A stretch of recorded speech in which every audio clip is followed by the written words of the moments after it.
Ladies and gentlemen, thank you for being here. Our calling the meeting to order at 6 o'clock, November 20th, 2018. We're into our work session, briefing session. Let the record show we're 100% have the full council here tonight. We appreciate that, and we are full on the sides as well. So go ahead and get started. City Manager, going ahead and discussing the agenda items. Thank you, Mayor. Mayor and Council, tonight on your consent agenda, item 4A is to consider the minutes for the October 16th regular meeting, the October 23rd special meeting. I'd like to ask about that because the retreat, I went on there to see what happened, what was discussed, and it just has the agenda. It doesn't have any minutes. There was no action taken, and normally we just list the items that were discussed during the retreat. When we have a meeting, we usually say kind of what was said, what was discussed. I mean, that's what minutes are. It only has the agenda. You can have highlights if you don't want to get into the weeds, but there's none. Well, we can hold those in abeyance and discuss a little more detail. I think we should. Another time if you want to. We can bring them back a little more. We typically have not listed anything really more than the discussion items in the retreat agenda, retreat minutes. There's no action taken, so there's no requirement. You are required to record the actions taken and the votes taken. There were no votes or action taken. So typically on a retreat, we've only just listed the items that were on discussion. Well, I don't think so, because we used to have people get very upset that they didn't know what was going on. We can amend them and come back to them. Because, I mean, we just said something. Okay. All right. So then you will want to make that in your motion that one is removed. And then item 4B is an ordinance canvassing and declaring the results of the special elections for the 4 bond propositions. Item 4C is a resolution authorizing the annual procurement of senior meal program services through the Visiting Nurse Association. This is the same company we've been using for the last several years. It's through a City of Grand Prairie contract, and they provide the meals to the seniors at the senior center. The funding is provided through the Texas Department of Aging and Disability Services, and then voluntary donations by users of the program. Is this for a certain period of time? This is for a 1 year. 1 year contract.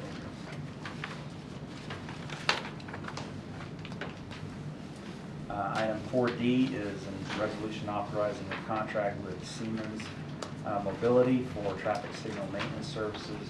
We've been using Siemens Mobility for the last 2 years. The contract had expired. We went out for bids for that service. 3 bids were submitted, and Siemens was the low bidder.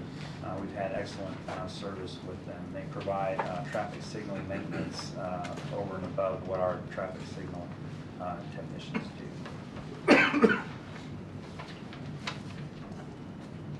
Item 4E is authorizing procurement of an ambulance from Fraser Limited through a Houston Galveston Area Council contract, an expense of $295,780. This will replace one of our ambulances that has been in frontline service now for 6 years. Typically, we would look at frontline service of 4 years, and then reserve status is 4 years. I have a question on that one. Have we looked at, again, when I was at TML looking at DMM leasing, have we considered or we talked about weighing out the options of leasing vehicles versus buying these vehicles?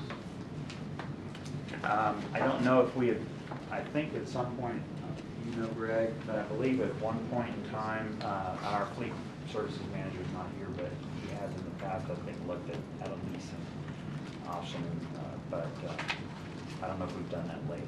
I'd like to look at that again. I was weighing out, listening to the presentation from DMM leasing, and it sounds enough to probably bring it back to us and let us weigh it out again, compare buying versus leasing. We'll keep up with our items as well.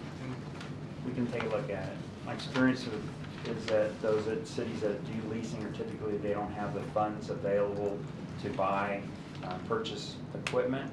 And because they don't have a fund like we have set up, a fund that is charged to the departments, so we have a fund that we accrue funds for vehicles when they become ready to be replaced. Cities that typically go into leasing are because they don't have those funds available, and so they look at leasing as a way to level out their payments. But we'll take a look at that and weigh that compared to our fleet replacement fund. So you can bring it back to us at some point? Yes. We did, in the past, you have leased, and it was prior to us setting up the fund that we've got now. We leased, not big equipment, but we leased vehicles for that very reason. We could smooth out the payments on it. But once we started this fund, then we started buying. Yeah, and from the history of what I've learned in talking to those vendors, it was the reason Duncanville Leasing even went into business was because of that. The small city could not afford to purchase the vehicle, as you mentioned. But then when they start comparing for even some larger cities, the comparison still shook out to be a little bit better on their end as well. So that's why I'm asking us to look at it. Well, for smaller cities, you have to consider the mileage increments in terms of what they're gonna be building in, because usually you exceed the mileage increments that they're putting in for the cheapest lease you can get, it's gonna flow up on you and be more expensive in the end. Yeah, that's what I want us to look at. Normally, I wouldn't go for leasing. I don't lease cars at all Right, for myself, but from the business end, it may be different. But we are not holding this procurement in abeyance. No, we're not. Correct, okay. But I do want to make sure we bring it back a little bit. Yes. We are, because we are small in circumference, 11.2 miles. But our ambulances do cover sometimes outside of our own boundaries because of the tri-city agreement that we have.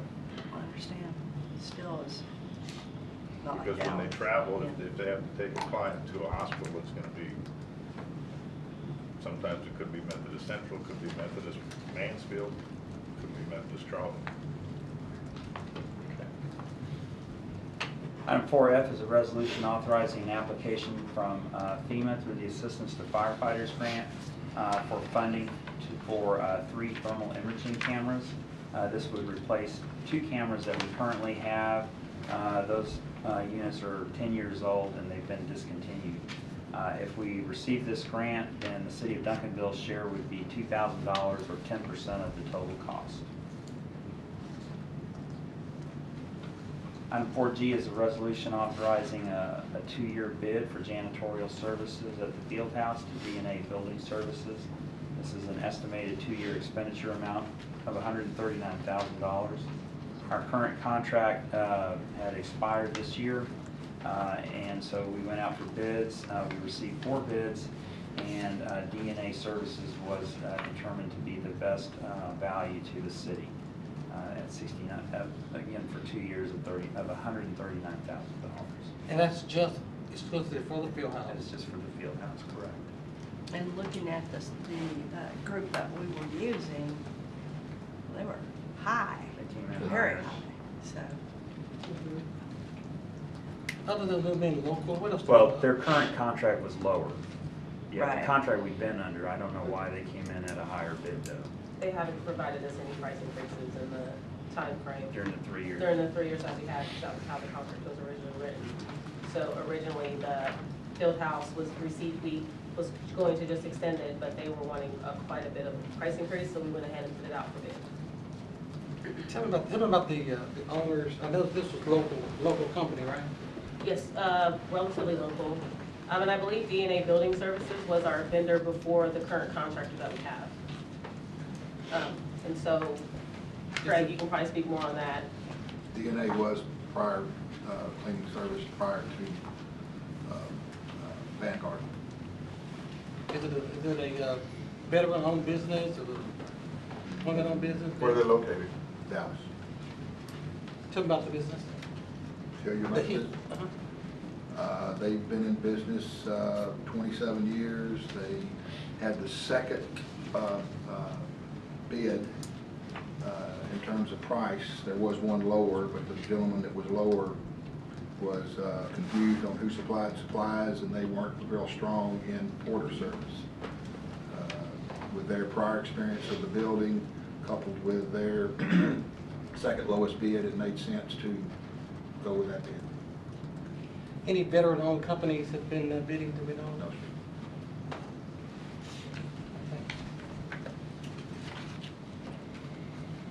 Item 4H is a resolution authorizing procurement of water meters from HydroPro Solutions. This is as part of our annual replacement program with water meters. We replace a certain number of water meters each year. We've been talking in the past about the automated metering infrastructure. The master meters that we are purchasing here are compatible with that type of technology. This is the meter body itself. The AMI portion is what goes on top of it. And so this type of meter is compatible with the AMI, so it is not a lost cost. So this will deal with the future water meter. We replace a certain number of water meters each year. That way we don't have real old water meters in the ground. When you have real old meters, that's when you start having a lot more errors in reading. And so we have a fairly aggressive program of replacing meters each year, a certain number each year. So that's what this is for. And aren't they read differently, What's that? the water meters? What do you mean, Like the automated meter? Scan, yeah. Yes, ma'am. They're radio frequency. They provide a signal. You pick up the signal as opposed to being manually read. What we're doing is manually reading right now. So we did away with people in that department, correct? No, Water meter no, reader? we're still doing that. We have We not haven't. implemented the automated metering infrastructure yet. That we're looking at that probably in about a year. So this is the first. No, These are just meter bodies. These are just meter bodies, they're not the actual device that's being read. So it's still an analog device that's being read for an old meter body. For the automated meter that we're going to next year, or in 2019, that's what we got $2 million set aside. I just want to assure the council, though, that when we go to the automated metering, we don't have to replace these meters that we're just now buying. This isn't the first purchase of these types of meters. I think we've been buying them for years. It can be retrofit with this automatic meter reading device. I think we got it on my street. We did. No, nobody has the radio read meters. So no one in the city has them yet? Oh, they just replaced the meter. It wasn't the, Right. okay. There you go.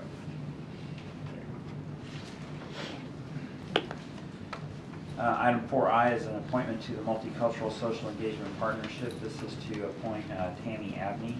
As I mentioned to you previously, Ms. Abney was on the Multicultural Social Engagement Partnership. Her term was a one-year term when the two committees were combined. She had submitted her application for renewal. It got lost during the turnover in our city secretary position. We did not know that she had reapplied. And so when y'all were considering appointments, we thought she had not reapplied. But the council had talked about reducing the number from 9 to 7 members. So if you appoint Ms. Abney and we just keep it at 9, then we still have one vacancy on the committee Have they met that we since? can fill. Have they met since we? No, they did not meet yet. I think they canceled their last meeting. Quorum?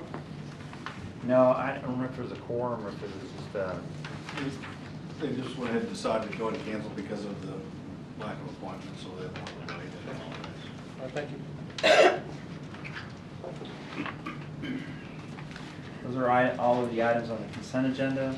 On the individual consideration, item 5A is specific use, special use permit for the Village Tech School on Cedar Hill Road.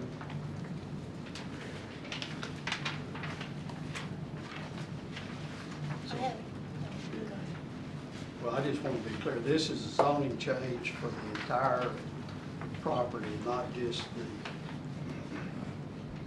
the lot. Technically, the SUP is only applicable to the general retail portion of the property, which is the corner piece on Cedar Hill and Daniel Dale. Because it was just a parking lot portion associated with the larger charter school, the boundary of the SUP would cover the entire property. But the underlying zoning remains general retail and residential on the property. But it was, I guess the advertisement was for Included the the entire entire, property. the Yes, entire sir. tract, including the tract that goes down to the creek, Correct. part in the floodplain. Correct. I just wanted to be clear Yes, sir. what was advertised. And so now it's only the school portion. Pardon me? The retail corner portion of the property. That's where the parking lot's going. Parking The lot. zoning change, if we pass it, is for the entire tract. Special use. It's a little Can- confusing. Yeah, and But it'll can we come not through. limit it then to that one portion, and then if other changes need to be made, they come back? That's something, I guess, a question for the city attorney, if that could be considered. Well, the way that it's structured is the SUP is for the entire track, and then that way you can put conditions on the entire track that are relevant to the operation of the school in this particular lot. So it opens all of it, and then that way the property notice includes all of the surrounding property. But So- if you only allowed the SUP for that particular piece, and you didn't change the zoning as a whole, then they would be required to come to us anyway. No, because the underlying use, school gets to go wherever school gets to go. We have to treat this school just like any other, like it was part of the ISD. So they get to make a determination on where that school goes. Right. So they could, on the remaining portions of the track, could build the school without there being an SUP for the night. So there isn't anything outside the part that the school owns that is getting inside the zoning? No. That's just the school Oh, property. okay. This actually, I think, is a good thing to do the whole thing. I just want to make sure that's what we were doing. Because it allows you to master plan the campus. I think it's Mr. Schwartz's part in the planning department so that it all correctly fits together. So you're saying that a school, a charter school, can They enjoy the same status as an independent school district so that they by so, state law. So an area that has been designated as commercial retail, that they're able to Have a school in that zoning Yeah. district. yeah, and the city can do nothing about it. No. They can't determine where the school district places the school. When they passed the statute with regard to charter schools, it says in that enabling legislation that a charter school has the same status as an independent school district under Texas law. Under Texas law, an independent school district is a comparable governmental entity. So we can't tell them where to put their schools. There has recently been some case law and some Attorney General's opinions that says we can hold them to whatever the health, safety, and welfare codes that are applicable to that kind of development. So we can do that. They have to comply with the building code, subdivision regulations. So a small town that has very limited property, undeveloped property, left over to develop into commercial retail, they have no ability to stop.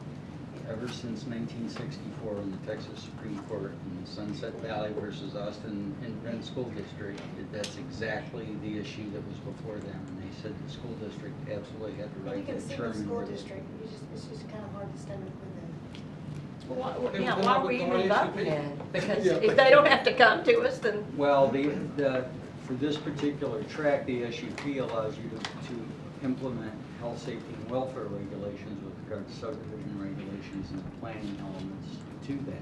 It's so that's not- what we're voting on then. Yes. Yeah, because I've had a lot of calls in reference to the facility itself, where it's parking and getting on the Cedar. Yeah. Cedar Hill. Yeah, and because of that, I wanted to impose some process rules for tonight, because we have an understanding there's going to be quite a bit of discussion from the public hearing. So what I would like to do and propose is so that we have some understanding of how this one's going to go. It might be a little different than normal. So what I would like to do is, first of all, Chastity will make her presentation. Following Chastity's presentation, the applicant will be called up to make their presentation in terms of their understanding and what they're asking of us. At that point in time, after the applicant speaks, we'll open the public hearing and hand of all the individuals that would like to come up and speak. Now, when that particular one happens, because I don't know how many people are going to be doing it, I would like to limit the amount of time that people have to speak to 3 minutes. So Kristen, if you would be prepared to set the timer on 3 minutes.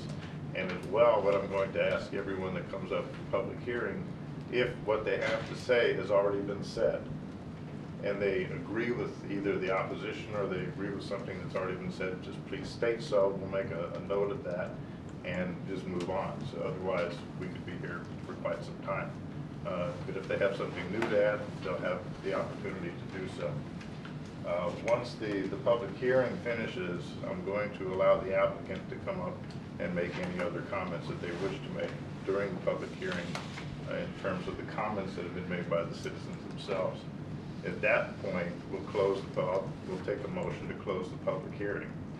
And then, because of what we have heard, we, the council, we should go into discussion of the item without a motion, so that we understand everything that's going on with this one. It is complicated. It's got some complex pieces of it, which we've already discovered and seen. So after we have our discussion of it, then we would have a motion to approve or disapprove the SUP. Okay? I would suggest that you wait and see how many people show up and really want to speak before you start limiting. If there's a whole bunch of people and they start doing it, then. Well, be able, it's. Because people don't show up normally, and they need to be able to express their angst. It's okay. Well, I'm just thinking that I don't want to impose a time limit in the middle of the public hearing. I would rather put the rule out at the we've head done that in the of past, because what you say is, you know, it sounds like most of you have the same issues. Do you have any different issues? You know, otherwise, then implement what you're talking about. But if sometimes people's perspectives are different, and you need to hear. I don't want to come across that we're limiting them from saying how they feel about, you know, what's going on in their neighborhood. And if it is a problem, then yeah, I would do it. But if it's not, I wouldn't do it from the beginning. I would let them say what they want to say, and then if it starts being the same thing, then say something. Say, sounds like everybody's got the same kind of, does anybody have anything different? Okay, well, it sounds kinder, gentler than. Okay. I can do that. All right. It's just I understand. as Mark has received a lot of phone calls, there's been there's been some traffic on this one in terms of understanding. A lot of Sometimes they people are don't going show to come up. in. Yeah, okay, all right, so I'll eliminate, Sounds nice. I'll ask them to make their comments brief and succinct and to the point. How's that? And if, now, I'm going to ask for your help, you know, if we see that someone begins to ramble, I'm going to just, you know, You're going to say Please, amen right in the middle. And Mayor, you Go to can the make- next one. Without limiting time, you could also say, if you have comments that are redundant, I would invite you to go ahead and say that. If someone gets up and speaks Yeah. for 5 minutes, and everyone else wants to say the same thing, it would be appropriate maybe for you to say, if your comments are the same, just stand up and let us know and say that. that's what I intended to. I still want them to come forward Absolutely. and have their opportunity to speak, but just say, yes, I agree, or I'm in concert with what's already been said by so-and-so or You such can and such. Yeah, still do I don't that. want them to not be able to come forward. I just Absolutely. want them to come forward and say, I agree I agree. with what's already been said, or I oppose what's already been said by someone. Especially if they've worked a long time on their little prepared Yeah. statement. Then you want to get Is on. this going to require a supermajority of? Yes. I was gonna ask And Bob to that's the comment next on piece, that. that's the next piece of another process. So Bob, would you explain what's Yes, going on with this one? there's two, and Dennis, I know you're familiar with this because of your service as Public Works Director. Because there's more than 20% opposition within the 200-foot notice area, state law requires there be a supermajority, which will be 6 out of 7 of the council have to vote in order to approve the zone. Or disapprove? No, So it has to be a motion to approve. approve. And if we don't achieve a supermajority on a motion to approve, then Then it it's a fail. fails. It's an automatic fail. What's the Yes. ramifications if it fails? What? What are the ramifications if it fails? The specific use permit, is, you know, technically is warranted because of the way our zoning ordinance is written. It says it is required on the property that's not zoned residential. So they could redesign the site to encompass all of their new parking and queuing on the residentially zoned portion, and that would just be administratively approved. It would not come before this council, and there would be no additional conditions that could be applied, because it would just be approved through site plan. Okay, thank you. You're welcome. So in order to approve of additional controls, it would have to pass. Yes, ma'am. Okay. Well, we need to explain that, So the citizens- This is a complex one.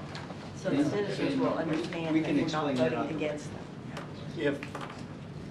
If we see that there's just some minor stuff needs to be done, but isn't talked, can't be done tonight, we could continue this public hearing to a future date, could we not? Yes, it has to be to it.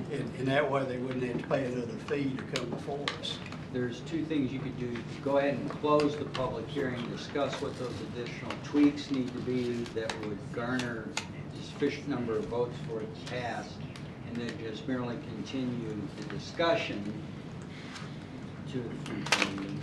Or the mayor could hold the public hearing open. That's the motion that y'all have to make.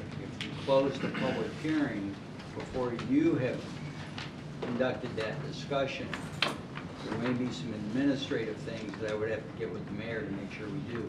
Someone would have to make a motion to reopen the public hearing, second vote on it, assuming you do that, then make the motion to continue if you want to hold the public hearing open. So there's two things you can do there. Is it advisable that I tell the entire audience what the process that I intend to hold in terms of this, so they understand how it's going to roll? This will be a little different, not as you've already stated, so it'd probably be all of our benefit if you would do that. Okay, we'll do.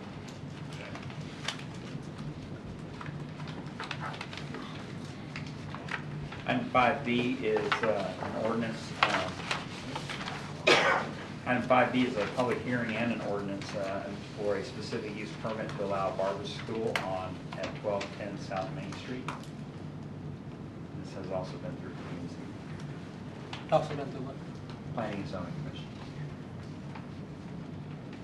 And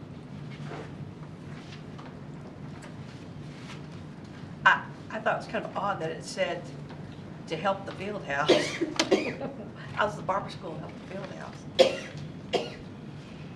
That reference was in relationship to the property location within the Main Street Opportunity Area and the types of businesses that they were looking for. And it wasn't specific to this request, it was talking about the comp plan. Oh. That was just in the comprehensive plan. That's Types the of wording businesses that's in the they want. comprehensive plan for that opportunity area. We might think about changing that, because I'm thinking, what, you're gonna go get a quick haircut, where you go? Field No, house? that language will be in any zoning case you see that is in that opportunity area. What we're doing now is tying the comprehensive plan to the zoning cases. So that language has nothing to do with the request that's before you. It's for you to consider whether that request meets those goals of that future land use. Well, Does that make sense? yeah, Where is this land in relationship to the field house? This is north of it. It is right south of the bowling alley. Yeah, it is the property adjacent to the south of the river. For bowling. Now, the strip, Right. Yes, sir. There's a janitorial supply there. It's a very small Like strip. that. Wouldn't call it a strip mall, it's just a strip. It used to be 410. Morrowville. Before Morrowville moved out to Highway 67. I bought a lot more. I was gonna say. Yes. Okay. Are you feeling it? The barber shop school? Item 5C is an ordinance amending Chapter 9 for fire prevention. What this does is, because of the changes in the 2015 International Fire Code, it requires monitored smoke detection systems for ambulatory care facilities. And in the 2015 amendments, sedation dentistry was added to that list. And we became aware of this here recently with a dentist office that was coming in, or a dental practice that took over a previous existing dental office. And as we reviewed it, recognized that it was going to require them to upgrade to a monitored smoke detection system. What we're proposing is a change, because in the Texas Administrative Code, there are different levels of sedation. And so really, the monitored smoke detection system should only be applicable to the deep sedation, which is level 4.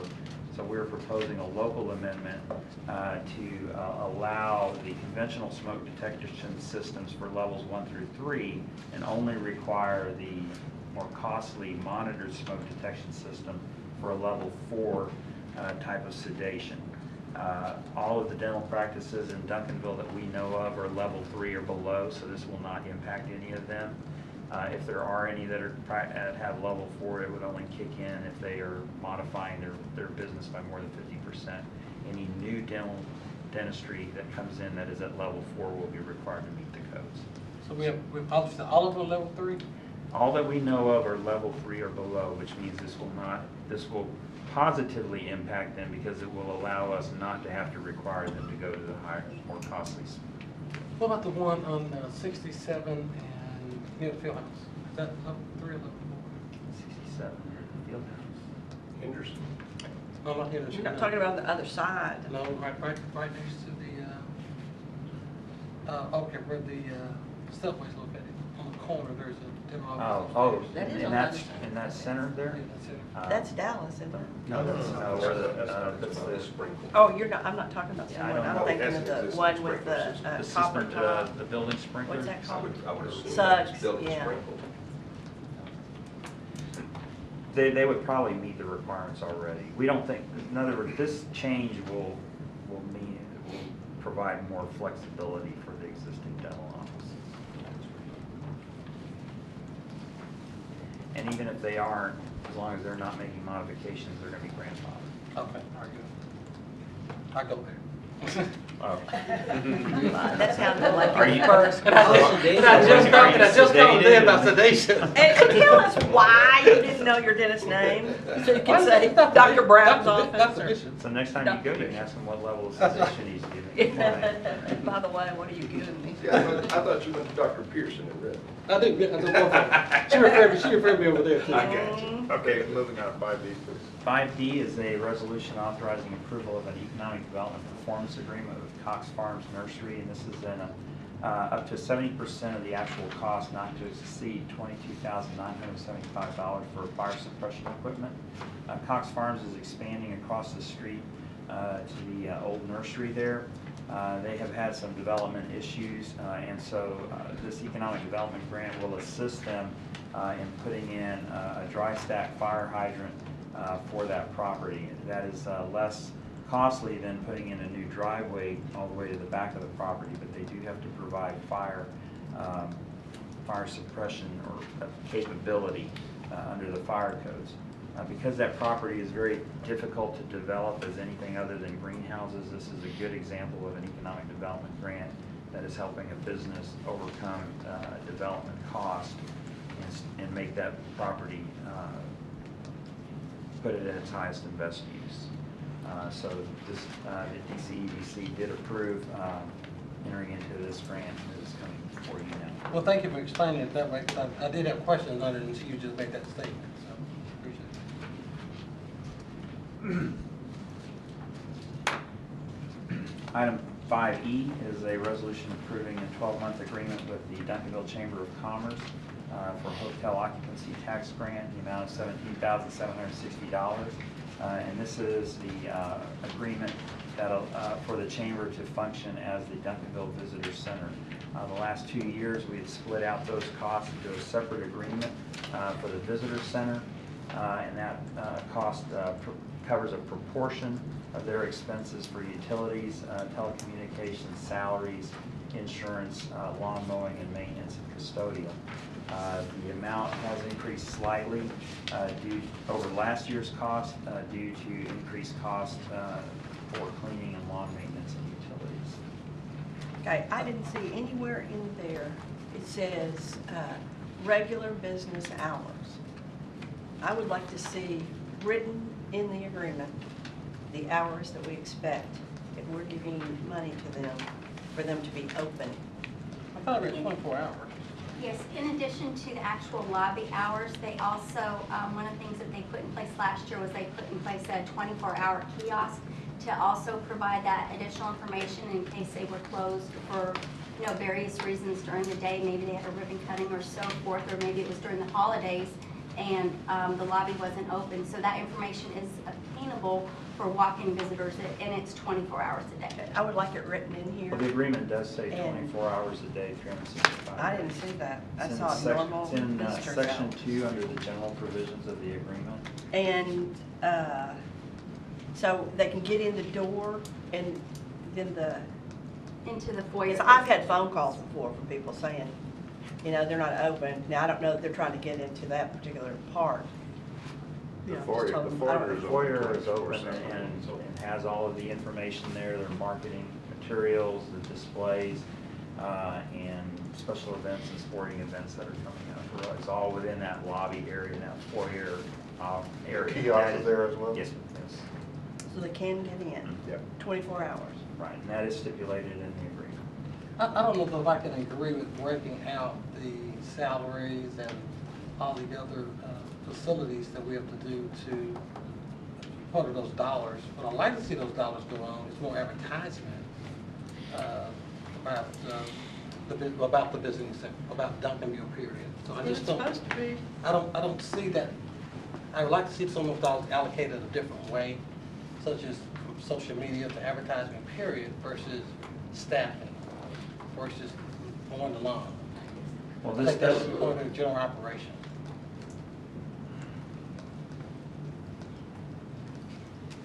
That would be a separate function, Mr. Crooks. What this is for the visitor center. Now, that was something that we had discussed in the retreat to look at the CBB component, which would include that advertising and so forth. So that's something that we will be reviewing, but this itself is just the operation of the visitor center, which by law is acceptable. If that's something in the future that we wanted to do, there would obviously be additional dollars would have to be included in there. Well, that's what I'm saying, I don't think we do any additional dollars. When I looked at it, it had a breakdown of, I think what Kevin just read. Yes. I don't think it's acceptable that we, with all of the things we've gone through with the chamber, that we're allocated dollars to say for staffing, for lawnmower and all those other items. I understand how you detail it out, but for this particular item, and we're talking about trying to advertise for the city and for the dollar amount we're looking for, that shouldn't work. well, if advertising associated with hotel occupancy would be a separate program expense that's allowed under hotel occupancy taxes. So they could come in with a marketing campaign and ask for hotel occupancy tax funds, same as the other entities that have done, the museum, the theater, whoever else. And they have in the past done that. This year they have not, so the only funds they are requesting is the normal operations and maintenance costs of the visitor center, which is, as Jessica says, a separate allowed use. It's really very similar to if we were to have our own convention and visitors bureau, we would be paying salary, we would be paying for maintenance, we would be paying for office supplies for a convention and visitors bureau. They are functioning as that, and that's why a portion of their overall cost is allocated to that visitor information center. So what is the portion amount for the expenses that we're talking about here? What's the breakdown? I see utility costs, telecommunication, office supplies, executive assistant secretary salary, It equals, president's salary, building insurance, lawnmower and maintenance, custodian. What is that? for the general funds, in terms of the operating costs besides salary, it is 50%. They have let the city know that 50% of their building is used towards the visitor center component. Visitors come in and utilize that portion of their building. And that's how those costs have been figured over the last couple of years. I don't want to spend more time later, Well- Mayor, but I just don't. I don't Steve see- Martin is here and he can answer questions then. Did the city go out and measure that too? Because I don't think that's 50% of the building. When you include all the offices in the back, I don't know what they call that, meeting room. If, we have a lot to discuss. If this is serious enough that you don't want to approve this tonight, then let's table it, let's move it off the agenda and come back to it some other time. We've got 2 items on executive session. Okay. We have 4 proclamations to go. We've got serious items of deliberation to go. So if you want to have this examined further, let's move this off and do it another meeting. Or we can go ahead and do it and examine something for the future. Your call. We've got to move on. I'm good with moving it off and asking staff to go back and work with the chamber and look at those numbers again once. Is there basic consent among the council to move it Yeah. off, I or think do you want to move on? You could do that during the regular agenda. Make a motion. Yeah, that's fine. Yeah. But if we could do it right now and not even pull it for further. Well, my concern is some of the language that Mark is using. I'd like to see that language actually created so I understand, so that we all have an agreement with the language that needs to go into this. Right now, we're dealing in paraphrasing and things. And to come to the specifics of what's desired, I think that language needs to be carefully crafted rather than us just talking about it. So to do it the right way, I'd like to have it some other discussion. If we want to move it into the general session, to do that, or just table it, let's rework, let it get reworked. I'm fine with rewording Can we pull it off in here? Yes, he announces that it's been removed Yeah. from the agenda. That's- I think he's just Okay. asking for a consensus to move it off this agenda, or to do it in the big, so whatever your pleasure is, you can let him know. Remove it? Yes. Yes. Okay. 5F. 5F is a professional services agreement with Freeze and Nichols to undertake, working with staff to overhaul the zoning ordinance. The last time the zoning ordinance was reviewed and updated was 20 years ago. As part of the comprehensive plan, that is one of the recommendations, is to perform a diagnostic and to update and revise our zoning ordinances. This is a major undertaking, but it is necessary in order to create or to implement the vision of the comprehensive plan by rewriting the zoning regulations, addressing changes that have occurred in technology and in business uses, and address some of the issues that we have seen over the last several years in development, and especially with redevelopment and infill. What kind of community input is you going to be? So there, Chastity, you want to talk about that? Sure, and we'll include that information in the presentation, but there'll be significant community input in terms of, we'll also have stakeholder interviews and surveys and things of that nature. And will you have a significant amount of community input at the front end? Yes, ma'am. Yeah, So there'll be a public engagement, I guess, strategy laid out, and that will include engagement at the beginning. Okay, thank you. And I would like to know if, I realize because it's professional services that you don't have to have a bidding process, but think how nice it is that they did the comprehensive plan and then built in something that they would need to come back for another $150,000 to do. We knew there were going to be additional costs. That's not my point. It's that there are other people that can provide those services if we're saying that our engineers can't. Well, we did put it out for request for proposals. There were 3 firms that were interviewed. Do you want to, Chastity, do you want to speak to that? Yes, there was an RSQ that was issued, 3 firms responded, all 3 firms were interviewed and evaluated, and Freeze and Nichols was the firm that was chosen. So we did put it out for RSQ. And why was it chosen? You didn't say. Well, all of the different criteria based on the ranking of the consultant selection criteria, we have that information available if you'd like to see it, but primarily based on the scope that they proposed, the level of public engagement and within the budget, and then also their experience in updating development codes throughout the state of Texas. What were the costs on the other company? They were, I don't know the exact number, but they were all within budget with the exception of one. I don't want to hear within budget. That's a lot of money. And we should have seen the bids on that. That's a lot It's of not a money. bidding It's not a bid. process, it's a request for qualifications. I It's understand. professional RSQ, services. okay. Typically, you don't do cost until last. You pick the firm and then you negotiate the cost, so. But she said that they did. Well, if they did, Well, I know you it's don't probably have not to. right, so. No, you don't you have came to. for engineering services, Yeah. but these are planning services. These aren't engineers, these are AIC assume. The engineering firm owns that component of their business, but Dennis is correct, you can't bid out engineering services based on price. You have to do it by qualification. That's a So lot. I'm not speaking for Jeanette, but I think what she's asking, I'm not speaking for you, but still, if we deal with the amounts where even to compare, if 150 was in the ballpark of what the numbers charged. It was. That's a lot of money. So you don't usually know that. I can get amount. the exact number. I think that the exact number would help a little bit more. I mean, I'd like But to Bob Hager's point, bids are different than RFQ. You don't have to go with the lowest bid, you go with the most qualified. Yeah. And there's more to consideration than the amount. It is, but I just But still that's just what I'm want to saying, know. if you get the money, you also want to get the rest. Paul was part of the interview process and I'll have him comment on that, because we actually were looking at a couple of other firms, and I'll let him comment on what transpired. So these were 3 firms that we were looking at, all for that professional services contract. One of the firms that we did look at, their references just did not check out. When we talked to the other cities that they had done work for, when we looked at follow-up to see what their product ended up being like, and their follow-up as far as the firm was concerned did not check out. So they disqualified another firm. We had the 2 principals that interviewed with us. We're no longer with that firm. And so They're no longer with them? No, and so when we found that out, that we eliminated that firm. We only had 3 firms that came in here.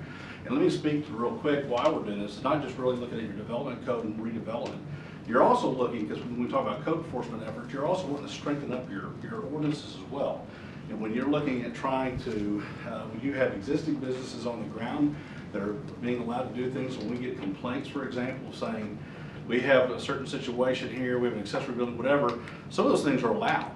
And so when we talk about some of the issues that we have with our code, this will also help fix those issues as well. Not to mention, when we look at redevelopment efforts and making it easier as they come in here to redevelop that piece of property, that if they're having to go through and get variance upon variance upon variance with the codes, our current codes make that much more difficult than if we were to go in there and make it a whole lot easier for us to be able to accommodate that.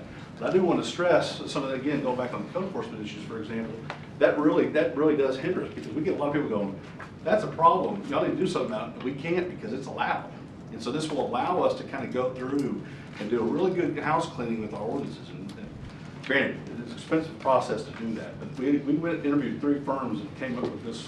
And when you say allowed, you mean allowed by the current code, how it is Yes, now? and certain zoning districts and so forth. I'm not I saying it's the just- end all be all. I just want you to remember, home exemption, homestead exemption. That's a lot of money. What office, what Freeze and Nickel office is this being worked out of? It'll be the local, the Dallas Fort Worth office. They're not coming up out of Houston, are No, I mean, they have the support of their entire firm, but the project manager is out of the Dallas office. I've heard great things, of course, about the company, so I'm not questioning the company or the quality of work of the company. I think if I just wanted to just compare to see if I'm in ballpark, I would have liked to have known figures, that's all I'm saying. But I think the quality of what I've heard about the firm is superb. And I think we pay for superb service, I can understand that. But I still just wanted to know the figures, so figures. Paul's just explained the disqualification. Yeah, no, but I still, they came with There were figures, though, right? 2 other firms were disqualified. But they still came with some figures, still came with some dollar amounts. They provided them on their own. Okay. Do you know what they were? At the top of my head, Fridge and Nichols was the midpoint price firm, if I'm not mistaken. That's what I meant. Quote number, so they were midpoint between the other 2 firms. Okay. That's what I was There was on. one higher than Freeze and Nickel? Yes. That was the one that we disqualified. That was the one we disqualified. That satisfied my question, if long as you answered it that way. And it's really, and of course, going back and doing the reference check was important, because you want to call the city, and these were the references they gave us. So you need to go call back and say, okay, how did they do 3 months, 6 months later, and did what they give you work, and they're very impressive at the time, but we Good. did the diligence. Thank you. Okay, we are basically out of time for anything else, because we need to look at what we've got on the entire agenda tonight. We have 2 executive sessions. First of all, the executive session, number 2, convening and talking about property. We need to move that to the very end of our meeting. And it's going to be after the staff and board reports. Otherwise, staff and board are going to be hanging around while we're in executive session. So the last thing that we do is going to be the executive session on property. We will take the staff and board reports at the end of our meeting, and we have executive session. This is a very serious one. We have Judge Neely here to give us information on executive session number 1. I'm very concerned. I want to be able to have enough time to do that. We want to be out there at 7 o'clock. We have several people out there. We have proclamations. We have 2 recognitions that we're doing for the special recognition tonight. I know the issue of the logo, we can move that to sometime later in the meeting, or we table it, don't do it tonight, come back another night on it. But we have got to get into executive session and talking about our judgeships. We've got to do that. We've got to be out of here in there at 7 o'clock.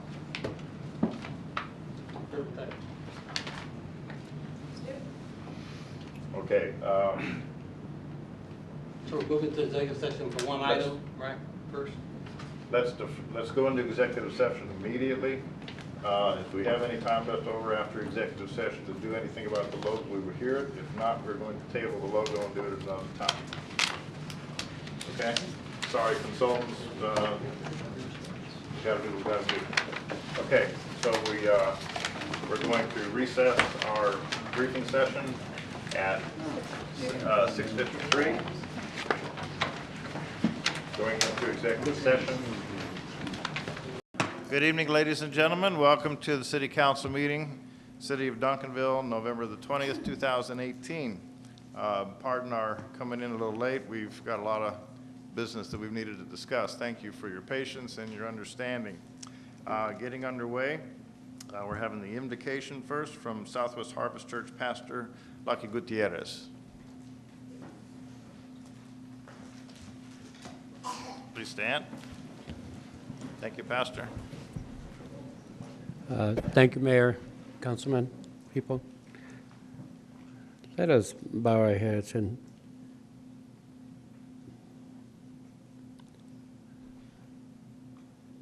I'm used to this.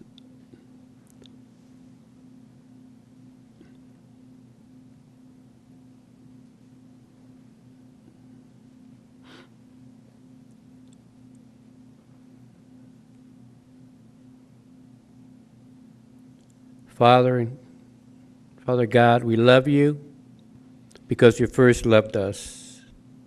We thank you on behalf of all who are gathered here that your mercies are new every day.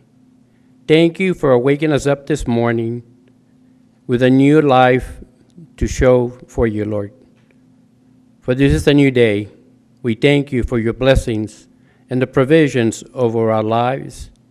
We thank you for the privilege of allowing us to live and serve in the city of Duncanville. Father, I ask that you would protect and cover all of the men and women that serve in our law enforcement and fire department. Lord, I thank you for our mayor and all of our city officials here in this council. I am asking that you would give them the wisdom to govern well, a thirst for justice and rightness, confidence to do what is good and pleasing to you, the ability to work together in unity, even in disagreements. Continue to cover and protect and meet the needs in their lives, personally, and in their families. I pray for the agenda set before them today, that your Spirit will guide them and lead them as they make decisions that affect our wonderful city. And we pray and seal this wonderful, in the mighty name and the wonderful name of Jesus. Amen. God bless. Please join me in the Pledge of Allegiance to our flag and flag of Texas. I pledge allegiance To the flag of the United States of America and to the republic for which it stands, one nation, under God, indivisible, with liberty and justice for all. Pledge allegiance to the nation, under God, and God. may be seated.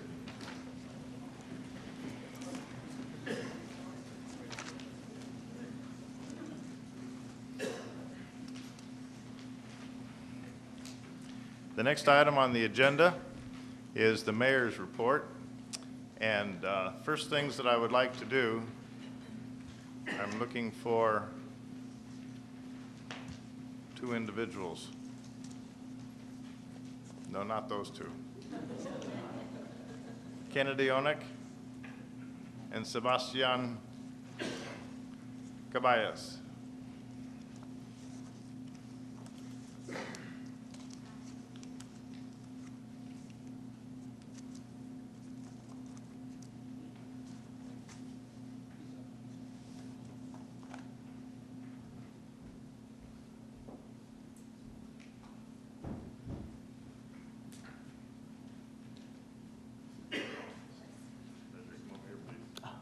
Sebastian?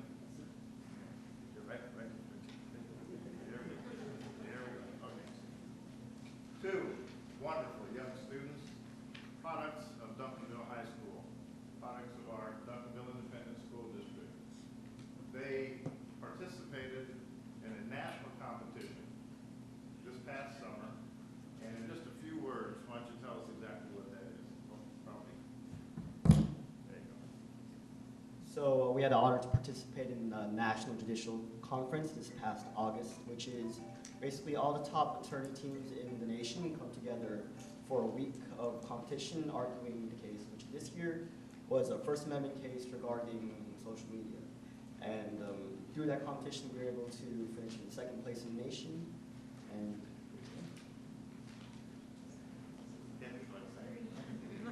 Second place in the nation.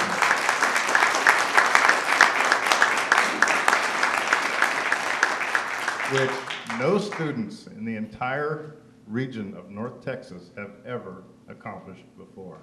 This is an extreme honor for them, and they are a great credit to us in the city of Duncanville.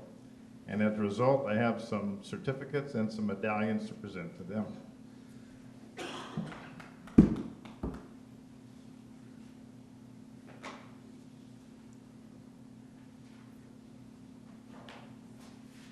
So this says Sebastian Caballas, I'm pronouncing that correct, right? Sebastian Caballas, and hereby named Duncanville City Champion in recognition for standards of excellence, taking second place at the Youth and Government Judicial Nationals, going further than any previous Texas team.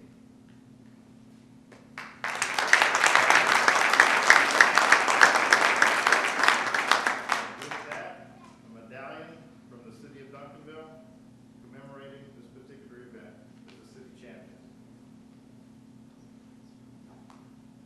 And for Kennedy Onek, hereby named as a Duncanville City Champion in recognition for standards of excellence, taking second place at the Youth and Government Judicial Nationals, going further than any previous Texas team.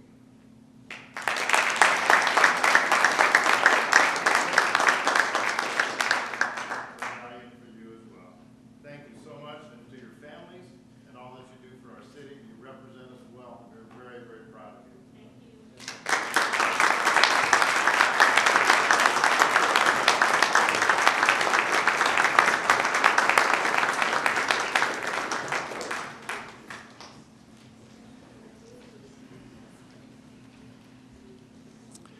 A couple of other items that I'd like to cover from the mayor's report. Was it last week, National League of Cities? Was it last? No, week before last. Several of us attended the National League of Cities annual conference in Los Angeles, California at the LA Convention Center. And it was my first and greatly informative, and I would say that I learned an extreme amount of information in terms of the operation of municipal governments throughout the United States of America. All 50 states were represented at the convention, and there were over 3,800 individuals in attendance as well. One of the 3-hour courses that I took was extremely interesting, and it was about civil discourse in an age of uncivility or incivility.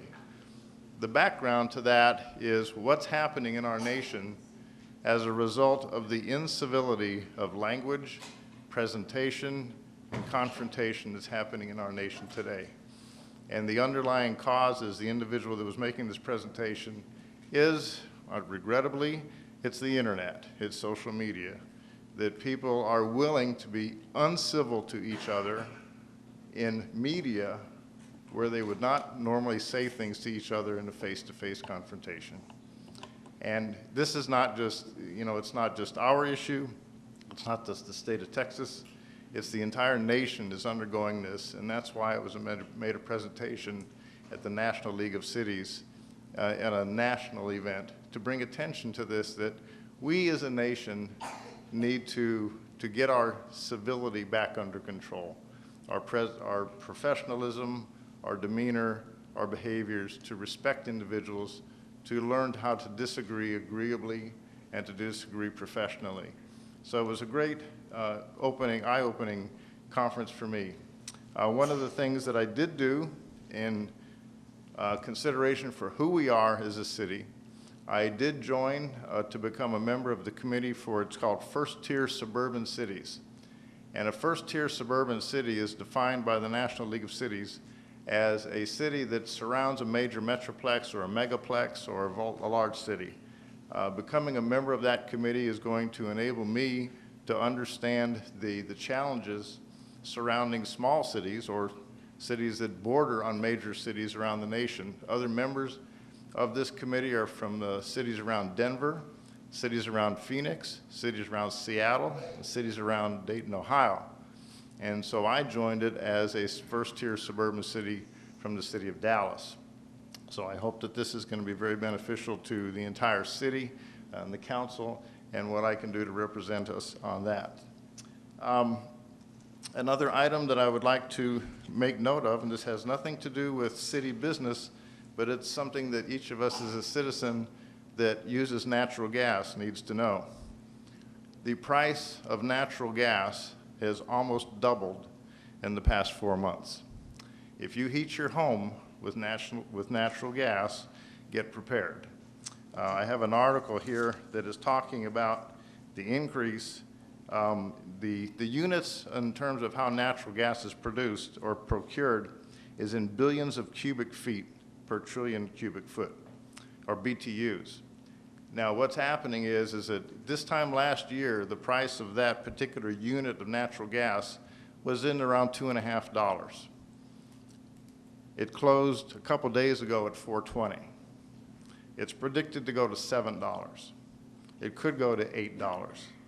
The reason for this is not up to debate, but this is what people are saying, is that the reserves of natural gas are below what they were last year, and predicting a very heavy cold winter this year is what's causing supply and demand in terms of the reserves of natural gas. So if you're using gas to heat your home, be prepared. It's not us. It's not the city. We have nothing to do with your gas bill, okay? But you may want to check your home for leaks, for weather stripping, for what you might do to conserve heat. Set your thermostats at 55 instead of 65. Just understand that this is what the nation is going through right now. And I just do that as a matter of public information. Last thing I'd like to do is just to say that recognize some of our faith-based organizations that we have in our city that are doing extraordinary efforts to feed the hungry and feeding the needy during this time. Southgate Foursquare Church is doing something special.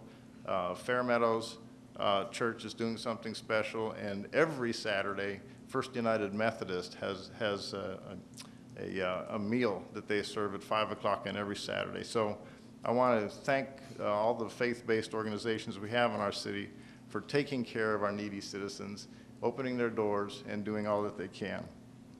So with that, we'll move on if there are any council members' reports. Mr. Cooks. Yes, hello, council member report. I want to report out as well. I also attended the TML, Texas Municipal League Cities. Also attended the LA National as well. Enjoyed every bit of it. Just a couple of things that I took from it, and I like to more so refer to those things that you hear me report out on different issues or opportunities in our cities. But just a few of the takeaways was I gained knowledge, additional knowledge in economic development, improving communication to citizens regarding city services, and public safety, reducing crime. Each one of those was a tremendous help to me in my role as a councilman, and look forward to continue to get information through emails and through information coming from the National League of Cities or Texas League of Cities. The other item for me is the lunch, laugh and learn. It's that time again. Lunch, laugh and learn. Somebody asked me, do you really laugh? And I also make sure I tell a joke along the way, so we do have some type of laugh. At least I laugh at it anyway. But this time for our lunch, laugh and learn at Luby's, it will be held the 5th Thursday of the month versus the 4th, since we're celebrating Thanksgiving this coming Thursday, at 11:30 to 1 at Luby's, from 5:30 to 7 at Luby's. Our special guest this time is Richard Summerlin. We're looking forward to hear him talk about our water and our water rates. And so if you ever want to talk to someone about water rates, Richard will be there having lunch with us. And so I'm going to invite everyone to come out. If you have any questions, please email me at mcooks@duncanville.com. A couple of things is going on here as we talk about the Christmas season and the season of giving. A few years ago, of course, as many of you know, I love riding bikes. And so, again, I'm having a bike drive where I have an opportunity to give at least 5 to 10 students bikes. And the way we're going to do that this year is that I've approached 2 different schools. One is Alexander Elementary School, and the other one is Brandenburg Intermediate School. And we're going to have a minimum of, I think, 5 students who will receive the bikes based upon submitting a 100-word essay using the topic, how does bike riding contribute to a healthy lifestyle? So the students will be writing an essay, we'll be reading that essay. I may even ask some folks from District 4 to help me read those essays, and we'll award those bikes out to those students at that time. That concludes my report. And again, I'm sorry, let me back up. One other thing, the Texas Youth and Government, I purposely came back from the LA Summit because I wanted to experience the Texas Youth and Government myself at the Duncanville High School, and I was blown away. So students, again, congratulations to you. I was blown away to see all of the students around in Texas Youth and Government. We have a great thing to look forward to with our Texas Youth and Government. So thank you. Thank you, Mr. Cooks. Ms. Jameson. My mother passed away 2 weeks ago, and I want to thank everyone for their kind expressions of sympathy. Your support at this difficult time was very much appreciated and a great comfort to all my family. I also received a telephone call right before I came to the meeting. Many of you know Nancy Bell. She lives in my district. She's very active in city government. Nancy received some news about a biopsy, and I'm asking for everyone to pray for her. Thanks. Thank you. That concludes any council members' reports. City manager's report. Thank you, Mayor and Council. I would like to take a couple of minutes tonight to recognize a very outstanding group of employees, and I would like them to come up here in the front as I call their name. Assistant Finance Director Tia Pettis, Accountant Georgia West, our Purchasing Manager Bree Wilkins, IT Manager Tracy Beekman, IT Specialist Aaron Grogan. I think Aaron may have actually, Jesse's working the camera, but I also want to recognize Jesse, but he's behind the waving there. Our Accountant Lisa Wren, our Finance Director Richard Summerlin, and our Assistant City Manager Paul Frederickson. This group of employees has been involved in a major project since March of this year. And Council, you know that we've been talking about implementing our Enterprise Resource Planning, or our ERP project, which is an overhaul of our financial software system. And since March, we undertook this project to implement a new finance software system. It replaced several different softwares for budgeting, payroll, HR, purchasing, our general ledger, and so forth. And it's a major undertaking to do that, to transition over. It's not like your normal software. You plug in a disk and load it. It takes a lot of work. And this group of individuals worked very hard to implement that project in addition to their normal duties. They spent many hours here after work and on weekends trying to catch up and do their normal duties. Our software system company and our project management team that worked with us also remarked that they had never seen a project go as quickly or as smoothly as ours did. We went live with our financials on October 1 with the beginning of our new fiscal year, and we'll go live with our HR and payroll system on January 1 with the calendar year. And so I also should recognize our HR director, Todd Siegel, and his assistant, Katie Peel, who are not here tonight, but they have been putting in a lot of hours now on their portion. But I just want to applaud this team. It was really truly a team effort.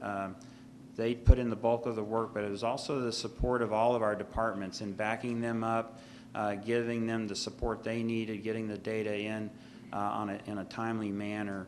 And I just appreciate that everything they've done. It was a major step forward for this organization to replace a financial software system that we've been using for 20 years. So this is a major step, and we believe is going to really help us in our data management and in our efficiencies throughout the year. So I want to applaud them and thank them.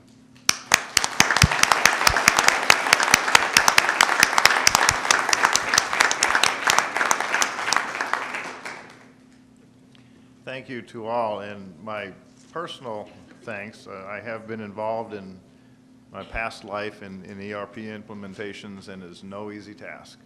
It is the propensity for failure is greater than the propensity for success. And for what our city staff has done, they are greatly to be commended for the great work that they've done. Moving on, the next portion of our agenda are proclamations and presentations. The first one is a presentation of the Keep Duncan Beautiful Beautification Award plaque to Milky's Jewelers at 106 South Cedar Ridge, and Council Member Leslie Thomas is going to present that.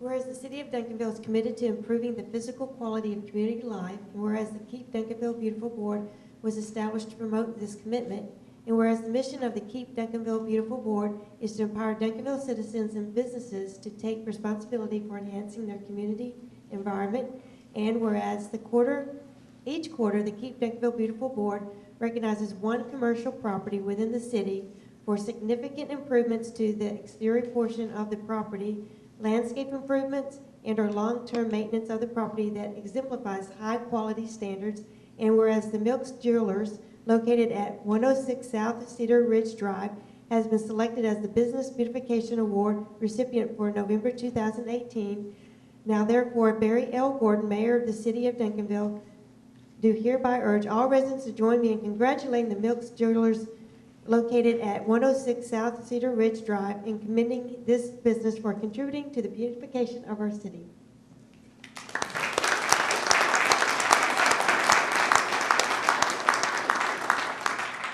We're honored to accept this award, and we believe in this city. We've been here 40 years, and we just, we know what y'all standards are for how y'all have keep this city, and we just want to follow.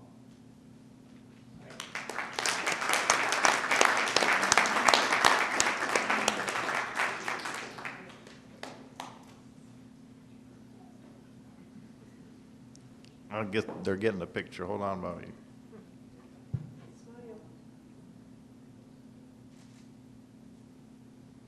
Thank you. The next item on the agenda is a proclamation designating November 24th as Small Business Saturday, and Councilmember Mark Cooks will do that.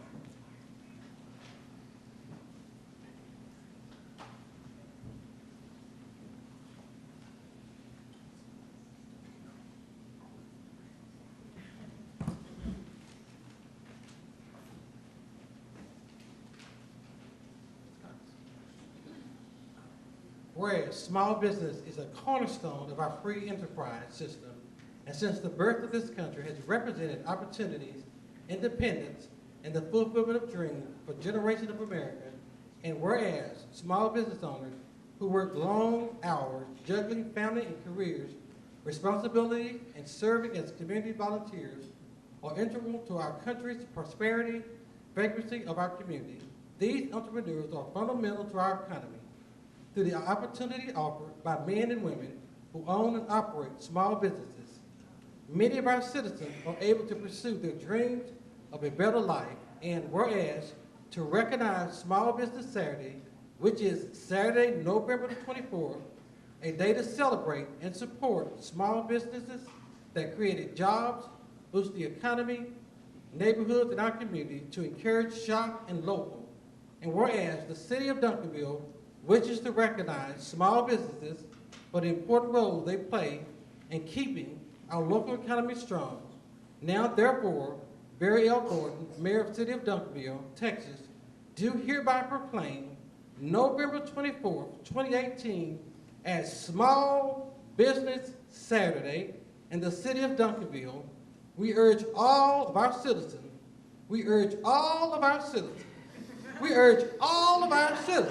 How many? to join us in this observance as we celebrate the accomplishment of small business owners and their employees and encourage the development of new business. In witness thereof, as I too set my hands to cause the City of Duncanville, Texas, afflicted the 20th day of 2018 of November. Congratulations. Now with this Jessica, and Jessica, let's introduce our guest. Guys, I want to thank y'all. I've been here for almost 28 years, and I appreciate it. It's been beyond my wildest dreams. I never would have thought I'd been here in Duncanville for this long. Or, you know, I appreciate everything y'all done. And, you know, and it means a lot to me, but every small business, you know, it's big corporate. I mean, they're everywhere. But, you know, we appreciate it. Thank you.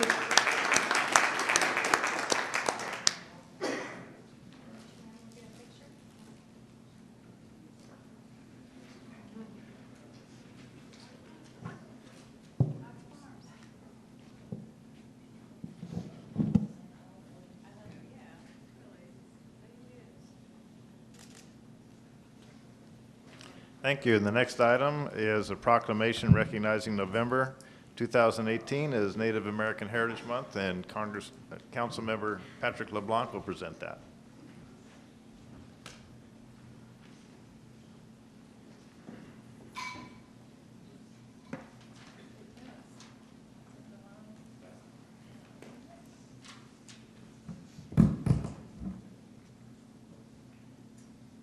Whereas on August 1990, President George H.W. Bush declared the month of November as National American Indian Heritage Month, thereafter commonly referred to as Native American Heritage Month, and whereas the President authorized federal, state, and local governments, groups and organizations, and the people of the United States to observe such a month with appropriate programs, ceremonies, and activities, and whereas this commemorative month aims to provide a platform for Native American people in the United States to share their culture, tradition, music, crafts, dance, and ways and concepts of life, and whereas this gives Native American people the opportunity to express to their community and to the city, country, and state officials their concerns and solutions for building bridges of understanding and friendship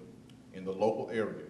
Now therefore, Barry L. Gordon, Mayor of the City of Duncanville, Texas, has hereby proclaimed the month of November 2018 as Native American Heritage Month in the City of Duncanville, and urges all citizens to support local efforts to observe such a month with appropriate programs, ceremonies, and activities. In witness thereof, he's affixed his hand and caused the seal of the City of Duncanville to be affixed on this 20th day of November 2018.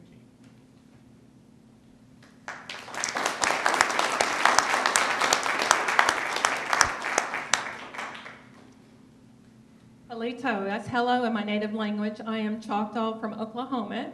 I am always asked the question when I'm in front of an audience, how many federally recognized tribes that you think that are in the United States? And I'll ask this gentleman right here.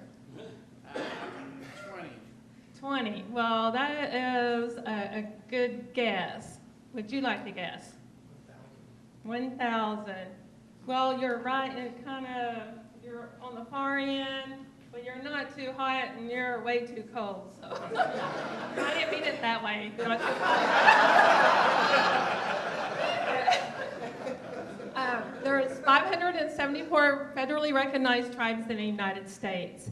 And so when you're federally recognized, you have special provisions with your tribe and with other Indian organizations. And with that being said, in 1971, the Dallas Urban Indian Health Program was established because there was a relocation program that the federal government established for Native Americans living on reservations primarily.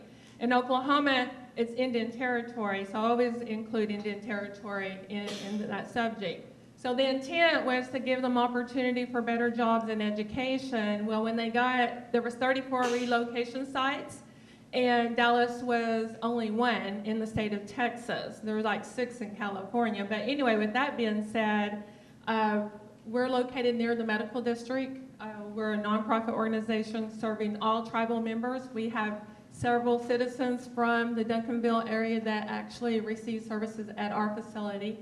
We're FQHC, Federally Qualified Health Center, so if you know of any American Indian that's federally recognized that has their certificate degree of Indian blood, they can receive free health care there. Dental care, social services, employment, and training. And I can go on and on and on, but I know y'all have a full agenda, and I appreciate each one of you council members inviting us and the mayor of the city. Thank you.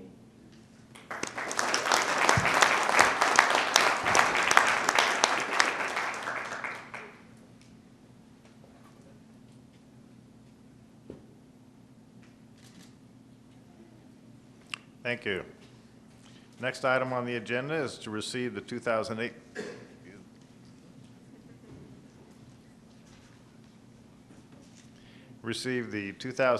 delinquents tax performance report from Linebarger, Gargan Blair, and Sampson LLP.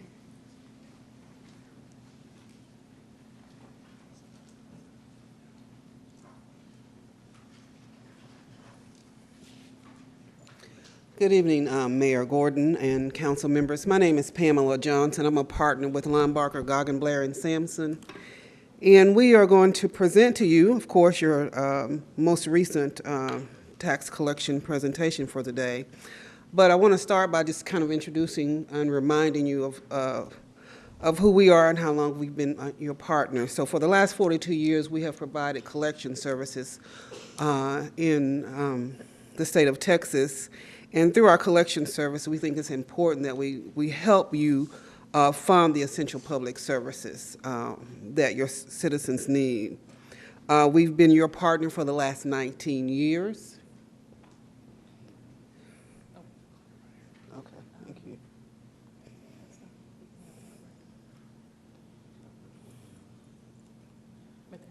Okay. We've been your partner for the last 19 years, and as your partner, we support many of the civic organizations in your city, the Chamber of Commerce, the Duncanville ISD Education Foundation, as well as we participate with the Best Southwest Chamber as well. So every April and July, we receive your delinquent accounts.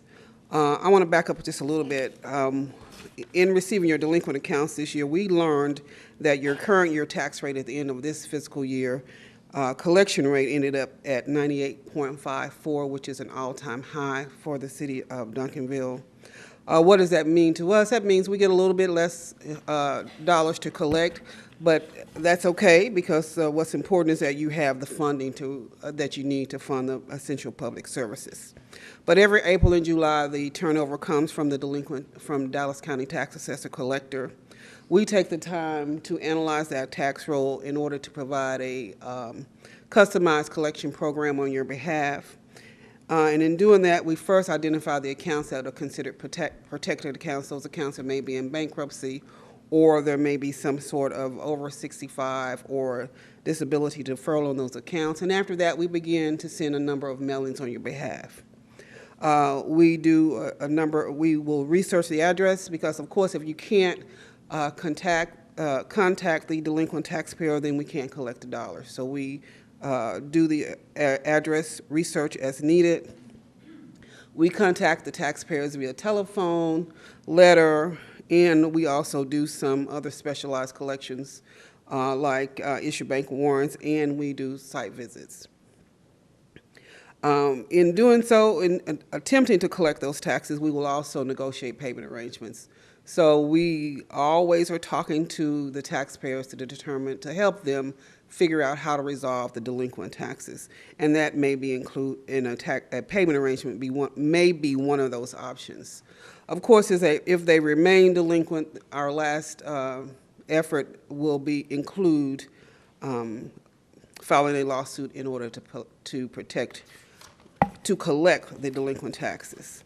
I also have with me today what we call your client liaison, and I like to say she kind of tells me what to do, but Sandra Tay, and I will turn it over to her at this time.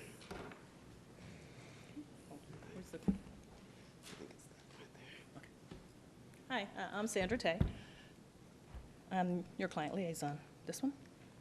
Oh, wrong way. This shows that every year we compare what we got this year compared to last year. And it looks like a little bit more was turned over to us this year for collections. And then we group it by the accounts and dollar amounts. And we work high dollar down to try to collect as much money as we can, as quickly as we can for you.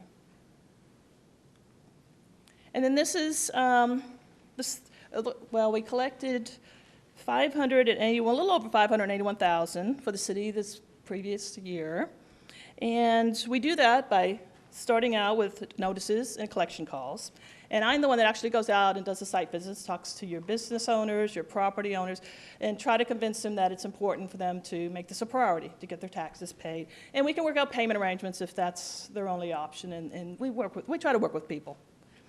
And then if that fails, we'll file a lawsuit, and we go through the lawsuit process, and then we have to take a judgment, and then the final option is to post the property for sheriff's sale if we can't get him to pay the taxes at that point. Duncanville citizens are pretty good. I mean, once it gets to that point, they pretty well find a way to come up with the funds to pay the taxes. So there's not a whole lot of sheriff's sales that are necessary in Duncanville. And then, of course, as always, this is a cost-free program to the city. And if you needed to contact us for any reason, the last page shows our phone numbers and emails. Are there any questions? Thank you. Any questions from council? Ms. Jameson.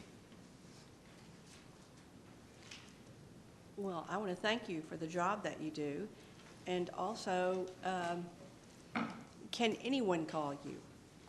Can anyone call us? Can anyone call you? Yes, anyone can call us. So now, if they're interested in purchasing a property, or if they have a problem on their taxes, yes. Any questions, they can call you. If they're the property owner, we'll answer any questions they want. They really need to be an interested party. And then, yes, and we'll answer all their questions. If they have questions about exemptions or payment arrangements, or even the process, we try to help them understand what the process is and what they need to do. And also on the other side, if someone is interested in purchasing a property yes. And we have a website.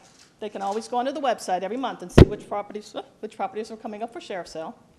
And so they can call our office and we can explain it to them and tell them what they need to have, because they have to be prepared to go bid on the property. There's certain steps they have to go through. But they can check our website every month and see what's available. Okay, good, thank you. Thank you. Any further questions? Thank you very much. Well, Appreciate thank it. Thank you.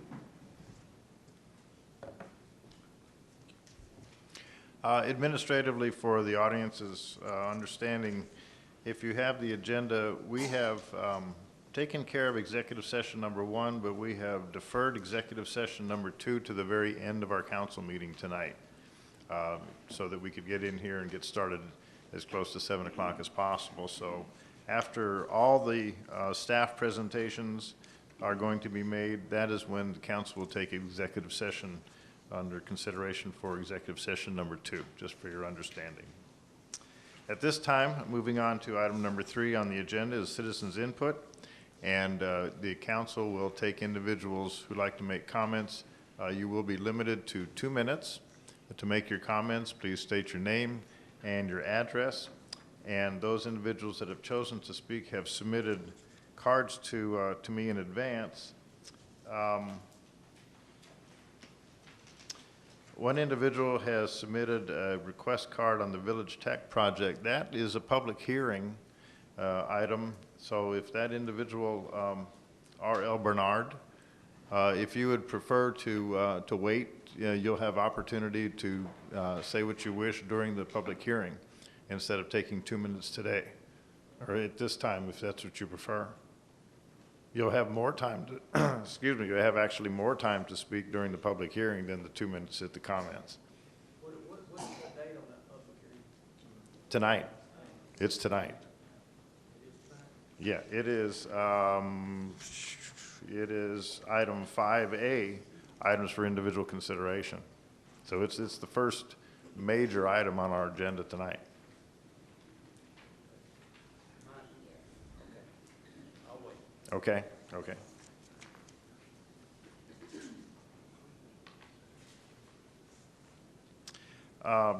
So the card I have is for Christina Liu.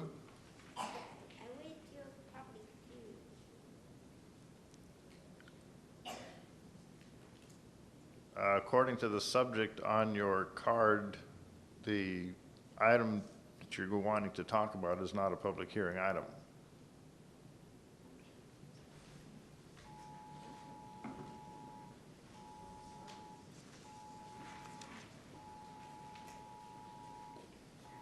Good evening. My name is Christina Lu, and I live at 434 Blue Ridge Drive. And in reference to last time, October 16th, my house was under rampage operation by 2 cops, Sergeant Youngs and Mr. Crazy. And they were saying I'm crazy, but I'm not. And I do want to bring you guys' attention. There's no document stated warrant arrest me just for outstanding traffic ticket in the Cedar Hill, and they didn't know. I reached Cedar Hill Police Department by the Whitney James.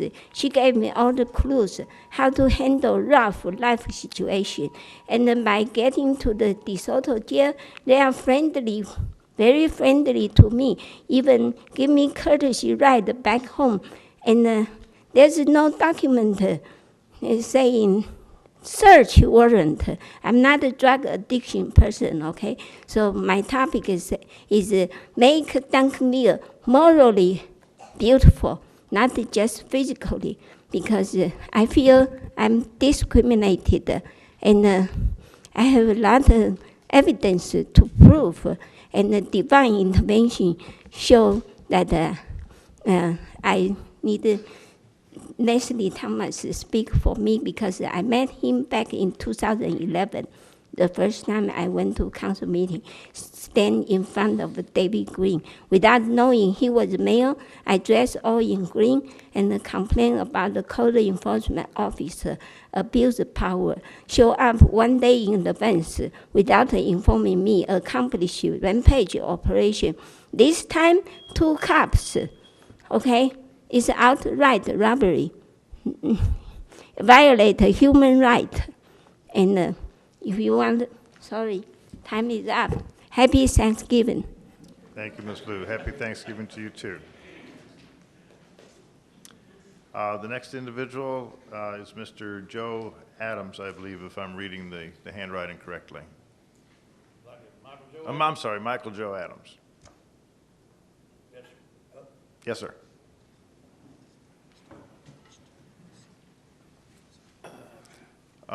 Thanks for having me up here. I don't know where to start. I've been here since 1970 in the Church Christ area, Daniel Dale, before they built the bridge across and extended Daniel Dale. All that land was elevated. That was in the floodplain. So the church did and told us what they were going to do, and they never did it. I'll just come up to date with what we're doing now with the vote, community, government, fund, school, and what they want to do. and the drainage problem that we have Okay. is worsening. Let me ask you a question. So I wasn't clear on your subject is 402 Daniel, but are you wanting to speak about Village Tech School? Yeah, and what Duncanville can do for us, it's kind of like an eminent domain situation. Well, once you zone something. So I'm going to give you the same option I gave the other individual. Since the Village Tech School issue is a public hearing, you can take the time now and have 2 minutes to discuss it, or you can defer and address the council during the public hearing time. If you want the 2 minutes, I'll in fact restart the clock for you. In a few minutes? Okay. Thank you. Okay.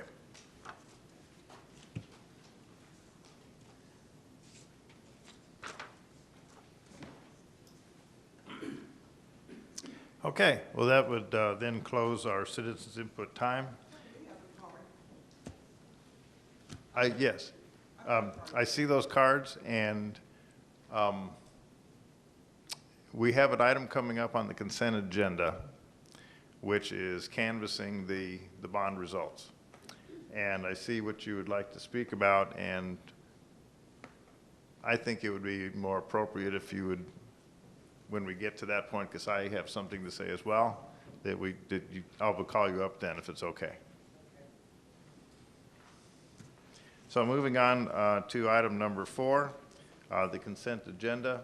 And just as for awareness for everybody, in item 4A, the 2018 10/29/31 special meeting council retreat minutes has been removed from the consent agenda. So at this time, the city secretary will read the consent agenda, and I would ask when item number 4B, when you finish reading item 4B, to pause. I would like to make a comment there. Item 4A, consider the minutes for the October 16th regular meeting and the October 23rd special meeting. Item 4B, consider an ordinance canvassing and declaring the results of the November 6, 2018 special election to consider 4 bond propositions and resolving other matter incidents and related to the bond election.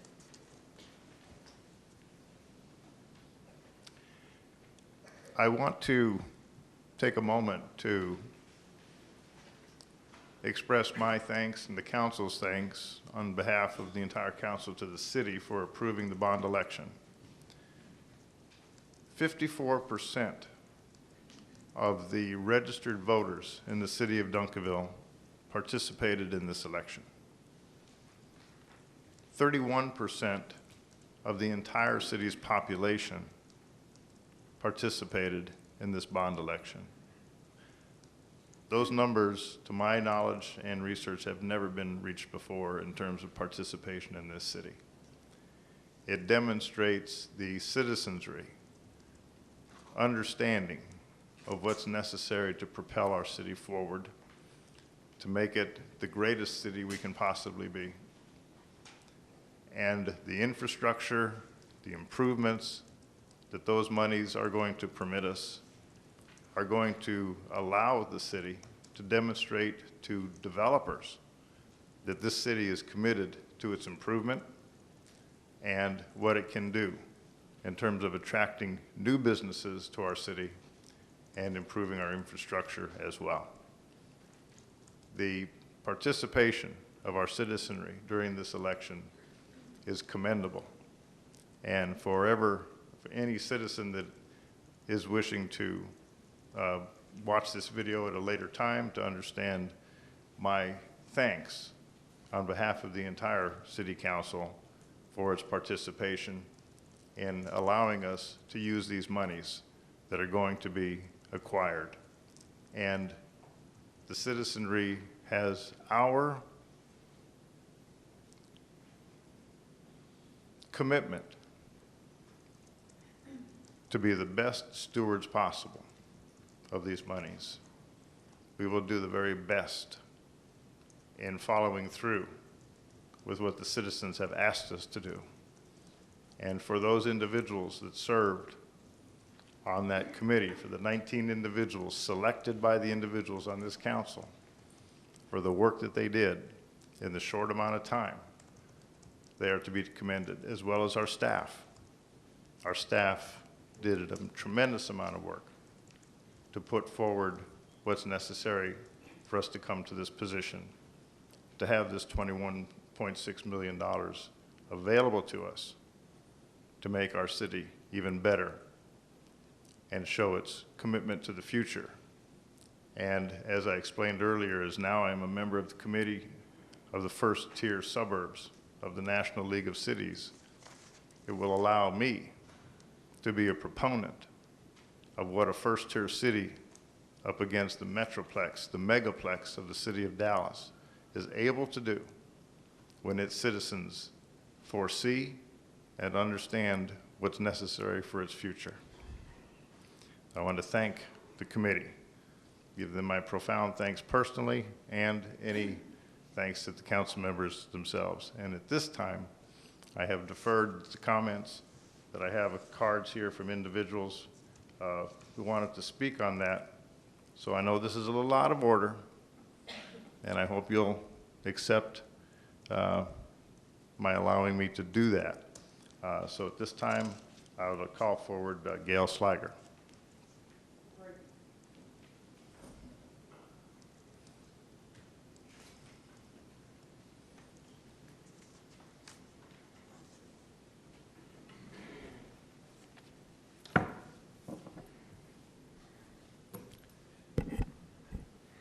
As the chair and vice chair of the Citizens Bond Advisory Committee, Grady and I come this evening first to say a big thank you to the city staff for all the work preparing the options for the committee to consider as we looked at the critical issues that most needed to be addressed. Second, we'd like to thank the council for their selection of the members of this committee that were very representative of the city as a whole, who worked so well together, and especially council, for your decision to put forth the unanimous recommendations in its entirety to the citizens of Duncanville.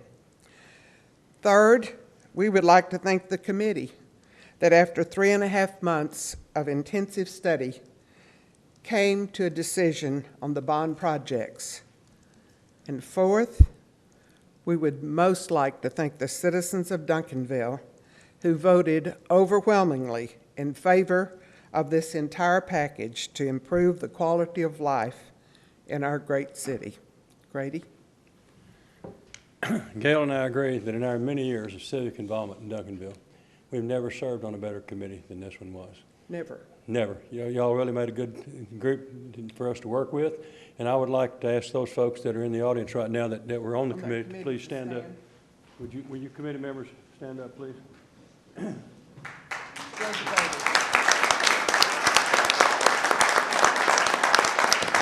Thank you.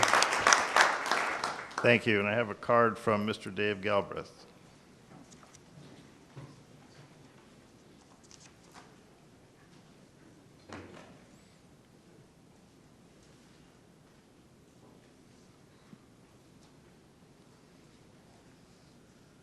I'm Dave Galbraith, 203 Brookwood Drive, Duncanville.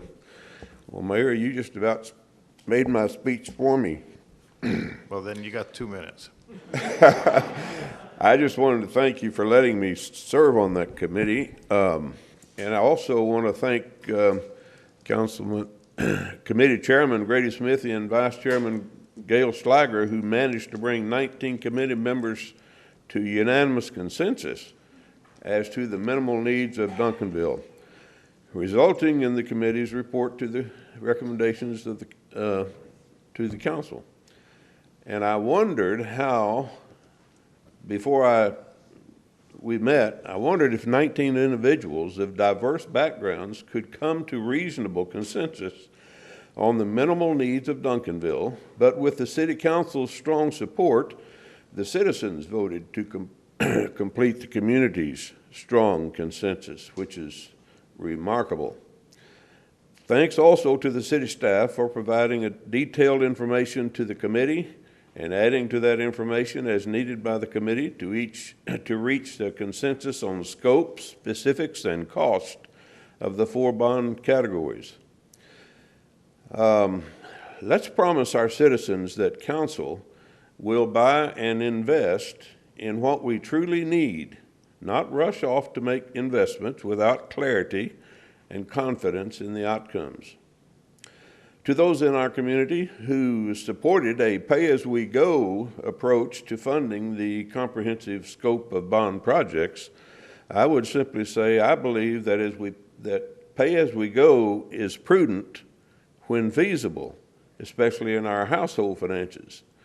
But in the context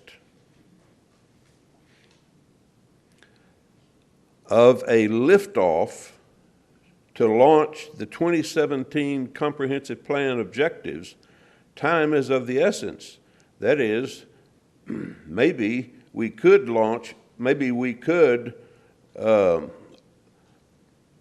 in a few years, fund 1 or 2 important projects without bonds, but to realize our economic development goals and to remedy immediate major utility and roadway problems, we must have a major infusion of funds to do this and other critical projects now, not in a few years. Finally, it is of great importance that Duncanville citizens understand that our initial investment of $21.6 million in the implementation of our 2017 Comprehensive Plan will prove to citizens and businesses that we are committed to investing in improvements and amenities to create a truly attractive and vibrant destination, Duncanville. Thank you. Thank you.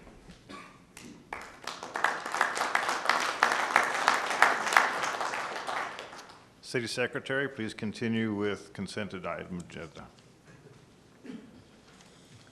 Item 4C, consider a resolution authorizing the annual procurement of senior meal program services with Visiting Nurse Association of Texas located in Dallas, Texas, in the unit amount bid through the City of Grand Prairie contract number 17124 with an annual estimated expenditure amount of $60,572. 4D, consider a resolution authorizing term contract number 19-001 for traffic signal maintenance services to Siemens Mobility, Inc., and the unit amount prices bid with an estimated expenditure amount of $151,314. 4E, consider a resolution authorizing the procurement of new Frazier ambulance from Frazier LTD located in Houston, Texas through a Houston Galveston Area Council contract number AM10-18 in the expenditure amount of $295,780.50. 4F, consider a resolution authorizing the application for and receipt of a grant from the Federal Emergency Management Agency Assistance to Firefighters Grant fiscal year 18, funding the acquisition of 3 thermal imaging cameras for the fire department in the amount of $22,785. 4G, consider a resolution awarding the 2-year term bid for janitorial services at the Duncanville Fieldhouse to DNA Building Services located in Dallas, Texas, in the unit amounts bid with an estimated 2-year expenditure amount of $139,000. 4H, consider a resolution authorizing the procurement of water meters from Hydro Pro Solutions for the unit amount bid through HGAC contract number WM08-18 with an estimated annual expenditure amount of $55,000. 4I, consider appointment to the Multicultural Social Engagement Partnership. Thank you. The chair will accept the motion to approve.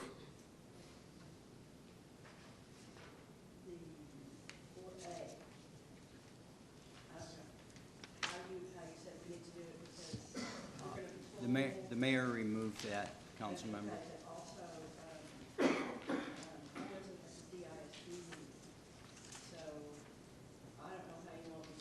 You can make a motion to approve the minutes whether or not you were at the meeting. Make a motion to approve the consent items. Second. As stated.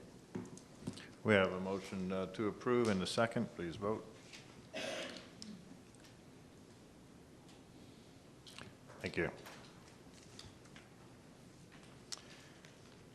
Moving on to items of individual consideration. Conduct a public hearing and consider an ordinance amending the comprehensive zoning ordinance and map as heretofore amended by amending the existing GR general retail zoning and R-2.2 single-family zoning to include an SUP special use permit to allow an institution of educational nature, parens charter school, on lots 1-6, Duncanville Church of Christ Edition, approximately 27.23 acres, Dallas County, Texas, more commonly known as 402 and 410 West Daniel Dale Road, and 1540 and 1550 Cedar Hill Road, Duncanville. Prior to beginning this public hearing, I want to advise the audience of how we're going to conduct this. First of all, our city planner will make the presentation of the item itself. And then once that is concluded, the applicant will have an opportunity to present to the council and make remarks. At that point, we will open the public hearing to anyone in the audience who wishes to comment. And at the conclusion of anybody in the audience, in terms of citizens wishing to make a comment, the applicant will then have another opportunity to address the council in regard to any comments made. We will then close the public hearing. And at that point, after the public hearing is disclosed, the council will then go into open discussion of the item before us. And when the discussion is concluded, it is that point in time when the chair will accept a motion to approve. So that's the process. We want everyone to understand that in terms of what's coming before us. The second thing that is necessary to address administratively is that when the information went out to the citizenry in terms of the affected addresses, there were a certain number that the threshold was eclipsed in terms of number of responses in opposition to this particular SUP. As a result of that, the law requires that when this particular SUP comes before the council, that a supermajority is required to approve it. The supermajority being 3/4 of the council. In this particular case, with 7 members on the council, that means 6 out of 7 members of the council must vote to approve to achieve the supermajority on the approval of the SUP. If the supermajority is not achieved, if 6 out of 7 of the council do not approve the SUP, it's an automatic rejection of the SUP. So those are some administrative matters I wanted to present before the audience so that you all understand how we're proceeding. Mr. City Attorney, have I correctly portrayed everything that we're going to be doing? Yes. Thank you. City Planner. Good evening, Mayor and Council. Chastity Allen Benson, City Planner. Again, the request before you tonight is a special use permit from Village Tech Schools. Village Tech has occupied the property since this year, 2018. It was formerly Duncanville Church of Christ. The property is primarily zoned residential, which permits a school by right. So the school was able to occupy the existing building without having to come through the zoning process because the use is permitted. There is a portion of the property that is zoned general retail, which they are proposing to construct a portion of additional parking and stacking on site, as well as future ball fields. And so the special use permit was triggered in association with that. We incorporated the entire property because obviously the parking and the ball fields are in association with the larger charter school itself, and it allows for the conditions to be added and applied for the whole property. The site plan that was provided in your packet has been improved since it was submitted into the packet, and I'll go through that in the presentation. The applicant has had meetings with some citizens and with additional meetings with staff, and so we do have some modifications that we will present in the presentation. The site plan essentially shows the phase 2 construction that will begin within the year, and then phase 3 is at a future date with funds as funds become available. Just to note, with regard to the zoning ordinance as it relates to parking, the applicant meets those parking requirements. They were required actually before they even occupied the existing building to provide a traffic impact analysis from a traffic engineer to determine if there needed to be additional improvements as it related to modifications to possibly the infrastructure on Daniel Dale and any on-site considerations. And so the TIA did determine that there needed to be some modifications to the median on Daniel Dale, which has already been done. They added an additional D-cell stacking area in the median on Daniel Dale. And then also the proposed circulation plan, which incorporated a different pickup and drop-off times, additional pickup and drop-off locations, additional stacking and queuing on-site to try to minimize traffic on the street as much as possible. This is the modified traffic circulation plan that I mentioned. Primarily, it is essentially the same as what was presented at P&Z and in the packet, but the applicant has worked with staff to also provide a temporary drive to assist with alleviating some of the traffic concerns. Obviously, during the beginning of the year, there were some additional increases in traffic, primarily from parents not understanding the pickup drop-off locations and times, and just generally getting there early to pick up students.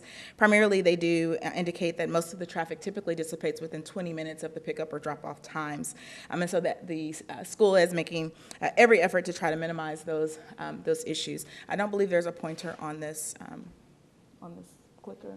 No. But the proposed drive and parking lot on the west side of the property would be new. All of the existing parking in front of the building is existing. The applicant does have some portable buildings to the south of the property. So they are proposing the drive, which would be right into Cedar Hill Road with a double stacking through the new parking area, and then the temporary drive, which would go behind the existing portables and connect to the parking area that exits out onto Daniel Dale. Part of the consideration, thank you.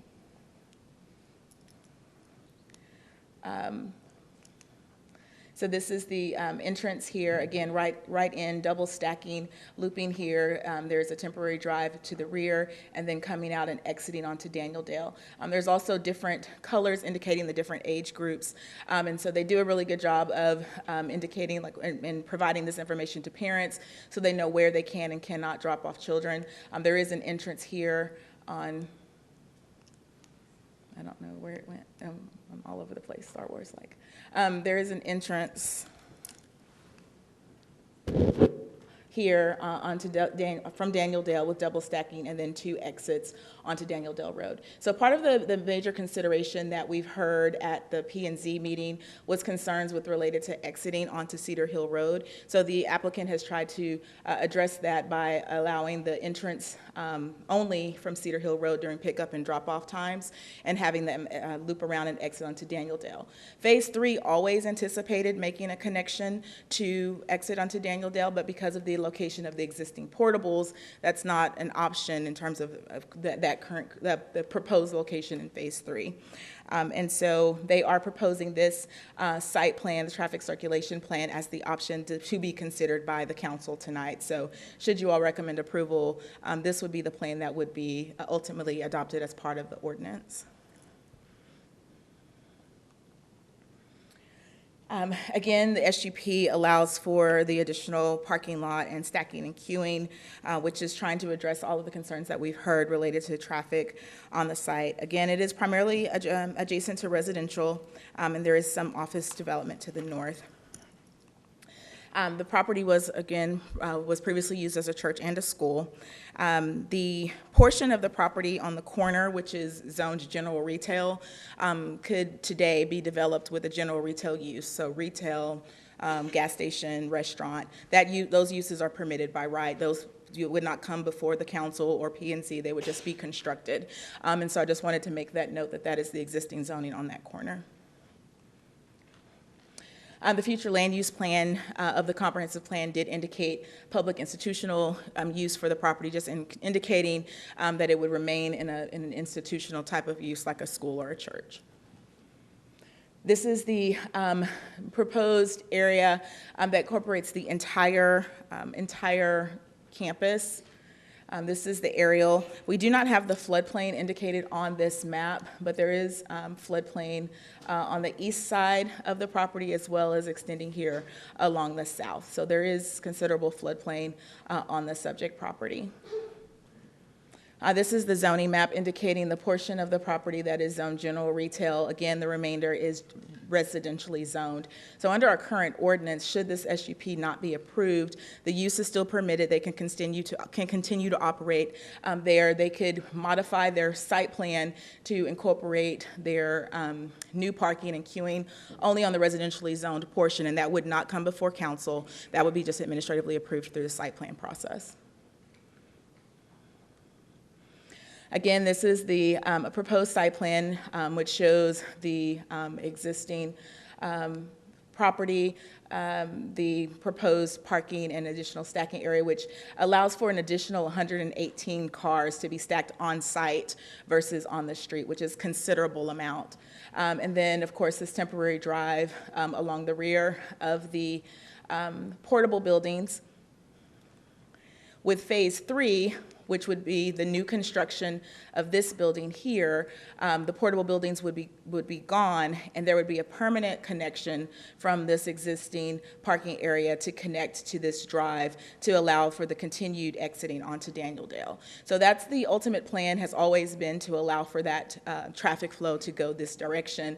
However, this permanent location connection point could not be made because of the existing location of the portable buildings. The consideration of exiting onto Cedar Hill Road, again, would be limited during pickup and drop-off times, but the applicant would like the ability for teachers that are parked in this parking lot on non-drop-off and pickup times to be able to exit onto Cedar Hill Road from that drive, because I know that that was one of the considerations for the petition. Again, that's the traffic circulation plan. As the mayor mentioned, we did receive opposition from property owners within the 200-foot notification area. The land area exceeds the 20%, which would require the supermajority vote from council.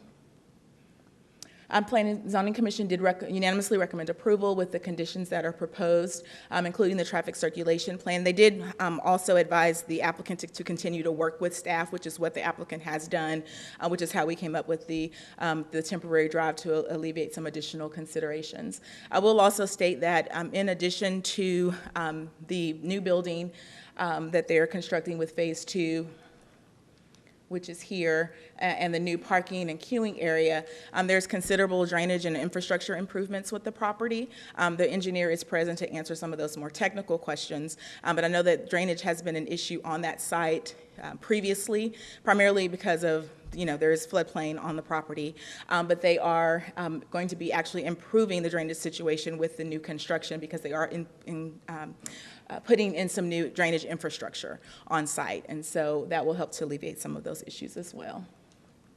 The applicant is present and available to answer any questions.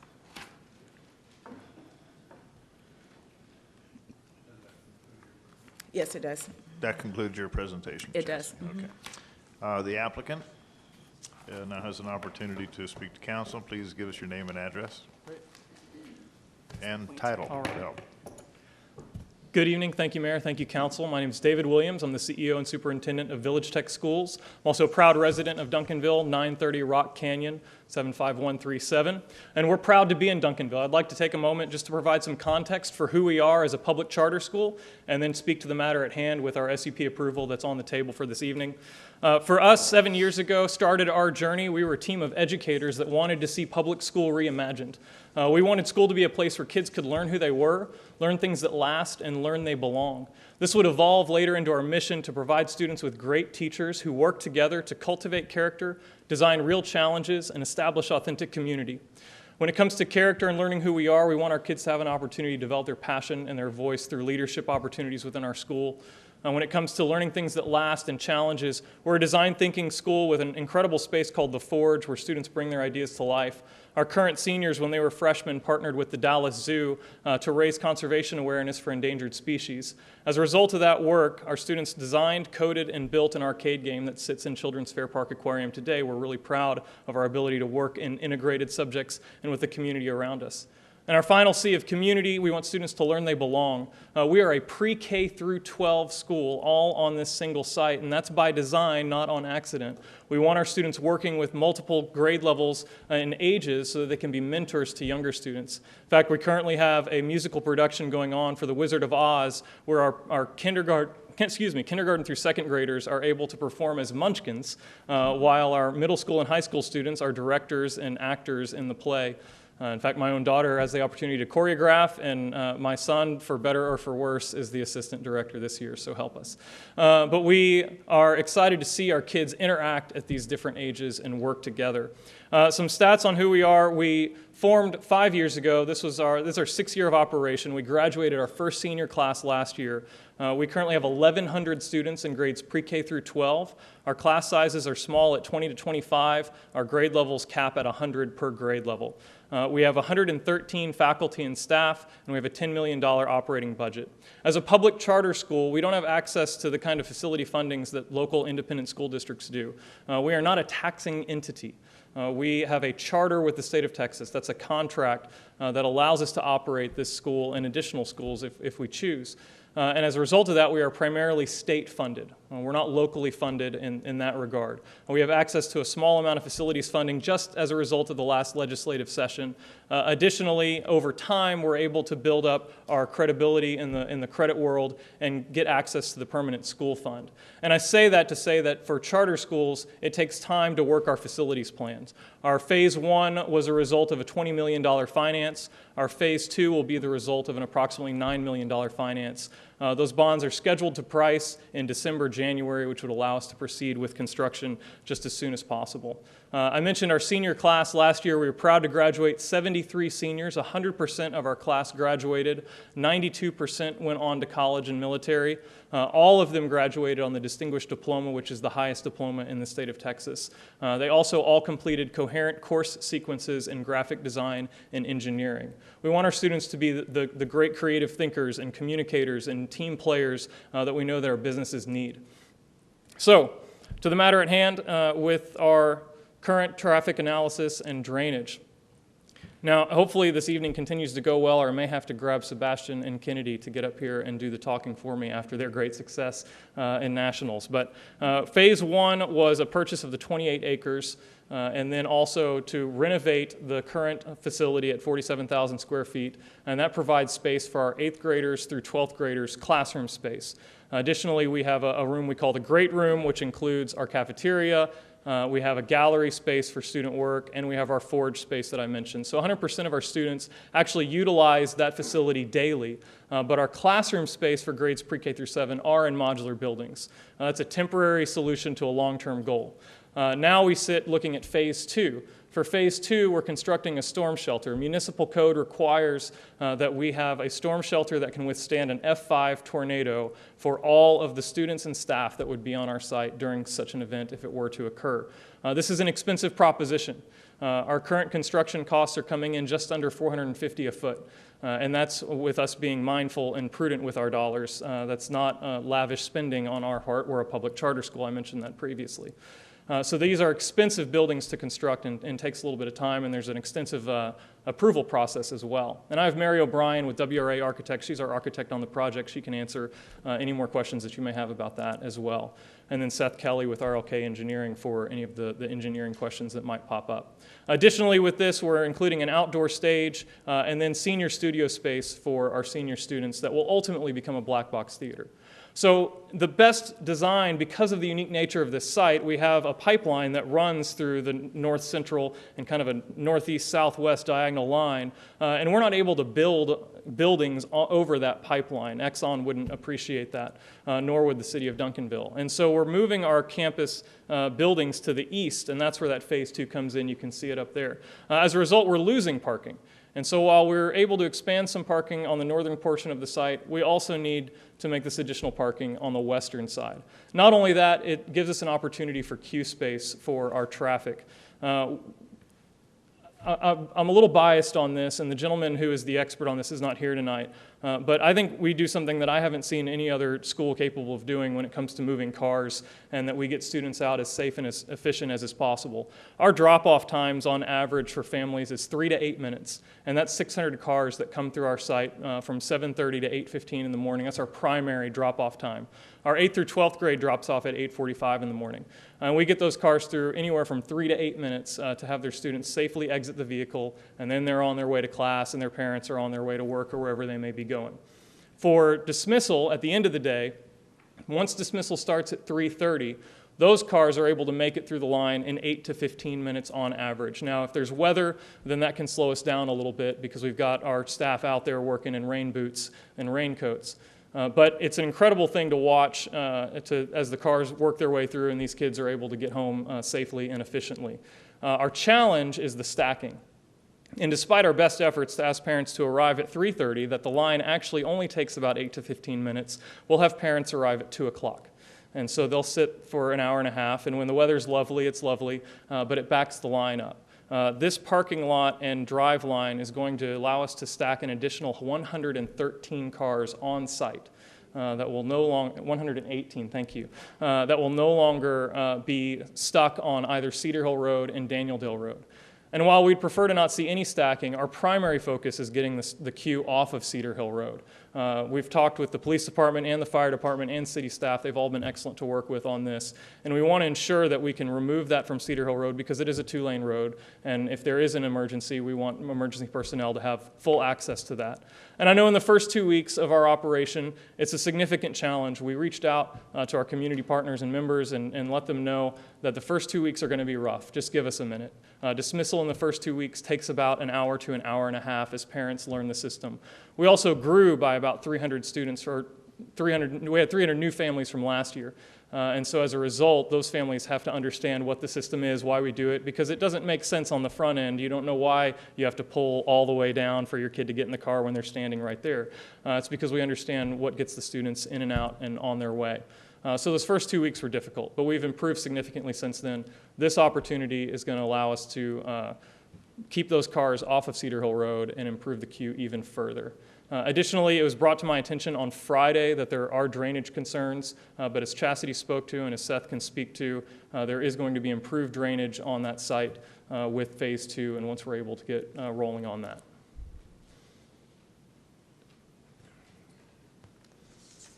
Thank you, Mr. Williams. Thank you. At this time, we will open it to public hearing at 8:31. And anyone in the audience wishing to address City Council during the public hearing, please come forward, give us your name and your address.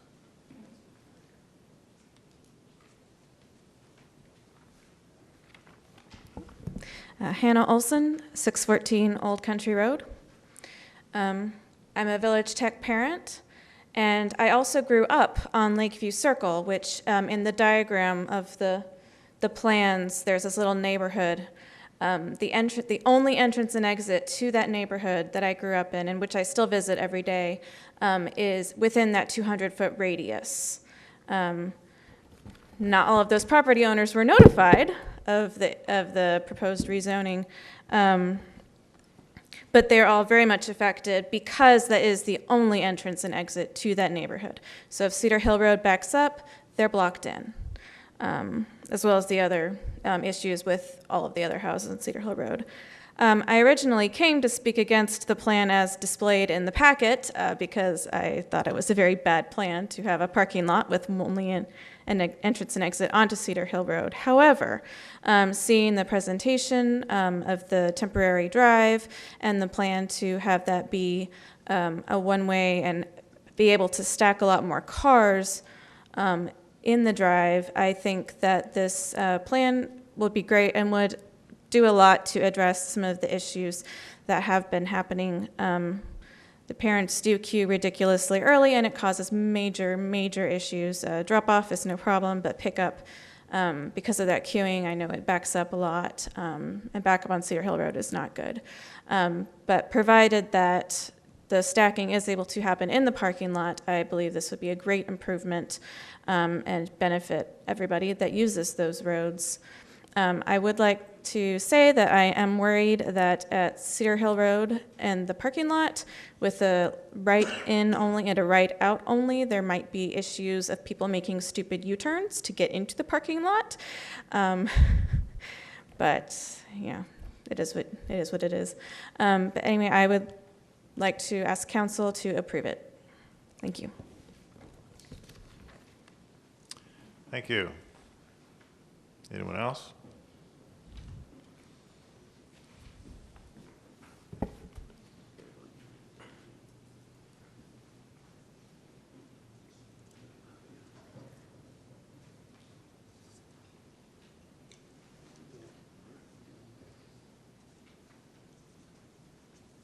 Thank you.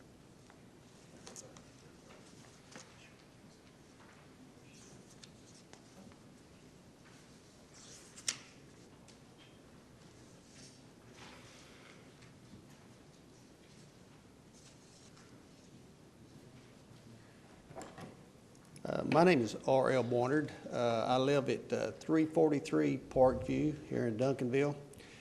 It's right behind Village Tech, or Village Tech is right behind me. My house is located at the far east end of the street, which is the last house in the Bendel Creek area down there. Over the past years, we've had a number of drainage issues, but they were addressed, and through the efforts of TRA and the city of Duncanville, they were all addressed and solved, and I appreciate that. I really do. And at this time, I'd also like to thank John M. Bruner, who is the, he's the floodplain manager here in Duncanville. He came out to my house back in the summertime. Him and I walked my property plus the Village Tech property, and he was asking me questions and I was addressing them, and we were talking about drainage issues and the concerns I have. So I appreciate him. He had a real concern for it, and I've talked to him since. But having said that, you can look at the pictures. We do have a few problems here. According to the G25 Duncanville planometrics, that is this right here, which she was addressing a while ago about the floodplain. My house, along with a number of other houses in part of Village Tech, are in the 100-year and 500-year plane. And you know how the 100-year and 500-year planes are. You look around the United States, and you see that they've already exceeded that, a number of them, a number of the towns, a number of the cities. First of all, I want to tell everybody I'm not against the Village Tech project at all. I would never deny a child or a young person an education, and I think it's a good idea. But having said that, if you'll look at the pictures at present, the drainage we're having right now, the way I understood, there was going to be better drainage. But if you look at those pictures in my backyard, that water is running, and it is basically flooding my backyard. It's drainage, drainage, drainage is what we need. They put those portable buildings, which they're nice portable buildings, but they put them so close up behind the tree line, which is right behind my house, that you see that water where it's at. And it just pours over into my yard and a number of the other people's yard. I can't speak for them. I can only speak for myself. But if you've been in disaster areas and flood areas, let me tell you, most everything in a house or whatever building, it gets ruined, and it gets ruined quick. And I've been in those areas. I've been in those houses over the years. My concern is, if at this stage right here, Village Tech, the drainage, it is what it is right now, what's it going to be like in the future? Because the way I understood, there was going to be better drainage than what it is right now. It's created some problems for us. Now, I can't speak for anybody else on Parkview, but it has, created some problems for us. With the new parking lot going in, there's going to have to be some good drainage, really good drainage, because that water, even though the water flow you think is going to flow right to the creek, it doesn't work that way.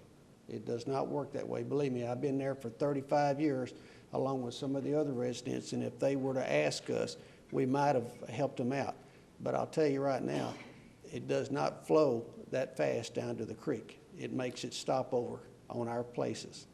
And there's a number of homeowners that are concerned about it, and I'm concerned about it. But like I said, I'm not against the project. I just concerned about the project going forward and at present now because of the drainage. I thank y'all for your time, and I hope the project goes well. But like I said, right at the present, we have a drainage problem right now. And it's 2 years from now when they start the project or whenever phase 2 or 3 goes in, well, it's now that we're concerned about. And of course, it will be the future too, but I hope they take another look at it right now. Thank you very much. I presume, Mr. Adams, you would like to address the council? State your name and address for us, please. Thank you. Not to add a whole lot, take away from anything for sure, but RL missed the first rain, the one we got 10, 12 inches here 6, 8 weeks ago. All those pictures were the little rain that came after that. I mean, this water was this deep. The drainage is going to do with the road that they're talking about being temporary. Temporary is not concrete, is it? Temporary is gravel, and that's not going to assist us much. That it would be put to stay. I was talking about earlier, the convex, the concave drainage like an alley in all over the neighborhoods on the line, but the houses, the portable buildings are so far back that you can't even get in there with Encore, fire trucks, or anything else that we were instructed to put house numbers on the back of our house.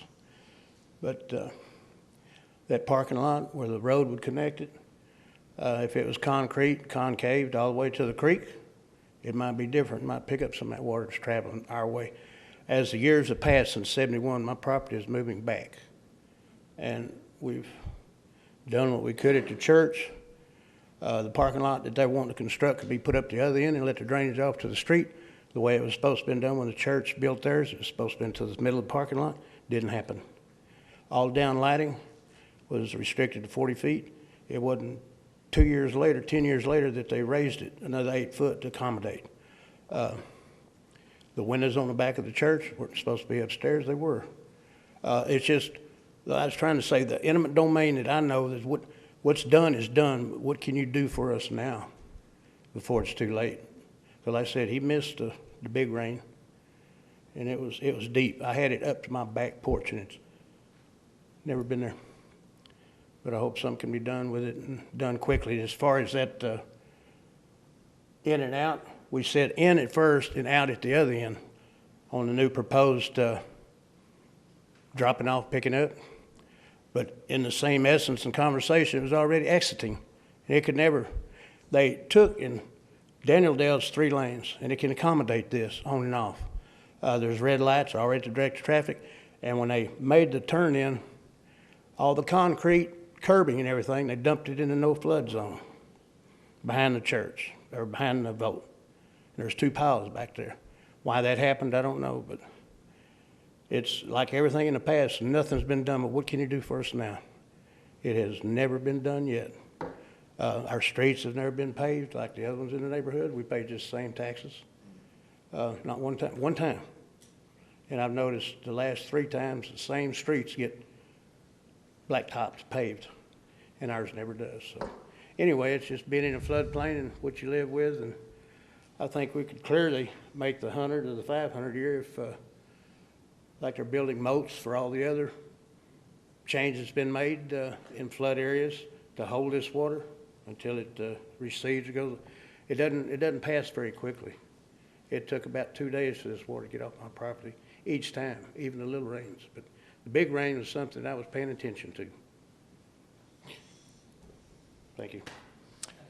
Thank you. Adams. Michael Joe Adams. Yeah. Parkview. Anyone else wishing to address the council?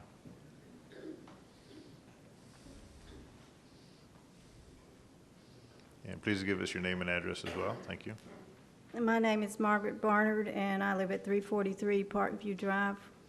And I want to show you another picture that we need to show, where the water is running straight into my yard that needed to get printed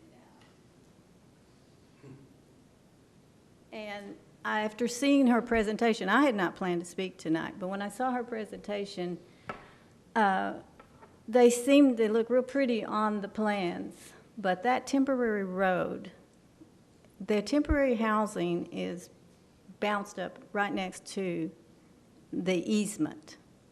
And therefore, they're going to put in a temporary road, and that is where all the water runs. And it's running straight down the road and then from the parking lot, as you see, coming down the next exit out of the other parking lot they already have. And all of that water is in my back door. And I know if you raise it to put a temporary road there, that's going to make it even worse. So that has to be reconsidered completely in the plans, because there's no way that elevating that land anymore will help the drainage situation whatsoever. And so I appreciate that fact that they think that that's a solution, and it may be a solution to the parking problem or the driving problem, but it's not a solution to the drainage problem. Also, that proposition of those temporary buildings being there only for 2 years, and she said that those would go away in the phase 3 if the funds are available. That looks to me like that's a long ways down the road rather than 2 years. So I appreciate your consideration deeply on the flood incineration, and please help us, please. Thank you. Thank you. Anyone else?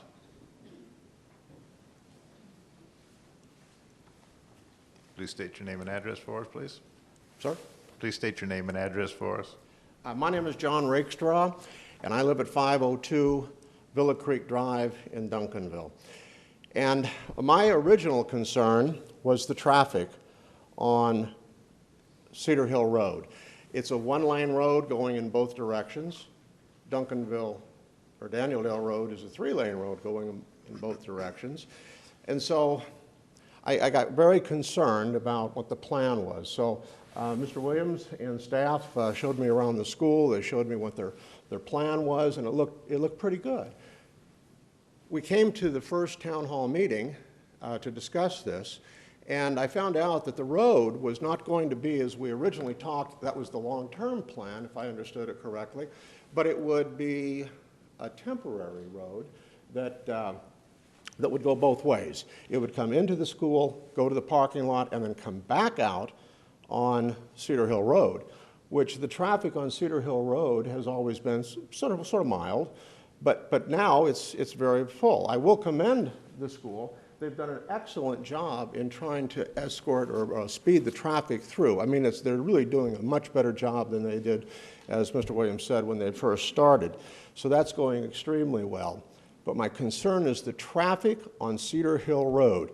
I hope you all have a copy of that petition that we got circulated around.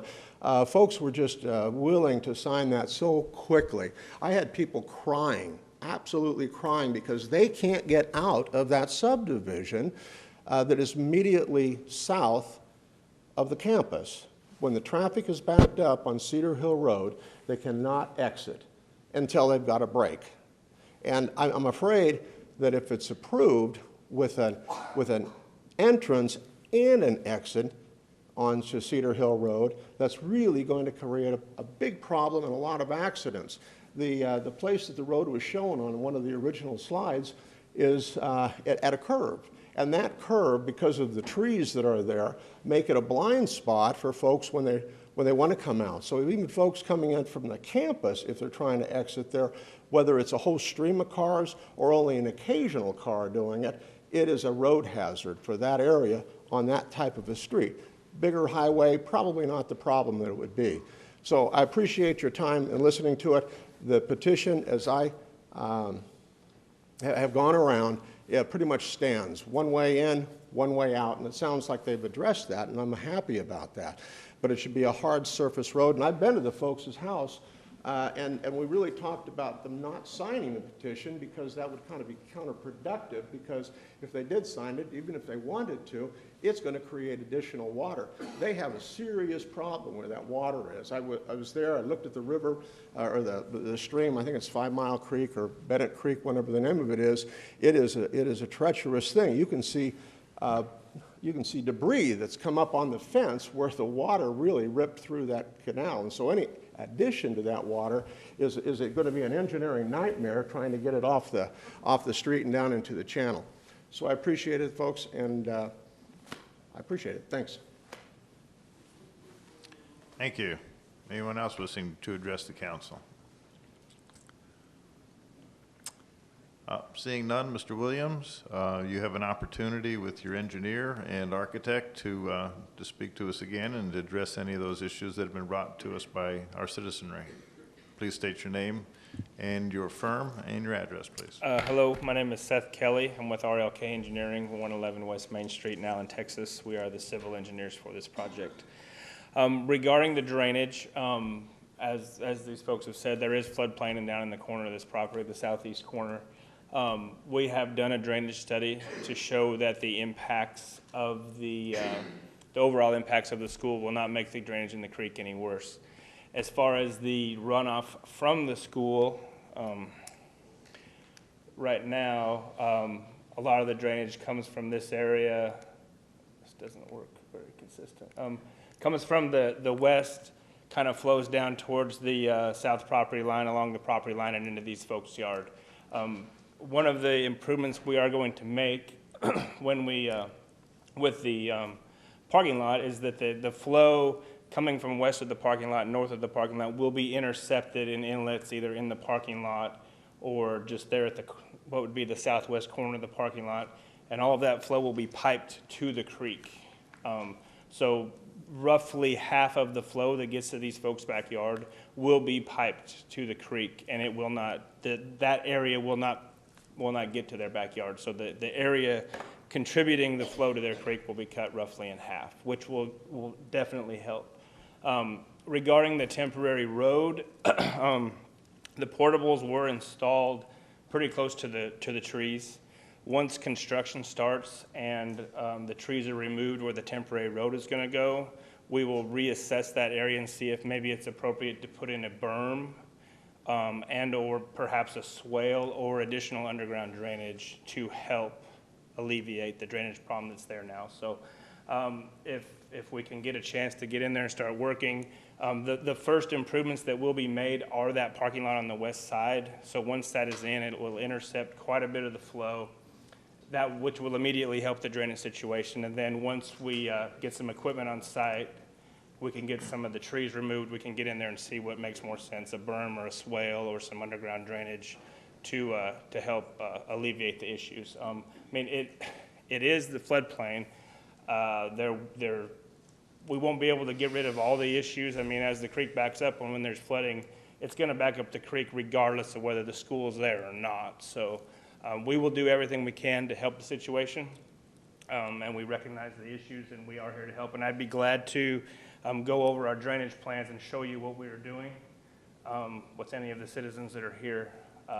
So just that's our plan. We're here to help. We're not trying to make anything worse, and we definitely will not. Okay. Any other questions? Thank you. Thanks. We may have questions afterwards. I just wanted to speak to timeline on this. Again, our financing timeline is to price bonds this December, January, which would mean we would be commencing construction this December, January for the Phase 2 project. And the first thing that would come online would be the parking lot. We'd work through that. Additionally, the drainage work that's going on as well. Our contractors indicate that it's a 10-month project. We're saying 12 to be reasonable with that timeline for our parents and expectations.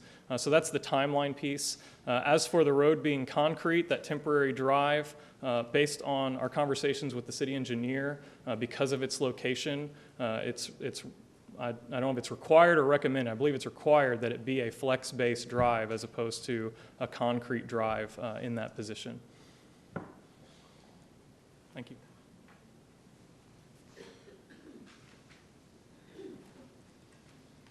Any further comments from applicant, engineer, or architect? Okay. Seeing as how there's no further, yes, sir. Please come forward. We need to use the mic so we get you recorded. Thank you. We love kids getting their education. We don't mind them being there, but I've watched them play. They don't have any equipment to play with. It's kind of like back in the 18th century with a cloth ball they kick around. They mill around, they don't have nothing to play on. When would that be done? And where would that be? I see where they're at now, but when it's muddy and raining, 2/3 of the time it's too wet for them to even be down there, so. But they're there. And as far as the people policing in their galoshes and their outfits for cars coming in and out, that's small smicks. Let's go and stick with the kids to what they have to do. These people get paid for that, and these kids need a place to play. The church was there. They had a place to play, but it's gone now. We had to move it when we broke the burn to doom the fall of the land. I know you can use the underpinning on these permanent units back there. There's water standing in between them this deep, and it's probably still there today. I don't know. I haven't been over in a week. But the access back there for police, Encore, anybody is not going to be accessible when they put down this Cleachy top road. It just won't happen. But I'll just leave it at kids need a place to play in a fenced-in area also. Okay, thank you.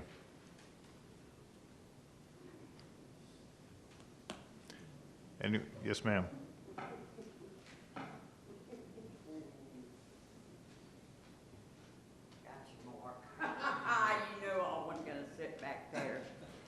My name is Judy Knight. I've lived in Duncanville 40 years. I've lived on 1603 Cedar Hill Road for 14.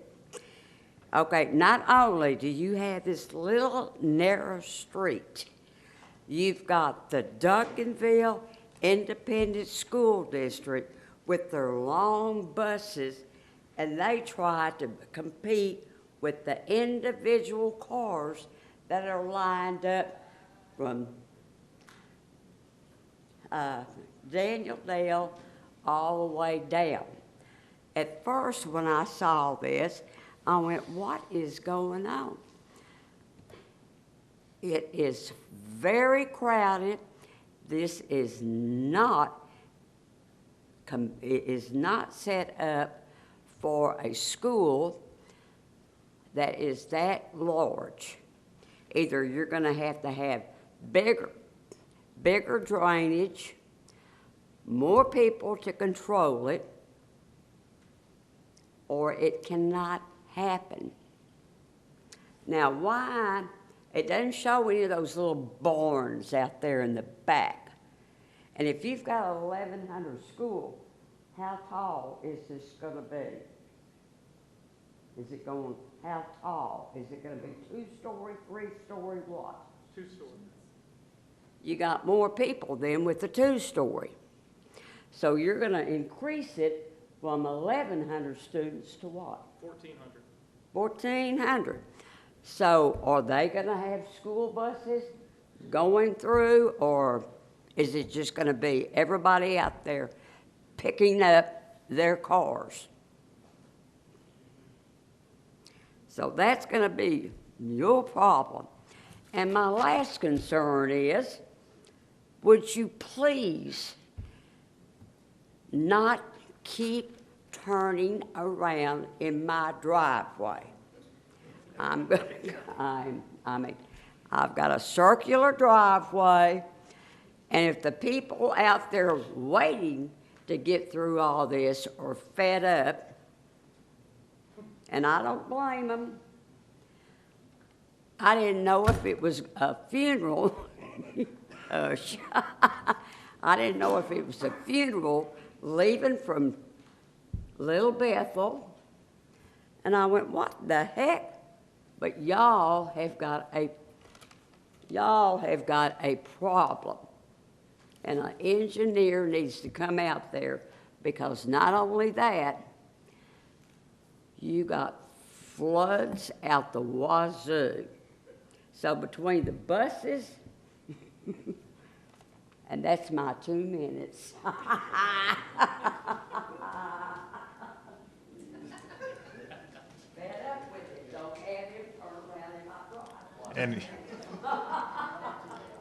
Anyone else wishing to address the council? With that, we will close the public hearing at 8:59. And Move to close the public hearing. Second. Need a motion to close the public hearing. Second. Have a motion and a second. Please vote on closing the public hearing.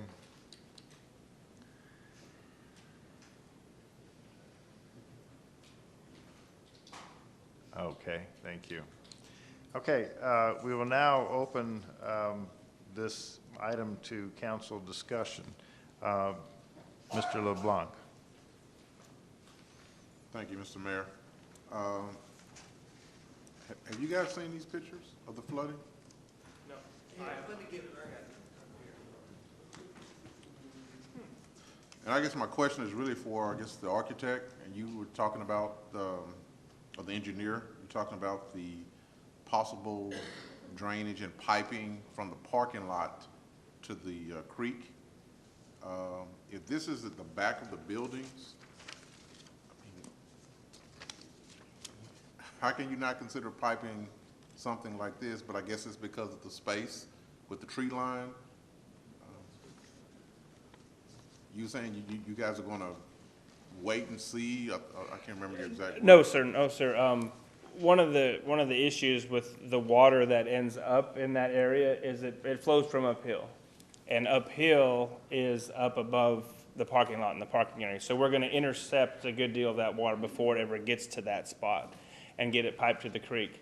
As far as the temporary road and how that works in there, we plan to come up with a plan once we get some of the trees cleared and see how the land lays back there to alleviate that situation. The school does not want all that water sitting back there between their portable buildings either. So we are, as soon as construction starts and we can get some of those trees cleared and see what we're working with, we will do something to get rid of that water. But you won't know until you clear the trees? Well, we don't know what the best plan would be. We may put in some inlets and connect them to the underground pipe system. That there's going to be an underground pipe system that will roughly follow the temporary road. We may put some inlets in that will collect that water. We may regrade the area to take the water all the way to the creek and get it out of there. We're not sure what the exact solution will be yet, but we will take care of it because the school does not want that water back there either. Because one of the pictures I'm looking at, you saying that this water is coming from up on the hill. The majority of this water is... Some of the water is flowing from up the hill, yes. Because it's over the first step that's going up to I guess the steps that lead up to the building.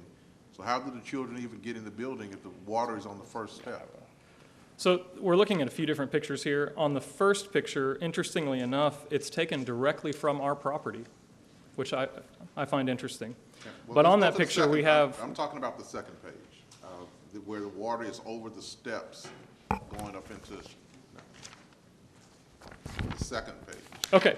Well, I want to address both. So the first picture on this portion of the campus, there's a sewer line that runs. That's the immediate drainage that we're talking about that will alleviate that water that's coming in. The second page... Is there already? No, that's what will come in with phase 2. The second page where you see the tree line, that water is what Seth is talking about, whether or not that's being exacerbated by the water that's going to be alleviated from the sewer line or if that's coming from behind as well. And we'll be able to better ascertain that once we have those trees removed and we can determine that. And like he said, whether that's a berm or that's more underground piping that's going to alleviate that, certainly. But that first one is where we have the bulk of the water as well.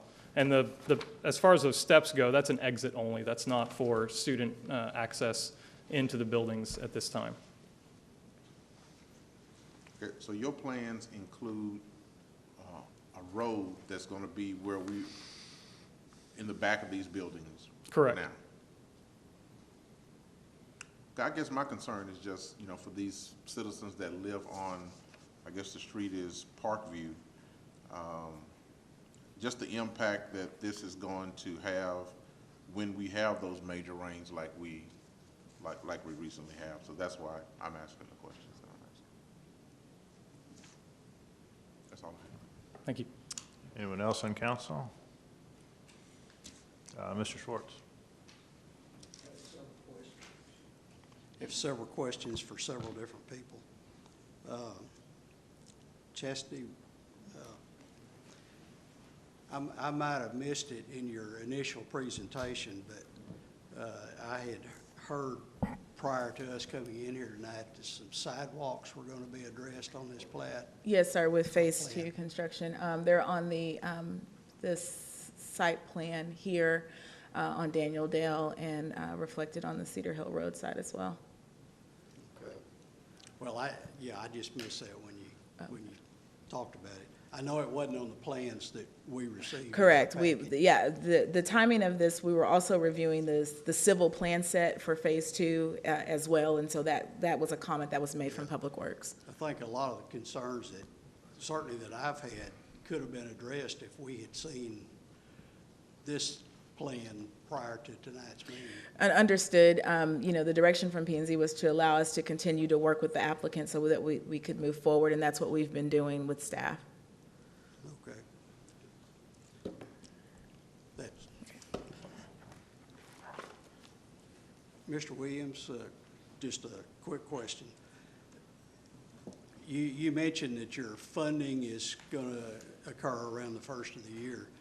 Is the zoning tonight, is your funding dependent upon getting the zoning done? It is not. As Chastity mentioned, there's the SUP zone, which is where our ideal spot is for a portion of this parking lot, but there is the residential zone to the south of the zoning where we would be able to redesign and put the parking lot in that position. Our opinion on that is we don't want to keep kicking this ball down the field. We're all here. We've all put a lot of time into this. We think it'd be better to address the special use permit in Zone 1 on the front end of these projects as opposed to in the middle or on the back end. Oh, I agree it all be done at once. The question is just the timing. Yes, sir. With the concerns that we're hearing tonight, yes, particularly sir. about the drainage. Certainly. And on the P&Z presentation at that time, it was in our long-term goal to be able to do this temporary drive. At the time, we had not heard back from an arborist to know what the mitigation possibilities would be, and we were able to get that confirmation between the P&Z meeting and this meeting, which is why the updated plans were able to include this. Okay, because there is a city ordinance on removing trees. Correct. And what trees can come out and whatever. So I'm glad to hear that you've taken that into consideration as well. Yes, sir. I noticed that there's 2 additional portable buildings being added. Is that in this next phase? Yes, sir. So that you'll build a temporary road, and I agree the road should not be concrete because concrete is going to generate additional runoff. It ought to be porous so the rain will go on through it for the temporary road. The permanent road could be designed with proper storm sewers and drainage and everything.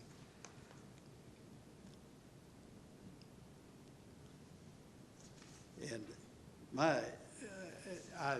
I was pleased also to see what your plan is on the stacking, the double stacking for your parking lot. In my mind, I wanted to see a deceleration lane on Cedar Hill Road, but you've kind of addressed that by putting the additional capacity in the driveway there, which is actually going to pick up a lot more stack than what just a deceleration lane would. So that's a good solution. And as far as cars turning in from the wrong direction, excuse me, that can be addressed geometrically with the design of the entryway and everything, and I'll let your engineer work on that for you. But that's all I have at this time, Mr. Mayor. Thank you, Mr. Cooks. Yeah, David, excuse me. David, were you aware of any of these property issues when you purchased in the building at all? Were you aware of any traffic flows or any water floodage when you purchased the church? When we purchased the property, we knew where the floodplain was at that time, but that was it. Do you know the impact of what was happening in the neighborhood? No impact? We were not made aware of any in the neighborhood. Okay. And then thinking about going back, I'm not sure where you were located before, you mentioned that. Did you have any traffic issues in your previous location, and if so, how did you resolve it? We did. We actually were 2 sites in Cedar Hill. One of them was on Parkerville and Joe Wilson, and so we were tucked away in a corner. And as a result of that, we had a much smaller site. It was a 10-acre site. Only half of it was developed with a parking lot that was 1/5 of the size. But we were able to encourage parents to, show up later as well at that time. And we utilized Parkerville as part of the drive because of that early arrival of parents. We pulled them in, double stacked, same idea, as far as we could, and then the parents that arrived early would back up. Our other location was our Pre-K 2 Early Childhood Center. It was 6 portable buildings at that time, and it was on the Cedar Hill Church of Christ campus. They have a very large parking lot, and so we were able to queue, I believe, 100% of the cars on that site when they were able to come through. We all want to be good neighbors to each other, so I'm just asking, what information did you share with the neighbors about the project before we got to this level, before you got started? Any communication that you or the school did before now? In early August, we sent out an invitation for the neighbors to come out and take a tour of the campus for us to talk about who we were, what we were about, and additionally address specifically traffic. That was our primary issue we wanted to bring up with folks. As I mentioned, we knew the first 2 weeks would be a challenge. The main challenge we've seen persist, obviously, is what's happened on Cedar Hill Road. Additionally, Mr. Rakestraw and I had an opportunity to meet together before the P&Z meeting. He expressed some concerns via email with the proposed plans, and so we met, and that's where we laid out the plan as we knew it at that time, with the possibilities of what might happen in the future. And then on Friday, Mr. Jameson, who's not here, was able to meet with the city and learn about these drainage concerns. They had not been brought to our attention prior to that. We would have welcomed that information because it helps inform our plans as we want to make sure the drainage is gone. Because as the pictures show, we have it on our side as well, and we want that to be removed. All right, thank you. If there's no other council members, I have several questions myself.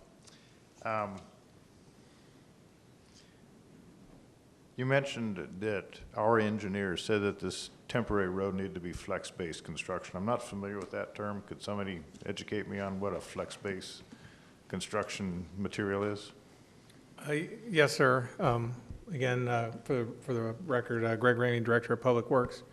So the flex base is basically just the sub base that you would normally do for any pavement project, and so it's basically consists of aggregates and fines, so it's compacts very nicely and has a relatively good wearing surface for temporary purposes. So that's really, I don't know the best way to describe it as such in my world. How temporary is temporary with 400 or 500 cars running through this thing? Well, what's going to happen when again, it rains? there is some maintenance that's required, and it would be incumbent upon the property owner to maintain the road appropriately as it degrades over time between when it gets put in and when the phase 3 permanent solution is involved. And in fact, within the ordinance, it does require that in the event that we do allow a temporary road in this manner, that it is incumbent upon the property owner to maintain it appropriately. Okay. Knowing that a parking lot is an impervious surface, in my logic, when it rains, a new parking lot of 118 spaces of an impervious surface is going to exacerbate the problem. Could someone explain to me how that size of concrete is going to ameliorate a situation versus exacerbating the situation? So I'll defer some of the more particulars of this project to their engineer of record. But from the city's perspective, the bottom line is that it's incumbent upon all property owners to capture all water on their property and divert it as appropriate.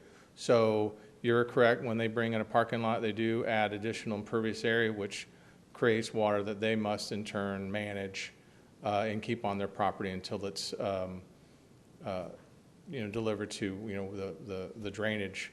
Now, that's really the bigger picture, and so as you said, when they bring in this parking lot, it's up to the engineers to design their solution based on that overarching guidance that they have to manage their stuff. So I'll turn it back over to their engineer, Mr. Yeah, in fact, Mayor. I was going to ask Mr. Kelly to address my question because you previously stated that you're going to attempt to divert one half of the present flow based on a future examination of putting in a berm or a swale. But now I'm looking at this in I don't even know the number of square feet for 118 parking spaces, but that impervious area, when you say that you're going to attempt to divert one half of the present flow, does that take into account this new parking area? Yes, sir. The area, when I say it's going to be diverted, the area will be picked up in a pipe and piped all the way, if I can get this to work, all the way over to the main creek. If you can see there where the temporary road makes a turn to the north, a lot of the water right now kind of runs down the south and then turns and goes into the Bentel Branch, if you will, and through these folks' yards and lots. Our plan is to take it all the way to the main creek and outflow that pipe into the main creek. We have done a very comprehensive drainage study of the creek to show that the impacts of the drainage system and the site as designed do not have any adverse impacts on the creek or add to increase the water surface of the creek. Okay. And Mr. Bunner, the town's engineer, has reviewed that and concurs with our findings. Okay. Mr. Williams, you mentioned, I didn't get down the number of cars that are trafficked through your facility on a daily basis. Could you reiterate those again, please? Approximately 600. 600? Yes, sir. So what was the determination to create a parking lot of only 118 spaces? How did you arrive at 118 spaces for the lot? Right, the 118 is for the queuing, so that's the number of cars that we can stack. The number of spaces, I'm not sure the number of spaces off the top of my head, but the queue is 118 cars. And so all of this is based on traffic flow. So we're not trying to capture 600 cars at any single moment.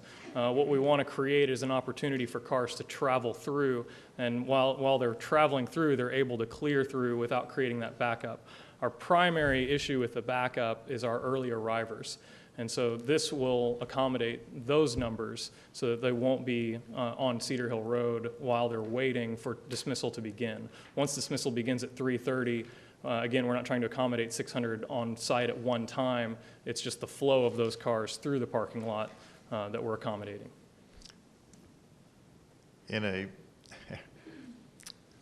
My brain runs on different tracks sometimes. I have to apologize for that. But once, a parking lot is a parking lot, which means cars are going to be parked there. And the traffic flow is going to be moving through that parking lot. So you have 500-600 cars moving through that traffic flow. You have 118 cars in parking spaces. And moms and dads are trying to get through that line as quickly as possible. Who's going to control that flow so that the people that are parked can actually get out? For that lot, it's a student and teacher lot, and so they actually wouldn't be leaving during dismissal at that time. So the students that would be driving aren't dismissed until 4:15, and then the teachers that are finished at 3:30 with their school day have an additional 45 minutes. That's currently 20 to 30 of it's being used for dismissal, and the rest of it is for planning purposes. So there would be minimal exiting and getting into the flow at that time. Okay, so I was misunderstanding some of the traffic flow. I was seeing that some of the traffic flow would actually be circuited through the parking lot, but it will not. It does circuit through. That's correct. what I thought. Correct. Chastity, could you bring up the chart of the proposed traffic flow again? Yeah, there it is. Okay, so yeah, I didn't misunderstand. So correct. And it is bidirectional. It will empty out into Cedar Hill. No, during dismissal and drop-off, it would empty out onto Danieldale. Okay, Yep. So the two lines on this particular chart, are those two lanes of traffic? Correct. They're two parallel lanes of traffic going in, they're circuiting through the parking lot, they're going all the way around and picking up students and then emptying into Danieldale. That is correct. Yeah, see, that's different than what is there. That's old, this is new. See, that's why I'm asking, that's what I wanted to get clarification on, because I'm trying to make sure that we got two parallel lines coming in. Yes, sir. Which should logically alleviate a lot of the stacking on Cedar Hill. Correct.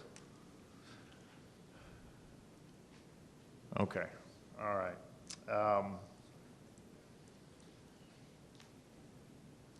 Mr. Raymond, did the flooding exist into the Parkview area, street in that area before Village Tech was built? I mean, we had a church there, I know, but what we didn't have was all those temporary buildings. It was the construction and the laying of the temporary buildings is what created more impervious land that's causing this flooding to go into Parkview in that area? Sir, I would have to get back with you on that. As you know, I haven't been here that long myself. But again, I'm sure there's some, and there is some level of impervious surface associated with the roads. I mean, with the roofs. And then again, from my observation of the pictures on the side, it looks like they did prepare the soil behind there to sort of build it up a little bit, which may have had some impacts as well.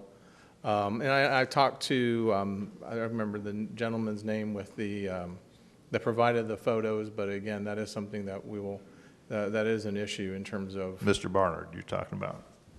Yes, yes, him. Okay. Sorry. And that's correct. I mean, it is incumbent upon me to work with the property owner in terms of Village Tech to address, again, any water that is coming off their site and then unduly affecting the neighbors. But that's really, I don't have any real historical perspective, so I'll have to defer to the property owners. In fact, yeah, that's what I was going to ask the property owners to answer my question. Was there a significant issue with the flooding prior to, even though Greg's place was there, was there any significant issue with flooding prior to the construction of the temporary buildings? No, prior to construction, prior to them putting into the portable buildings, we didn't have a problem. You know, the water had somewhere to go. If you'll notice on page 2 here, they built that up to level out those buildings, and when they built that up right there, well, it created a channel right there. There's nowhere for the water to go. Oh, I see it. I see what you're talking about. That's what happened. And so where it used to go, now it created a barrier. Yeah, it and has. It created a channel for it. And to answer your question a while ago, I did. I went over and took pictures. That's the only way I could show you where the water was and how it was coming over on our properties and stuff like that. And hopefully, to get the problem rectified here in the future. Okay. Mr. Cooks, I see you have, and Ms. Jameson after that. So you have one more question for you, I think, here. Parent participation at one time, when you think, we're thinking about traffic flow, but I'm also thinking about what happens when you have special programs after school where you're inviting 1 through 12 or having a special program, and they have parking issues. That's going to also cause an issue from parking perspective. Then they'll just park all over the place if the parking won't permit enough spaces to hold your guests, because your guest team is going to double because they're going to invite someone else.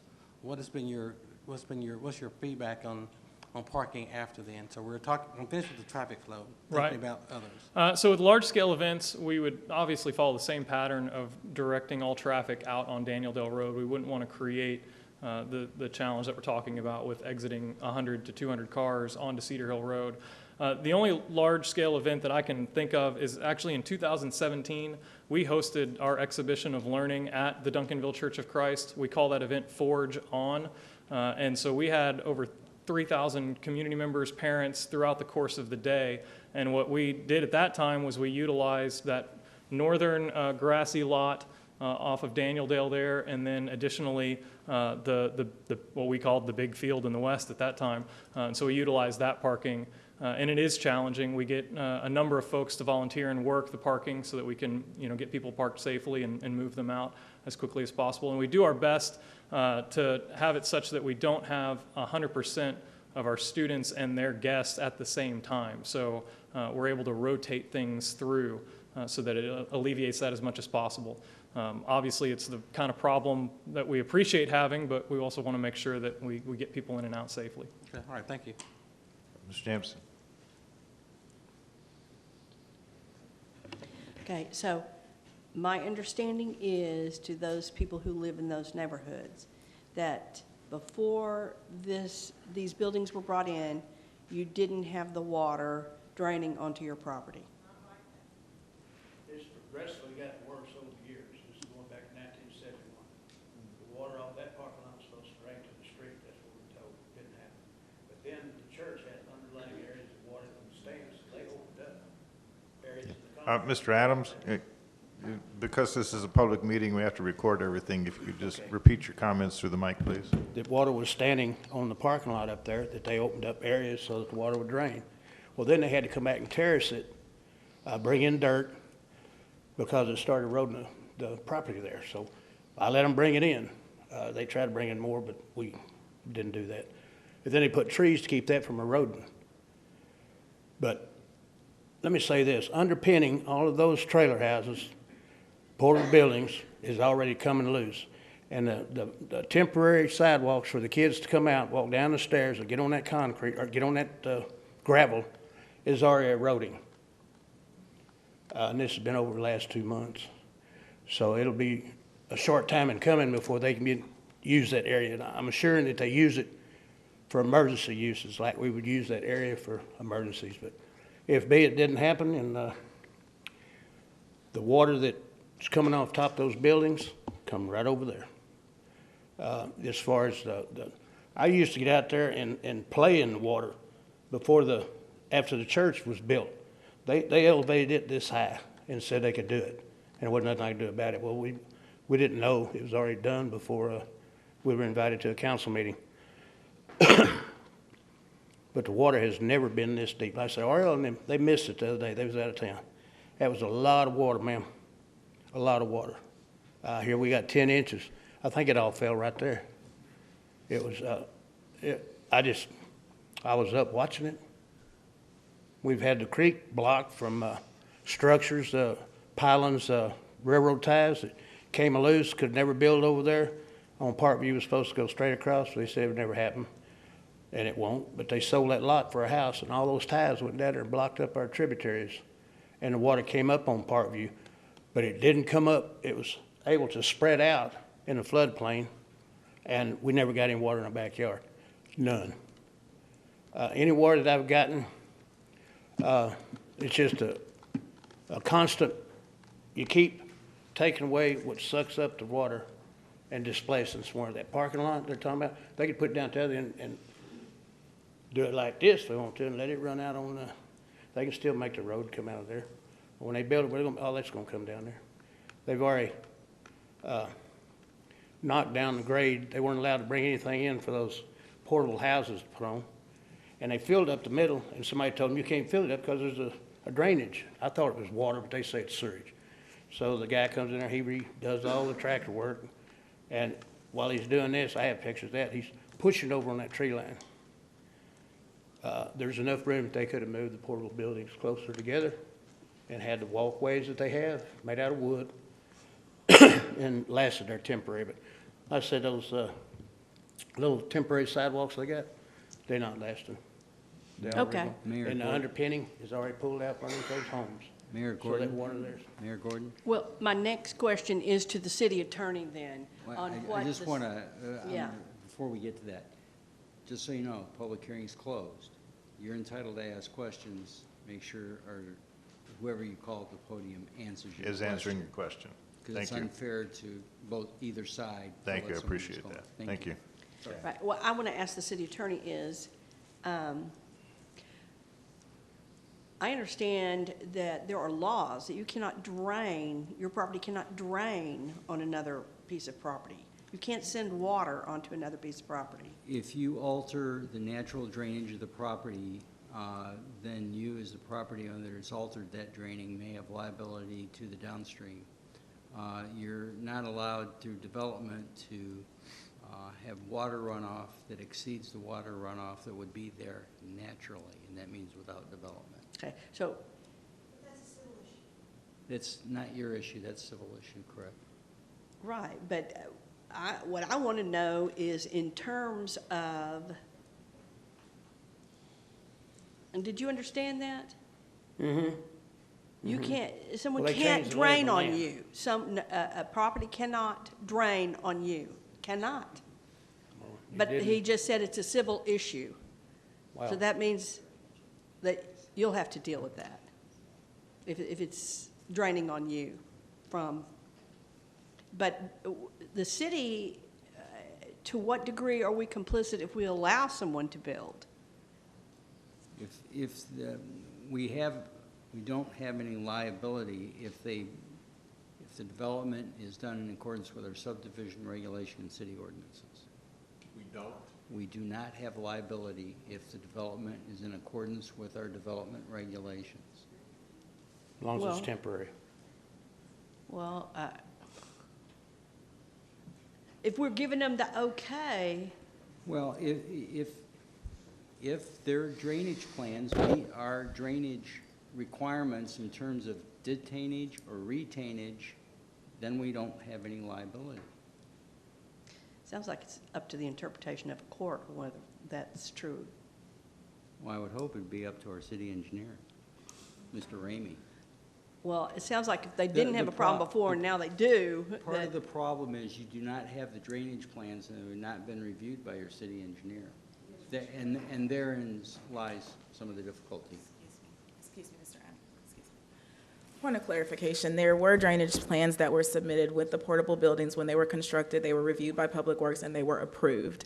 They did, with the Phase 2, they have submitted drainage plans, which they've indicated that they are adding the additional inlets and the piping to address the additional drainage. So In the all of that has been submitted for Phase 2, yes. But for Phase 1, with the portable buildings, our engineers did look at their drainage plan. okay, so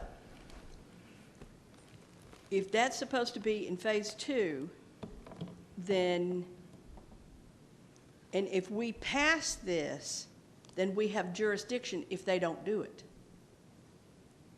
If part of the conditions of approval of the SUP would be to, in the notes that I made was to provide for underground stormwater drainage system shall be designed and installed on the south and southwestern, it's actually southeastern portion of the property to manage all on-site drainage water flow. Yes, I'm sorry. Where are you reading from? I wrote that. You just made it up. I made some notes here about things that are your concerns and that you've expressed concerns for that are not actually conditions to the SUP as written. Yeah, and that's what I made notes going back that as complicated as this issue has gotten, it's more than just what the language is for the SUP. Right. It has some ancillary issues that we have focused on more than just the rezoning. We have focused on what the construction of these buildings has caused to the neighborhoods.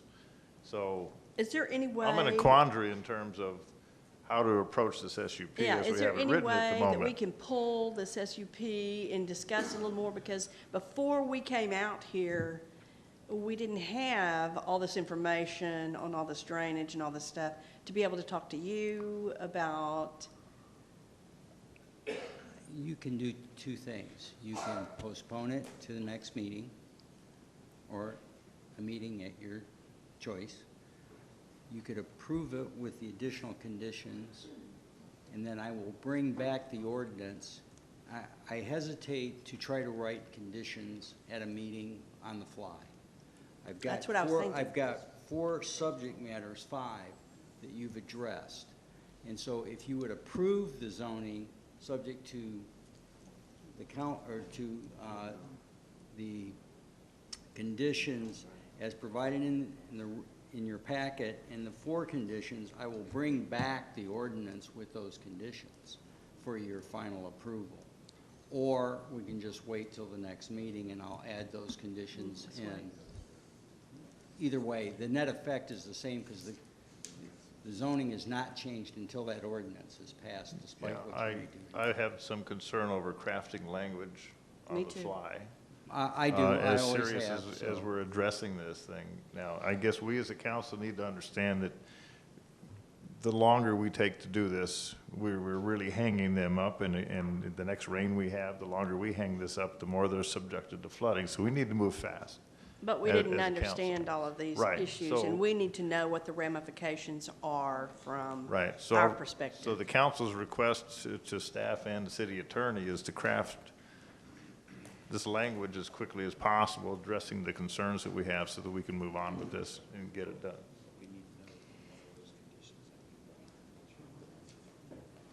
Yeah, Yes, so, yeah, city attorney, you said you've been making I've notes, so got- would you? I've got notes of things that were your concerns, based on your questions. One was the drainage that I just read.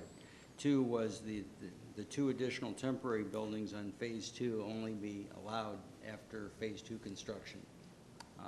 It's questionable whether that's conditioned, because there was concern about new buildings being put in, other than the buildings that are there now. Dennis, Councilman Schwartz, mentioned a hooded island to provide for ingress into the site only from Cedar Hill Road. So ingress is only Cedar Hill Road. It can only be a right-hand turn. No southbound traffic can make a left-hand turn. We can ensure that by placing a hooded island on that so it allows ingress. Can't have to come out again. But based on that plan, ingress is also permitted from Danieldale Road. Well, I'm worried about Cedar Hill. The new driveway. So all egress has to be on Danieldale, ingress only off Cedar Hill. That seems to address, with the stacking, I think that would address concerns of the citizens to the immediate south. So, okay, now I'm really confused, because looking at this new proposed traffic circulation plan right there, no one is going to get into the school from Danieldale Road. Is that right? You'll have to Well, that's ask what I'm them. saying, that based on that, what I'm looking at, they can still get into the school from Danieldale Road. Correct, there is an So entrance. the language expressing only from Cedar Hill Road would be For inaccurate. Cedar Hill, ingress or egress is ingress only from. For Cedar Hill Road. Yes, sir. There you go, okay. But point of Yes, clarification related to that, the entrance only onto Cedar Hill Road was proposed for pickup and drop-off. They would still like the opportunity for the teachers to be able to, that are parked in that parking lot, to be able to make a right onto Cedar Hill Road instead of going behind the temporary buildings. Okay, but what we want to make sure is Okay, our. I just wanted to make Bob that has our clear concern. on To that. him Okay. ourselves. All right, so, I make a motion that we pull this or until the next meeting and give us an opportunity We only to. have one meeting next month. Before you do that, let me finish my conditions. Yes. To make sure that you're in agreement so I can add them in. And So that you've you don't, got- and that you don't pay again to whatever. They it don't is. need to pay. All Your they need- payment. All they Whatever. need to do is come and then you'll vote either yea or nay, but I want to make sure we have all the conditions in there. With the right-hand turn, you want us to also address this issue of right-hand turn only coming out of access from the parking lot. Is that right? So I make sure I've got that right. The last thing was that the driveway, flex base be installed and maintained to the satisfaction of the city engineer so that we can make sure, one of the things, council, is to also ensure that emergency vehicles, that it has sufficient tensile strength to handle emergency vehicles, either fire, ambulance, and police vehicles on that road as well. So we've got a public safety reason. We would make sure that that road is adequately maintained. And then I think I heard the council, and I think the applicant has also indicated that there's staggered dismissal and start times for the high school, middle school has one set, and that the elementary and pre-K have another set. So we keep those, I think that ought to be a condition, because that was your concern, to make sure there wasn't 600 cars stacked in there at one time. So I think that that's a reasonable, and I'll leave it to them to do the stacking or staggering, but it just needs to be staggered so that there's not that too much traffic out there. is it necessary to articulate that the engineering drawings for the new drainage be reviewed again by the city engineer, or is that just going to be an SOP as understood? That would be an SOP, so we just need the right Okay. condition in there, and I think that we have that with what we've read into the record tonight. Okay. So the conditions of the Is there amended anything else? SUP have been iterated and will be worked on between city attorney and staff. And we have a motion on the floor to remove this, to defer, table it. Table it would be the correct And I language? table it, and then I guess we have next meeting, December 4th. December 4th. Okay, so we have a motion to table this and to readdress it at the December 4th meeting. Is there a second? Second. We have a motion and a second. And question, does this question then also need to be a supermajority? No. No. Please vote.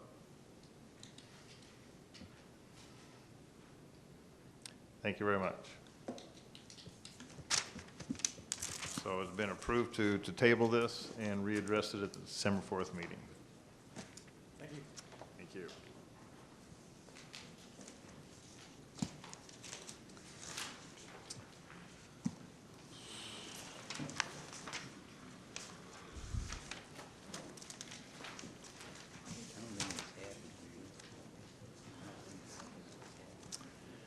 Item 5B,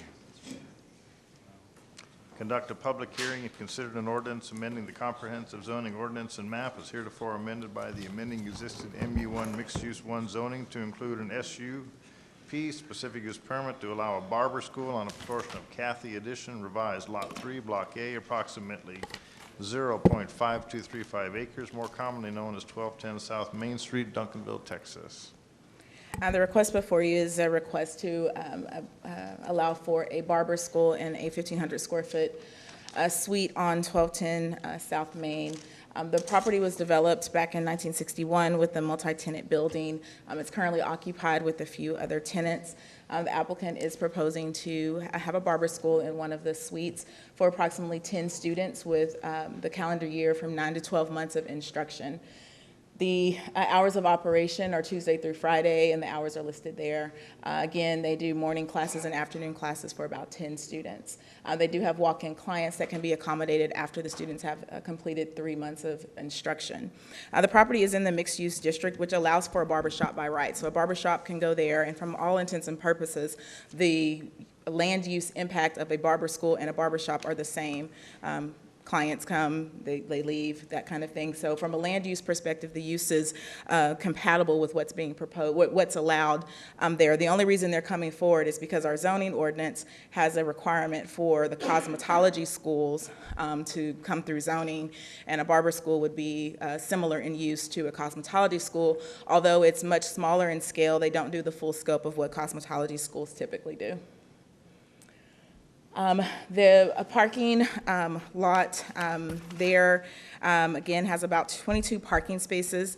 The applicant actually has a shared parking agreement with the Redbird Lanes bowling alley to the west there with them to share parking. But that's primarily just to meet the technical requirements of the ordinance. In terms of the impact, as I mentioned, the spaces there are very small, and the parking requirement for the other uses is small. Surrounding areas primarily retail along Main Street. The future land use plan of the comprehensive plan does indicate this area within the Main Street opportunity area. And again, the uses that were envisioned there are retail, commercial, smaller scale than what you would typically see throughout the area, similar to what would be allowed on the rest of Main Street. This is the zoning change area. This is the aerial. Again, it's a little difficult to see, but Redbird Lanes is to the north, and they actually also have an extended parking lot to the east of the subject property that would also be able to be accessed as well. But again, this is for 10 students.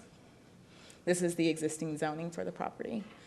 This is the site that shows the existing building and the existing parking, and the proposed classroom area, and of course the floor where clients could be seen there as well.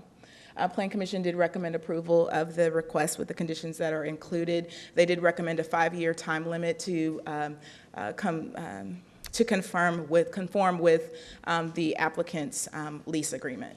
The applicant and the property owners are both present to answer any questions. Thank you. Chair will entertain a motion to approve. Move to approve. Motion to approve. Is there a second? Public hearing. Oh, shoot, sorry. He was on a roll. Public hearing, I'm sorry. Back up, rewind. Thank you. Okay, we're now opening a public hearing at 9:44 p.m. tonight. Anybody wishing to speak to this issue, please come forward. Move to close the public hearing. Second. All in favor of closing the public hearing, please vote. Thank you very much. Unanimously passed. Chair will entertain a motion to approve. Move to approve. Motion to approve. Is there a second? Second. We have a second. Is there any discussion? See no discussion, please vote. Motion is approved.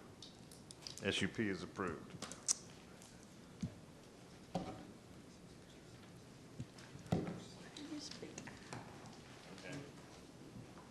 Okay, yeah, suggestion's been made in deference to Mr. Cox, who is present.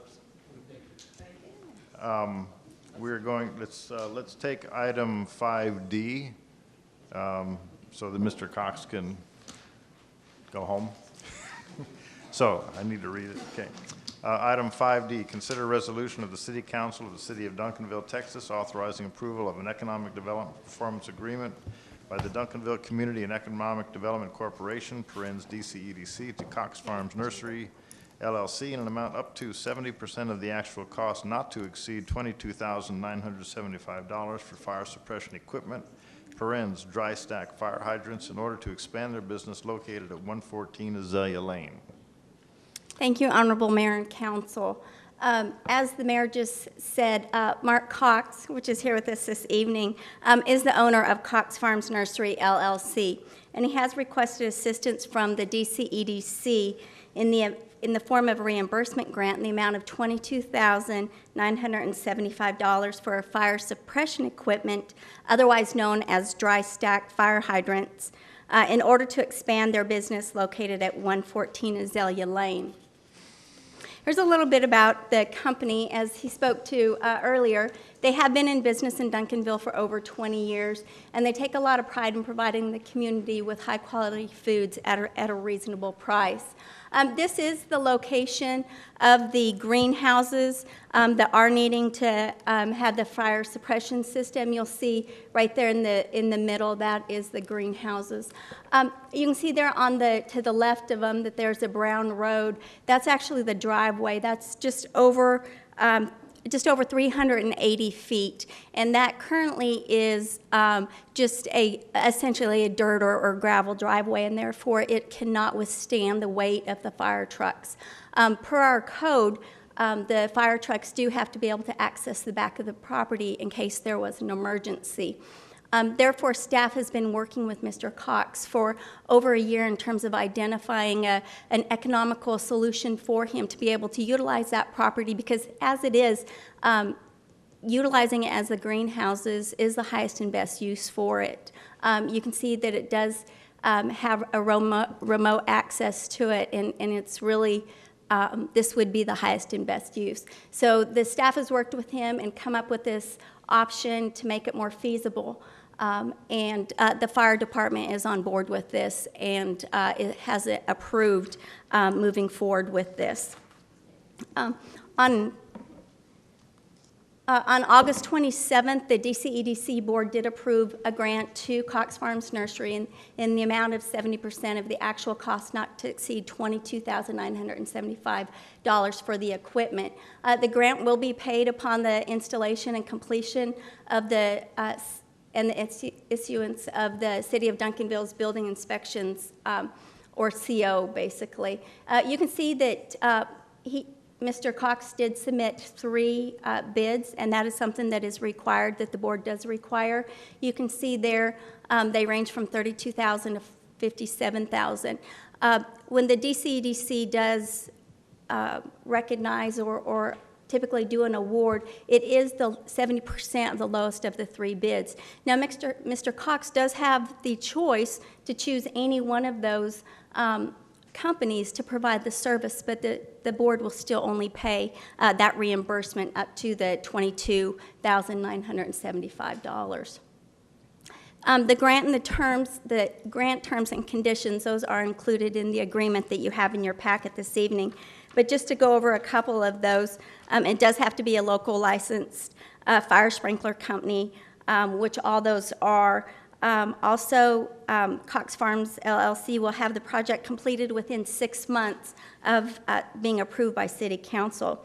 In addition, all sales transactions for the products grown in the greenhouses must run through the Duncanville location because, as you know, Cox Farms does have other locations around the Metroplex. In addition, as we do with all of our grants, we do have a clawback provision in there that simply states if they do not comply, that they will be responsible for paying back the money that has been distributed to them or the grant that has been distributed to them within 30 days of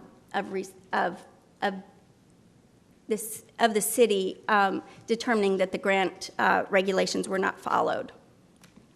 In terms of the overall economic impact to the community, their projections indicate that basically $35,000 to $50,000 additional dollars in sales tax revenue will be generated for the city, which is outstanding for a small business.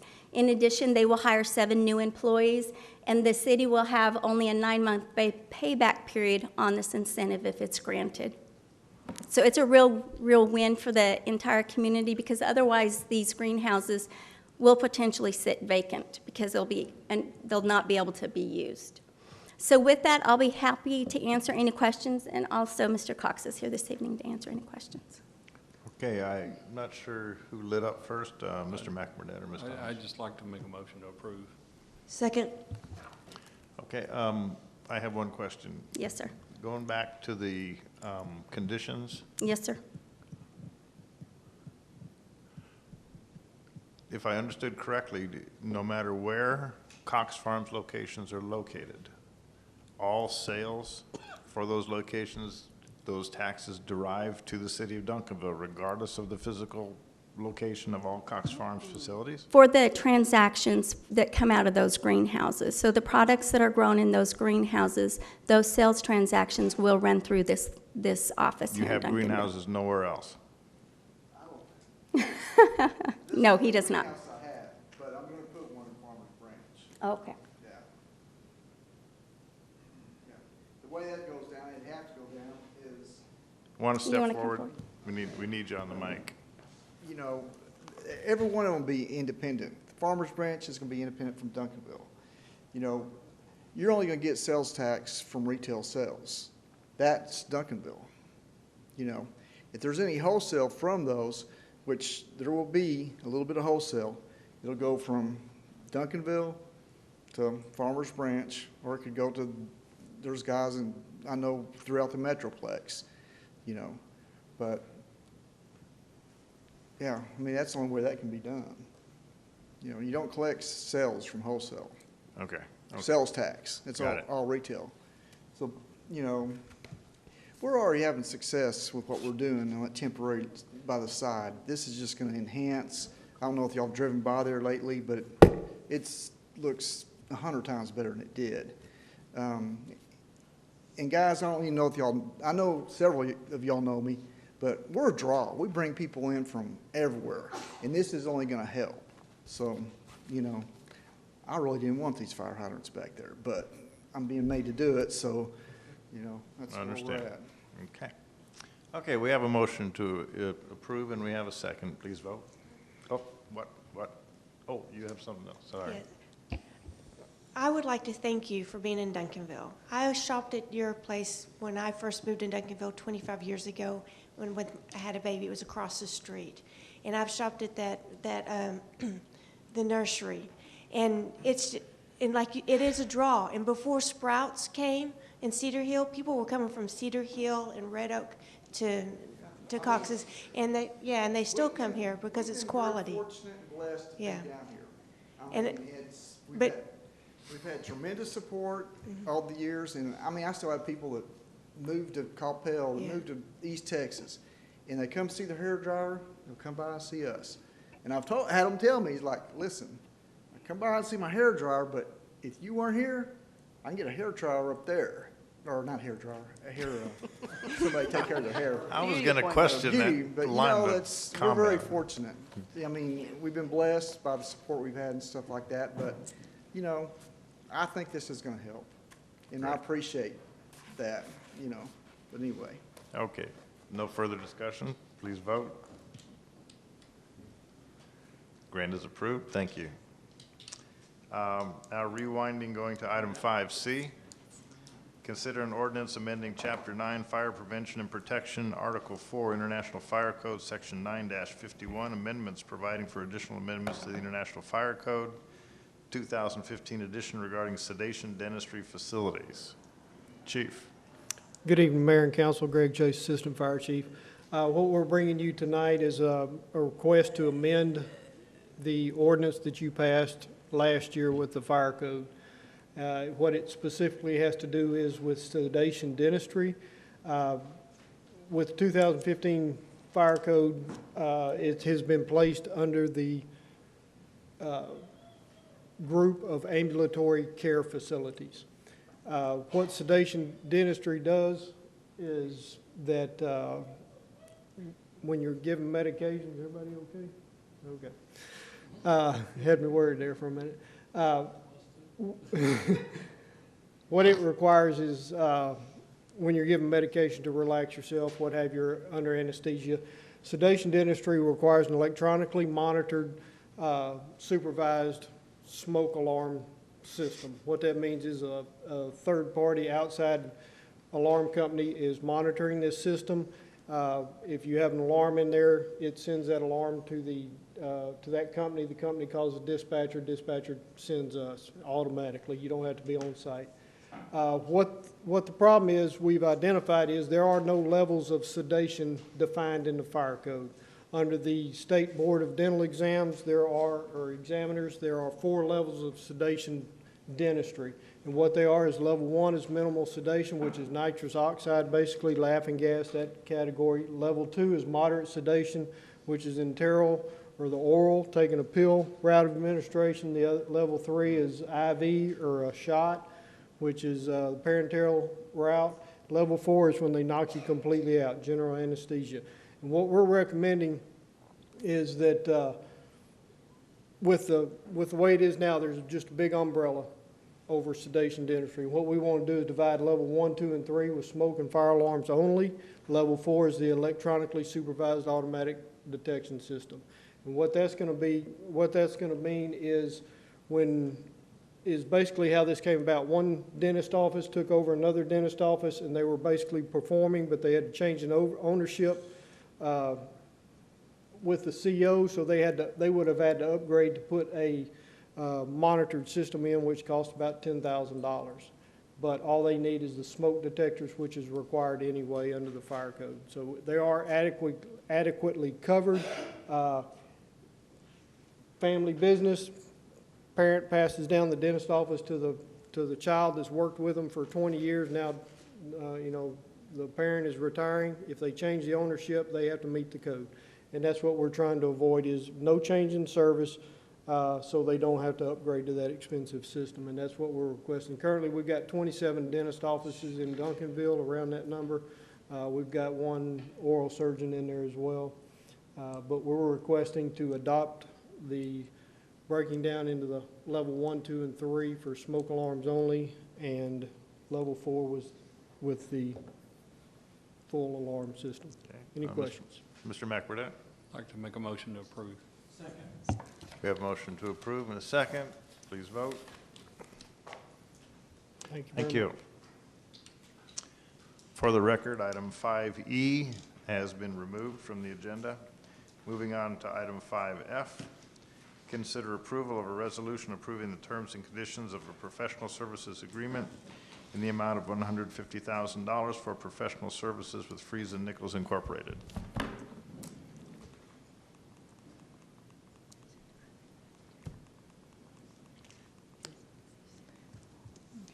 The item before you was a recommendation in the comprehensive plan. If you all recall, there were many recommendations to move the city forward to comply with the vision that the citizens said that they wanted for the city. And one of those was to update our outdated zoning ordinance. As exhibited tonight, some of those requests that come before you, they need to be addressed in our zoning ordinance. Our zoning ordinance was last updated in 1998. It took 5 years to update. It was done by staff. You did not have planning staff. It was done by the Public Works Department. There was no comprehensive plan, so there was no vision in terms of how to move forward. So most of the updates to the plan were to conform to the existing conditions at the time, establishing existing development patterns. Again, with the update of the comprehensive plan, we've identified that there needed to be an opportunity to set guidance moving forward with relation to our development regulations. And so the proposal is to do an update that will include a significant engagement with community and the stakeholders to build consensus around the vision of the comp plan. Primarily want to update and correct outdated regulations.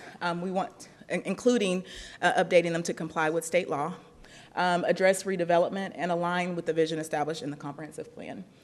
The zoning ordinance under Texas Local Government Code has to comply with the comprehensive plan.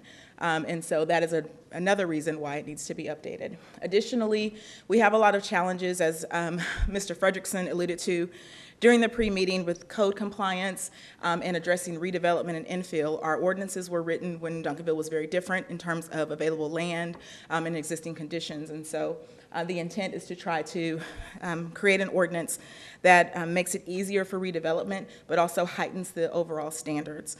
We are looking also at new uses and technologies that need to be addressed, which just weren't contemplated back in 1998. And then again, heightening some of our development regulations so that we do move our aesthetic standard higher for private development. Utilizing a consultant has many benefits, but primarily it allows for the project to be done in a shorter time frame to allow for redevelopment to occur more quickly. It also allows for there to be a broader range of expertise brought to the table. They have transportation engineers and all kinds of staff members that are available and accessible to be able to help with the effort. There was an RSQ that was issued. We received 3 responses. Staff did interview all 3 firms. They did, 2 of them came out with the same price point, which was $150,000, and then one was $117,000. The option that the staff chose was Friesen Nichols as a consultant for a variety of reasons. As Mr. Fredrickson alluded to during the briefing as well, one of the firms that we interviewed, the principals are no longer with that firm, so the people we interviewed were no longer even working for the company, so we would be working with a different team. And the other one did not have significant references to be able to move forward. Nevertheless, Friesen Nichols also brings to the table lots of experience with the development codes all over the state of Texas, particularly moving forward from comprehensive plan to development regulations. And the item was funded in the one-time project fund, and staff is recommending approval of the contract and scope that is provided in your packet. Move to approve. We have a motion to approve and a second. Discussion, Ms. Jameson. I think that the fellow with Friesen Nichols is here. Yes, I thought that was you.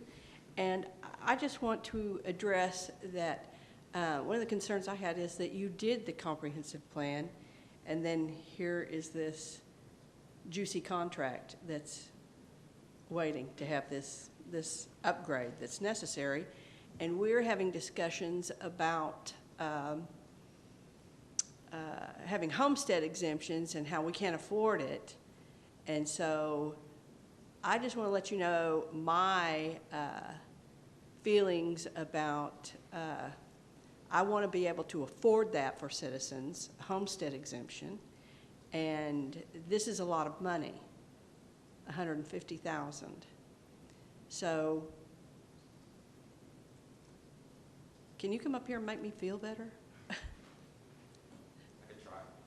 Thank you.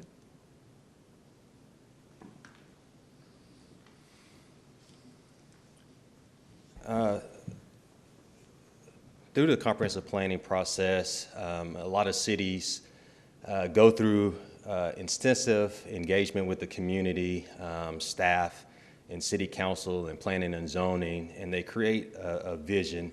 The vision is created from a lot of issues that citizens experience through their living in those particular cities. Once that vision is created, in order to move forward to actually kind of implement that vision, a lot of times it's necessary for zoning ordinance and even subdivision ordinances to be updated in order to comply. For example, if you recall, there was a rendering in the comprehensive plan right off of I-20. Not necessarily that that's the way that area is going to develop, but it's an enhancement of what's there now. In order to create that vision or allow for development to happen along that area, your codes have to be they have to allow for that type of development, which I don't think it does today. And so a lot of areas in the city, as Chastity mentioned, are in redevelopment mode. It was a good point that she made that in the early 80s, Duncanville was probably had a lot of green space and development, greenfield development, and so now you're built out. You are competing with a lot of cities around you. You're competing for residents, you're competing for sales tax, and the updating of your zoning regulations is going to help not only with the aesthetics, but also make it easier for your staff to work with developers and get the development that you want. I think that you would want to control your destiny, and so updating your zoning ordinance allows you to do that in your development standards. So on the residential end, what do you do on the codes? So the residential end is primarily with your subdivision regulations. This is for the zoning ordinance update only. And the subdivision ordinance, it goes into a little bit more detail of how you design certain roadways that go through your neighborhoods. The zoning ordinance is going to look more so at your commercial development. It also includes some residential codes in there as well. So it doesn't really address residential code. It just addresses commercial. Slightly. I mean, it'll allow for instance, if you want to look at certain setbacks and things like that, within the residential zoning districts, then you'll be able to kind of tweak things in there. But it's looking at your zoning categories. Okay, because that was a citizen group also that participated in that zoning. In the comp plan? Back, the one that stands now. Okay. And coming up with the zoning for the different areas. And so through this process, there's going to also be community engagement as well. We not only meet with developers and city staff, but we also meet with the residents as well to be able to get their input. Since they're living in the community, they notice different things and standards that they'd like to see. And so through the community engagement, we'll be able to get their input. We come back and show how that input was weaved and placed into the zoning ordinance update. Well, I guess during the comprehensive plan, there was only a certain percentage of people that actually participated in that. And the concern that I have, when you talk about like along I-20, that goes through my district. And when it was brought through, it came through residential areas. So while you may think a jack-in-the-box would look great where my house is, I don't. So, you know, that's also of concern to me, that I don't think any economic development is good economic development. Right, so this process will go through looking at your various zoning districts, what works, what doesn't work, and at that time, you have the opportunity to make tweaks. But once the ordinance update is adopted by council, then that's what you're putting before residents, business owners, and developers to be able to follow. And so, again, it's in your hands to be able to develop this code to your liking and what's best for the city of Duncanville. Yes, I know that before, citizens participated in the zoning. And they'll have the opportunity to participate here as well. And there are going to also be some online engagement as well. We use a tool called MetroQuest. MetroQuest is a more interactive survey tool.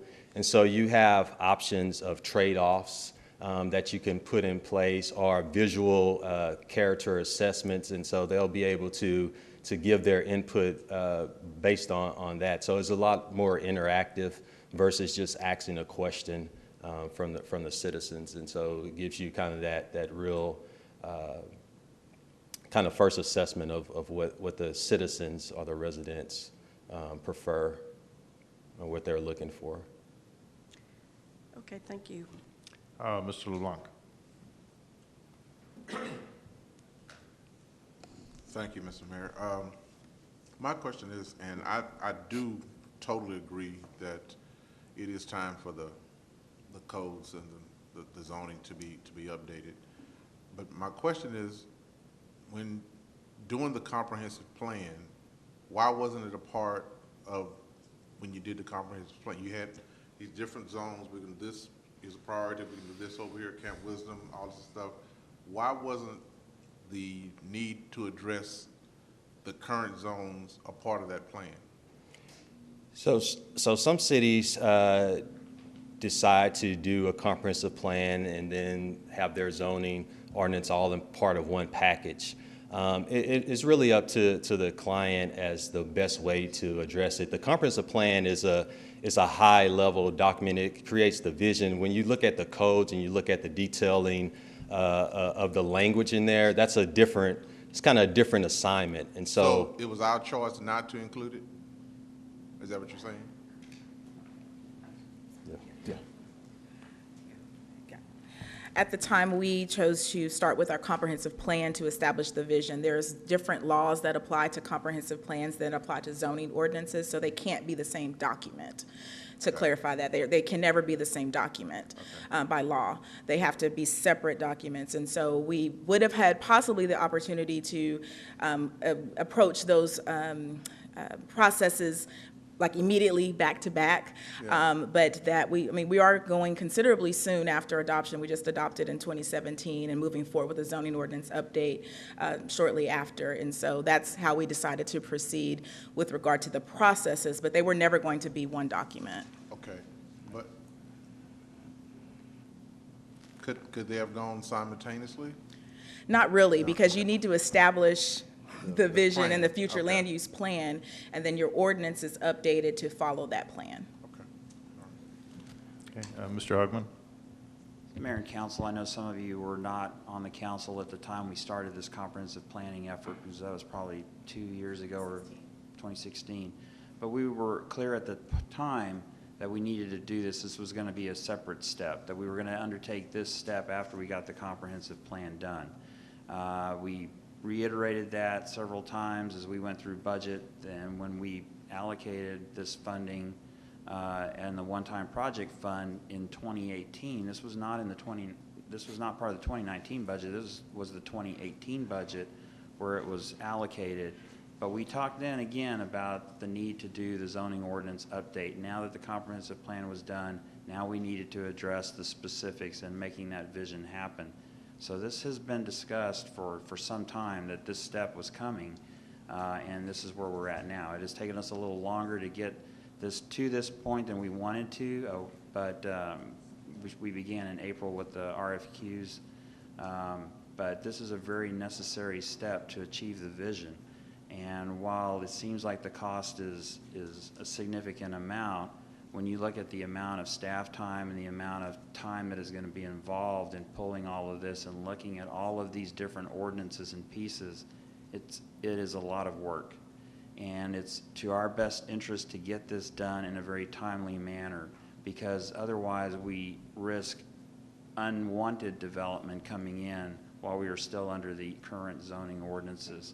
And then that's maybe something that you are going to have to live with for a long time.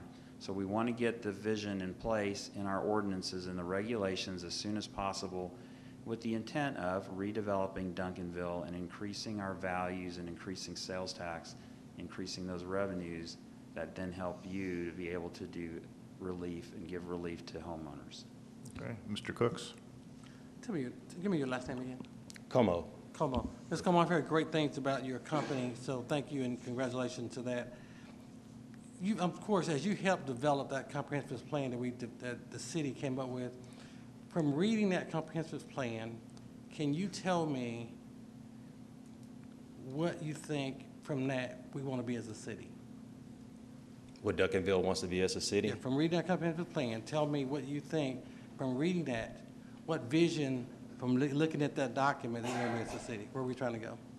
I think you want to be a city that it's that has some identity, that you're set apart from the rest of the Dallas County and this southern area. You want to be a community that's able to capture and recapture some development that is coming from the south, that's coming south. You're a first-tier community, as the mayor mentioned earlier, and so you have a great opportunity to kind of become your own community in Duncanville. So you want to be able to redevelop certain areas and kind of create special districts within your community. So as you're driving through, you're coming through Main Street, you have this experience of the downtown area. As you continue to go south on Main Street, you come to an area where that streetscape starts to change. You have development that's a lot closer to the street. The streets are more narrow, capturing a lot of people. You don't want people just to pass through your community. You want them to kind of experience your community. Cox Farm guy kind of alluded to it earlier of what his business brings and draws, and I think that you want to be able to have more development that has that same effect in the city of Duncanville. Did you see that in our plan? Did you see that in our comprehensive plan? Did I see it? Yes, sir. I did. Okay. And just to make a note, your comprehensive plan was submitted to the American Planning Association's Texas chapter. It didn't receive an award this year, but we were strongly encouraged to resubmit it for next year.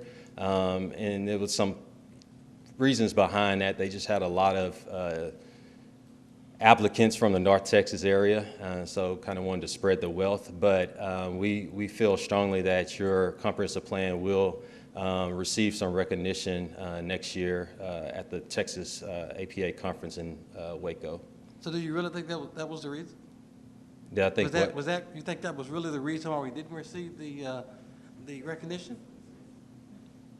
Yeah, I believe the gentleman that shared it with me, we have a good relationship. You know, I really believe that. Yeah. What's the next step? So we did the comprehensive plan. Now we're talking about the planning and zoning. What's going to be step 3? Is there another part in here as we develop our city to come to the next level in the premier city in the southwestern part of Dallas? What would be the next step? What am I missing? So we got, Kevin just talked about when we planned this, we said comprehensive plan, and then we knew from there it's going to be the zoning. What's part 3 that I'm missing? Is there any parts that I need to know about? I don't know if there's necessarily a part 3. I think, you guys just passed your bond election, so congratulations on that. And looking through that, there are a lot of things that I saw in there that's going to essentially kind of play a part of that next phase in helping to kind of create that vision. It talked about thoroughfare updates and certain aesthetics and things like that. I think really getting your regulations in place is going to really help that third, fourth, and fifth step to become that reality for you. It's a lot of moving pieces, but you have a lot of opportunity as well. But the other side of the coin is, say you don't update your regulations, and that's fine. But you know, well, let me ask you this: do you have developers that come to the city that have? Do you get development in your city that you don't necessarily like, but maybe you have to, you know, because of certain regulations that you have in place, it has to be approved? We do. I mean, we do. Unfortunately, those are not the ones I vote on for me. Right. If I don't think it fits where the city needs to go, I vote against it. So, and so that's what the updating your regulations is going to do. It's going to help you to, wherever you want your city to go, you'll be able to place that in your regulations. And so when developers do come, business owners, they have to comply to that. So here's why, and I'll stop. Here's why I was asking you that question about what the award. It wasn't about the award that I was trying to get to. It was really about what your organization and what we could learn from a city about that we could do better with that comprehensive plan to move to the next step. And so that's the same thing I'm thinking about in the planning and zoning. If we don't have a nice shaped house, it's hard to kind of build something where there's no vision in it at all. And so in my last question, how well have you worked with the planning and zoning board as well as the economic board before you hear from the citizens? Because the citizens will give us everything that they need. We want to hear that for sure. But if they don't have anything to kind of work with before we get there, we'll be all over the place. Right. So they're through the process, we will work with the city council, planning and zoning, EDC, whatever stakeholders you'd like us to work with. We do sit down and work with. The first step is really a diagnostic of your current ordinance and regulations. And so what that does is we'll work with you to identify those areas that really need issues. We want to be able to work with the people who are the users of the plan. So that's you all, as well as city staff and even some of those developers that you see that frequent the city. Would it be hard for you to tell us no and you think something wouldn't work? Yes. Yes, it would be. And I won't be actually the project manager. We have people that be working from our Dallas office that they do codes, and they do a lot of codes that follow comprehensive plans. Not only do they do codes, but they also do comprehensive plans as well. And so they understand how the two fit together and how you translate the vision from the comprehensive plan into those regulations. And it is a common practice for cities to develop their comprehensive plan and follow within a year or two with their update of their ordinances, because they realize if you're going to spend money and you're going to engage your citizens, you're going to go through this entire process of updating your comprehensive plan or developing one, then it would be a waste of time if you don't, come with that phase 2 to update your regulations in order to implement that vision that you just, work through to create. No, but my question really was, in your professional service. Yes, sir. If you saw us as a city going in the wrong direction, could you tell us? I think that's our job as a consultant. Okay. We're not always the good guys, but it is, through our professional experience and the things that we've seen, yes, I think that's our job to be able to tell you. Now, at the end of the day, it's your prerogative, right. But no, I think a good consultant does tell their client that, if they're going in the wrong direction, that they shouldn't continue, or at least give their professional opinion. All right, thank you. Mr. Hoagman? No, okay, Mr. Schwartz? This is not for you, it's for the council. I was a part of the zoning change that we did years ago. Oh, that's where problem came in. That's right. And it only took us 4 years. I just want to tell you that we will get more public input. You don't have to worry about what the citizens think of Jack in the Box in District 5 or whatever, because you're going to have a public hearing. Any zoning change is going to require a public hearing before the P&Z and a public hearing before the council. So you piece that out and you go all over town and do that.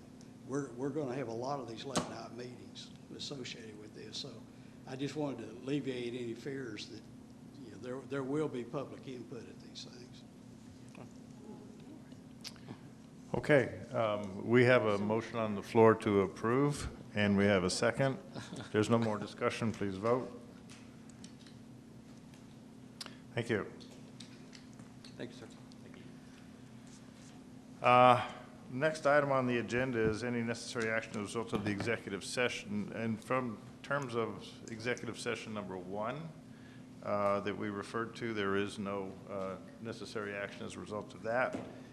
We are going to defer conversation on executive session number 2 until the total end of city council. So we're going to go to the staff and board reports. First one is item 6A, receive the monthly financial report as of September 30, 2018. Mr. Summerlin. Good evening, council, mayor. So I want to make a cautionary statement that this is a very preliminary report because we are still accruing in revenues and obviously expenditures that are still trickling in that relate to the fiscal year. So this is a preliminary report. We also have not started the audit yet. That will occur in January. So these numbers are subject to change. Of course, September is the last of the fiscal year, so our benchmark would be 100% of revenues and expenditures. And the way that that we're standing right now is that our general fund unreserved fund balance is $7.9 million. That's 95 days of operations. We have about 100 days or 1.7 million in excess of the benchmark 75-day reserve. Our property tax revenue, of course, consists of 3 revenue streams. We have our current property tax collections, and they're at 99.9% of the budget. Delinquent tax collections at 102% of the budget, and penalties and interest at 124% of our budget. Overall, our general fund revenues are at 97.4% of the budget, and then our expenditures at 95.7%. So when you look at that on the graph, you can see that the red line represents actuals for 2018. The blue line is 3-year average, and the purple line is assuming those revenues occur evenly over the course of the year. And backing up to that previous one, you see that that red line is a little below the purple line, but after we make the final accruals, the 2 big things that we have yet to accrue are the sales tax, because we have 2 months lagging on sales tax, and that should easily get us where we need to be. Of course, I just mentioned that the property taxes were almost at 100%, so you see that red line coming over right on target for the purple line. If we look at our expenditures, of course, we were trending well below the line as we went through the last several months of the fiscal year, making a little bit of a move up toward the purple line, and still a fair amount of distance there, and I firmly believe that we will overall come in under budget in the general fund. If we look at our utility fund, that's our second biggest fund. We had an ending unreserved fund balance of $8 million, or 154 days of operations, and that fund balance in excess of the 60-day reserve was $4.9 million. Our utility solid waste revenues are 1 month behind because of billing, so there's only 11 months of revenue that's reflected here. And so overall, our utility fund revenues are at 102% of budget, And our utility fund expenditures are at 93.7% of budget. So again, in good shape. This is what the revenues look like graphically. Same representation as on the general fund. And then this is what our expenditures look like. Again, I think we will come in slightly under budget on the expenditure side. And then this is our one-time project funds. Essentially, those that are highlighted in yellow are complete. And I'll answer any questions.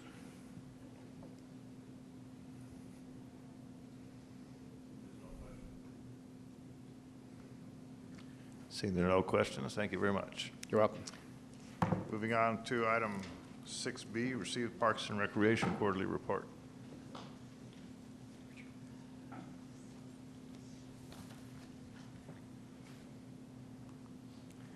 Thank you, Mayor, City Council. Bart Stevenson, Director of Parks and Recreation.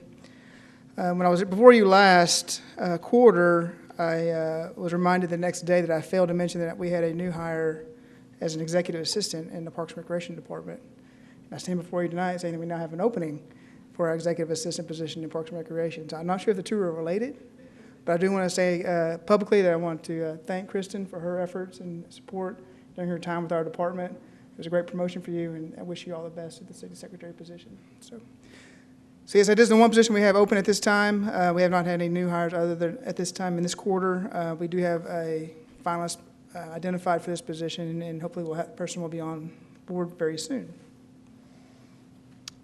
We've had 3 significant work plan projects completed in the last quarter, and we'll start with a basketball court at Armstrong Park. This was a conversion of a tennis court that was underutilized.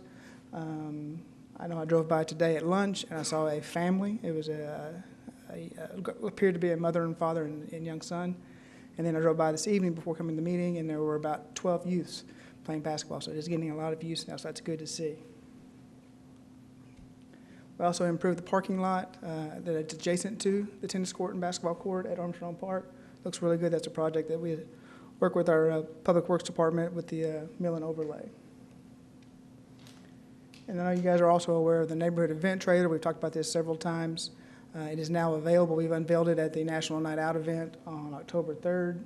And I'm happy to report that we made our first reservations today for next summer. So we did include the new flyers out in the lobby, so those are available, as well as the information is located on our website.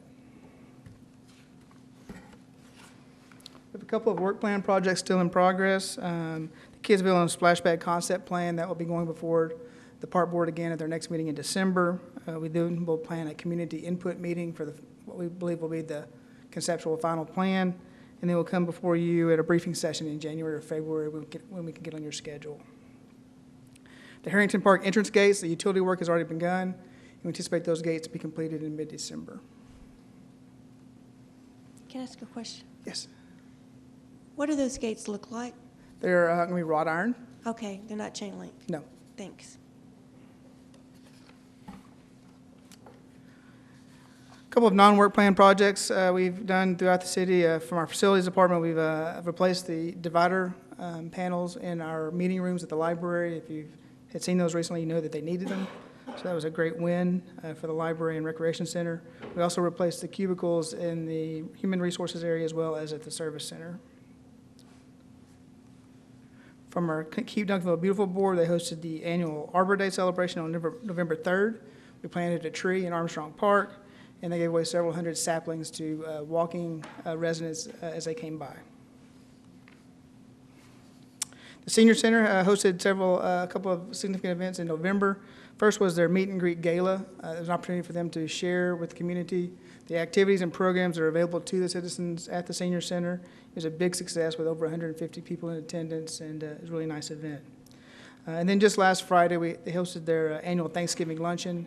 I mentioned that because that's been a long tradition here in Duncanville. It's one that's supported by all the departments here in the city, as many city employees go and actually serve the lunch to the employees at that event. And then I will end with what I always end with, and that's our next upcoming event, and that is, of course, the annual Christmas parade to be held on Friday, December 7th. We'll be getting information to you directly about your instructions on where to be and when in an email very shortly. So we do have one more council meeting before this meeting to make sure we get you the information. So with that, I'll answer any questions you might have. Seems there are no questions, we'll move on to item number 6C, receive the Fieldhouse Court. Okay. Who came up with Nightmare Before Christmas? My understanding that it was a community poll that was taken through Facebook, Oh, and come that's what won. on. So, That is So terrible. there were three, according to Julio Velasquez, there were three suggestions put out to the public on social media and the website, and that was The Nightmare Before Christmas is a Disney movie. It's the 25th anniversary of the release of that movie. Charlie Brown Christmas and The Nutcracker. So there were three different genres proposed, basically three different age groups, if you will, put out. And this one was overwhelmingly, or was the one that was selected by voters. Okay, I'm going to ask that in the future, you run this stuff. We had this discussion before on the celebration that we had in the park. If you bring that by the council, please, in the future. Okay. I've heard from more people, it's horrible. I don't know who's on social media and who answered it. I didn't see it. I didn't know about it. And I think it's horrible for all right, Christmas. I'll pass that information along, absolutely. Ms. Thomas? I wasn't going to say anything, but I'm not going to go be a part of it. I think it's profane. I think it, at the least, the most, it's blasphemous. It's a time, I mean, talk about taking the message of Christmas and turning it on its head. And I belong to a Duncanville church. I'm telling you, they're not going to have anything to be a part with this. So it's an insult to the Christian-based faith. And I know you didn't have anything to do with it, but you happen to be standing there. Mr. Cooks? Yeah, we let that one get by us. I'll just say I let that get by me as well. I saw it and should have said something. So I'll take some blow of that as well. I should have spoke up when I saw the ad out there. But now that it's there, we can't change it.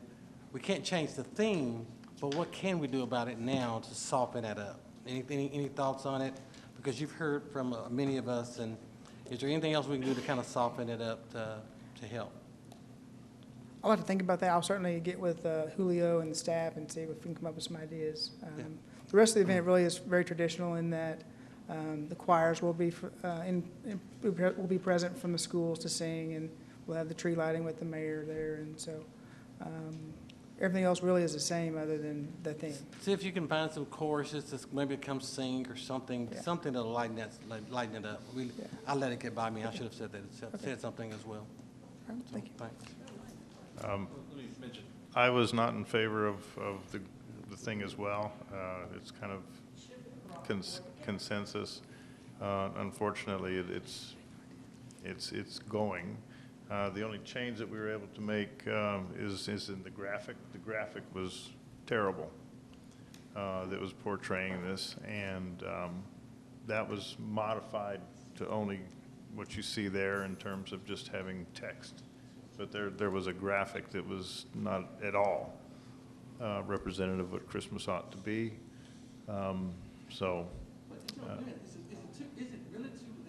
We said, is it really too late to stop it? I know we've already advertised it, but that doesn't mean that we probably let it go on because we've been advertising it. So maybe, is it really too late to stop? I mean, so look, we erred, we made the mistake. Let's change it. Yeah, we've changed the graphic, as the mayor And mentioned. more than the graphic. We've changed the graphic on the LED. We've changed it. There's one other note, that there's a postcard going out that had the original graphic with the skeleton and so forth. That is going out, that's being mailed out, before we could stop. It's been mailed? So. You said that's been mailed? Yeah, but it was already mailed out previously. That's okay. So. Let's correct that error. Yeah, we will. I mean, we can soften it up and remove. Well, no, I'm saying not just soften it up. I'm saying change it. Period. I mean, bear in mind, last year, remember the theme was the Grinch, and I don't think that really was very much followed on the parade. Not to make excuses, because we're not. But as far as theme, it doesn't really necessarily dictate the parade. People are coming out there, celebrate the parade, but it's been duly noted. But I did want to bring it up. It's a horrible thing to say.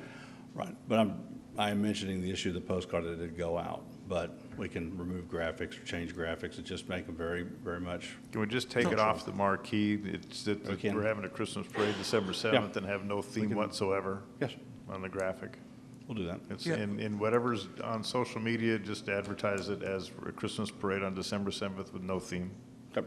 Yeah, thank you, Mayor. Please come before the council before you do this stuff, please. Well, We talked about that when we did the celebration in the park. Before, we said, please come before the council. Well, I think in this case, future-wise, I think we just want to make it neutral and just Christmas and not a theme, and just say it's a Christmas parade and keep it at that. And Right. Leslie, I totally agree with you about her stance on it. Duncanville, for the most part, is a strong faith community, and that is, that's just gonna be hard for a lot of people to swallow. And, so, I mean. And it looks like us. Yeah, and that's what I'm thinking too, that, I mean, it's reflect, and a lot of people know, the faith of a lot of people on this council, and, you know, how could they let this, this go by? And, so, I mean, if we can do anything to U-turn that thing and get it back, let's do whatever we can to do that. We will, and going forward, we've already had the discussion that we were going to keep the themes to either not do a theme or just keep it very plain and neutral. But we were also, you know, trying to engage the public, which is one of the capstones of the council, is social engagement, is engagement of the citizens, and that's what we did. My understanding is we had about 800 responses, so it was a fairly significant number of people. I'm not saying that I agreed with the choice that people made either, but that was what we were trying to do. We offered, you know, other options as well. Choices. So, Yeah, but I mean, you know, if the public decided that they wanted drugs, we wouldn't go along with it. We So wouldn't. it should come before the council. We represent groups of people. We answer to the people we represent. And if we're doing something like that, we answer for it. And I would never do something like that. I don't know who answered it, but when you talk about social media, you're only hitting the group of people, and look, you see people out here nodding. You're hitting the group of people who are on there. Some of us have lives and other things that we do besides sit on social media. I don't have Facebook, never will, don't want it, and I think it's somewhat amusing now that these people are having the issues they are. I don't put my life out there, don't want to. And so I don't know who responded on that, but it's horrible. We spend money and time talking about our image, Duncanville's image. Come on. That's horrible. Okay. Mr. Schwartz? After I saw the name of the theme, I Googled it, and the majority of it was a movie, but the majority of the answers, the question was, is this a Halloween theme or a Christmas theme? The answer is it's a Halloween theme. So it shouldn't even have come up as a Christmas parade anyway. Well, I think it's fair to conclude that an error in judgment was made and will not be made again. Mm-hmm. And we'll do everything we can to assuage the issue. Let's just do away with any advertising. And we're having a Christmas parade now. I know that, you know, once Ms. Thomas made it known that she would not participate in the parade, I honor her decision not to do so. And I have personally debated that same issue myself. And there's one great side of me that says I'm going to do what Ms. Thomas, and I'm not going to participate, but at the same time, as the mayor, I don't think I have a choice not to participate. Well, in terms of representing the mayor's position to the citizenry, and the Christmas parade is a community event, I will participate reluctantly, only because I feel it's my obligation in bearing this seat. The individual council members have that same decision to make, and as I said, whatever decision is made on the part of each council member, I honor that and recognize it. That's why we put it there. I know we talk about, we'll learn from this and not do it again, but that's why we stop it and don't even let it go forward. That's why we own up to our mistake, and the mistake will be all of us, period, and just pull it. I mean, just take the cost, and whatever it is, and pull it, period. It is going, well, that's what I understand. I'm not saying clean it up, I'm not saying redo it, I'm saying pull it all together and say we err in making a decision based upon what we heard. Our new Christmas parade theme is pull it, just pull it. Well, that's what I said. We're just going to have a Christmas parade. Whatever publicity goes from this night forward is going to just say Duncanville's Christmas Parade, December 7th. Then I think we ought to send a postcard out, the same group of people, saying, we apologize. This was an error. And we're going to have a Christmas parade and make it just Christmas. Because it's a mistake. We'll correct it. Thank you. Thank you.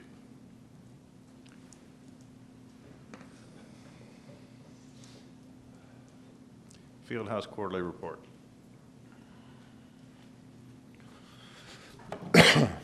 Good evening, Council, Mayor, Kevin. I'm Craig Brassfield, General Manager of the Duncanville Fieldhouse, here to deliver the quarterly report for September, ending September 30th, 2018. First slide represents our revenues. As you can see, we exceeded and met and exceeded our revenue budget of the revised budget at $1,245,000. We're really happy with that. But there's also a defensive side. We made real good on offense. Defensively, we exceeded our budget as well. The contributing factors to the budget was primarily in two areas, an unbudgeted air conditioner issue. We lost all the air conditioning system on the green side of the gym, as well as we made a conscious decision to purchase food and beverage equipment to enhance our operation. Those purchases increased revenues of over $20,000 from the revised budget, which would also go with that some cost of goods. So when you make more, you spend more. But I want to also point out that those revenues exceeded 2017 food and beverage operations by over $50,000. So while we went over, we recognize that. We know we got to do a better job defensively, but we feel good going forward that the platform is set for us to do just that. Here is kind of the year-end revenues versus expenses. We fell short by $12,397. But if you take in consideration the $26,000 air conditioning issue, we would be in the black by just over $13,000. This slide represents a trend of way the field house has been operated over the last 5 years. As you can see, in the 5-year period, expenses have increased by over $200,000, while revenues have increased by over $400,000. I would like to point out that over a 3-year period, 60% of the $407,000 happened over the 3-year period. So the comparison illustrates that the green line is getting more in line with the red line, which I believe next year it will exceed that. Now we have a month-to-month breakdown for the quarter. July was a really good month. The $48,000 down in the month is a little bit misleading. Everybody knows we get revenue from the sign from Clear Channel. Normally that monies is allocated to July. However, for whatever reason this year it wasn't allocated in July, so there's a drop off there. The other contributing factor was we did a great job collecting money for summer camp.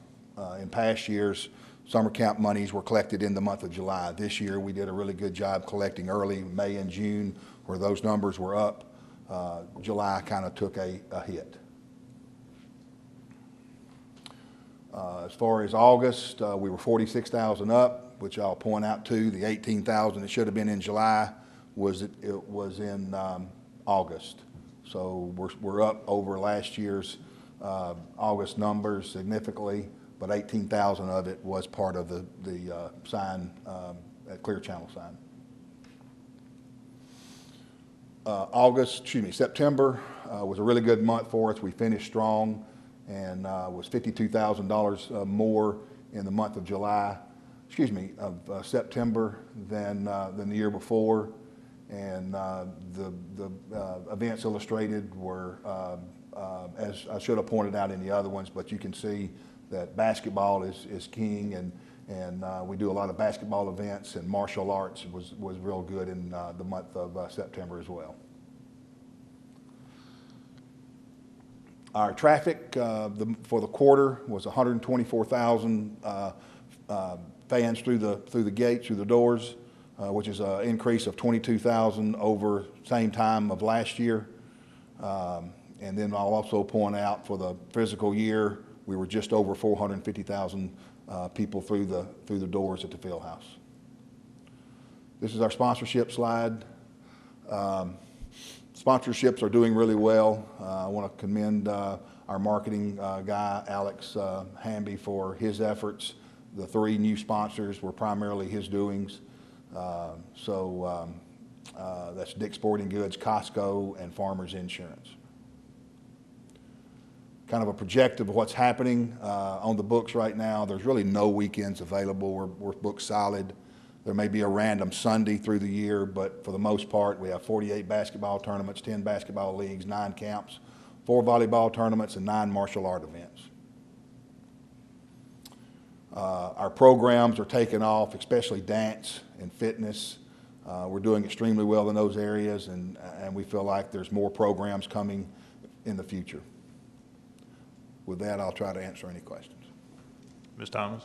I have a question about air conditioning. I've been on and off the council for about 10 years, and it seems that the field houses always have air conditioning issues. Is this going to resolve the air conditioning issue?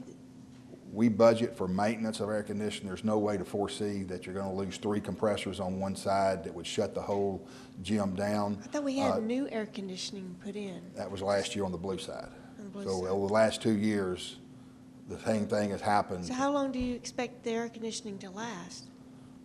We change filters. We have a service through our maintenance department that but doesn't. What's your I know you're. What's an expectation? I would think 5 to 7 years. Okay, thanks. So hopefully we won't be in this same boat. Yes, ma'am. Mr. Cooks? How have you partnered with the local restaurants that's around the field house?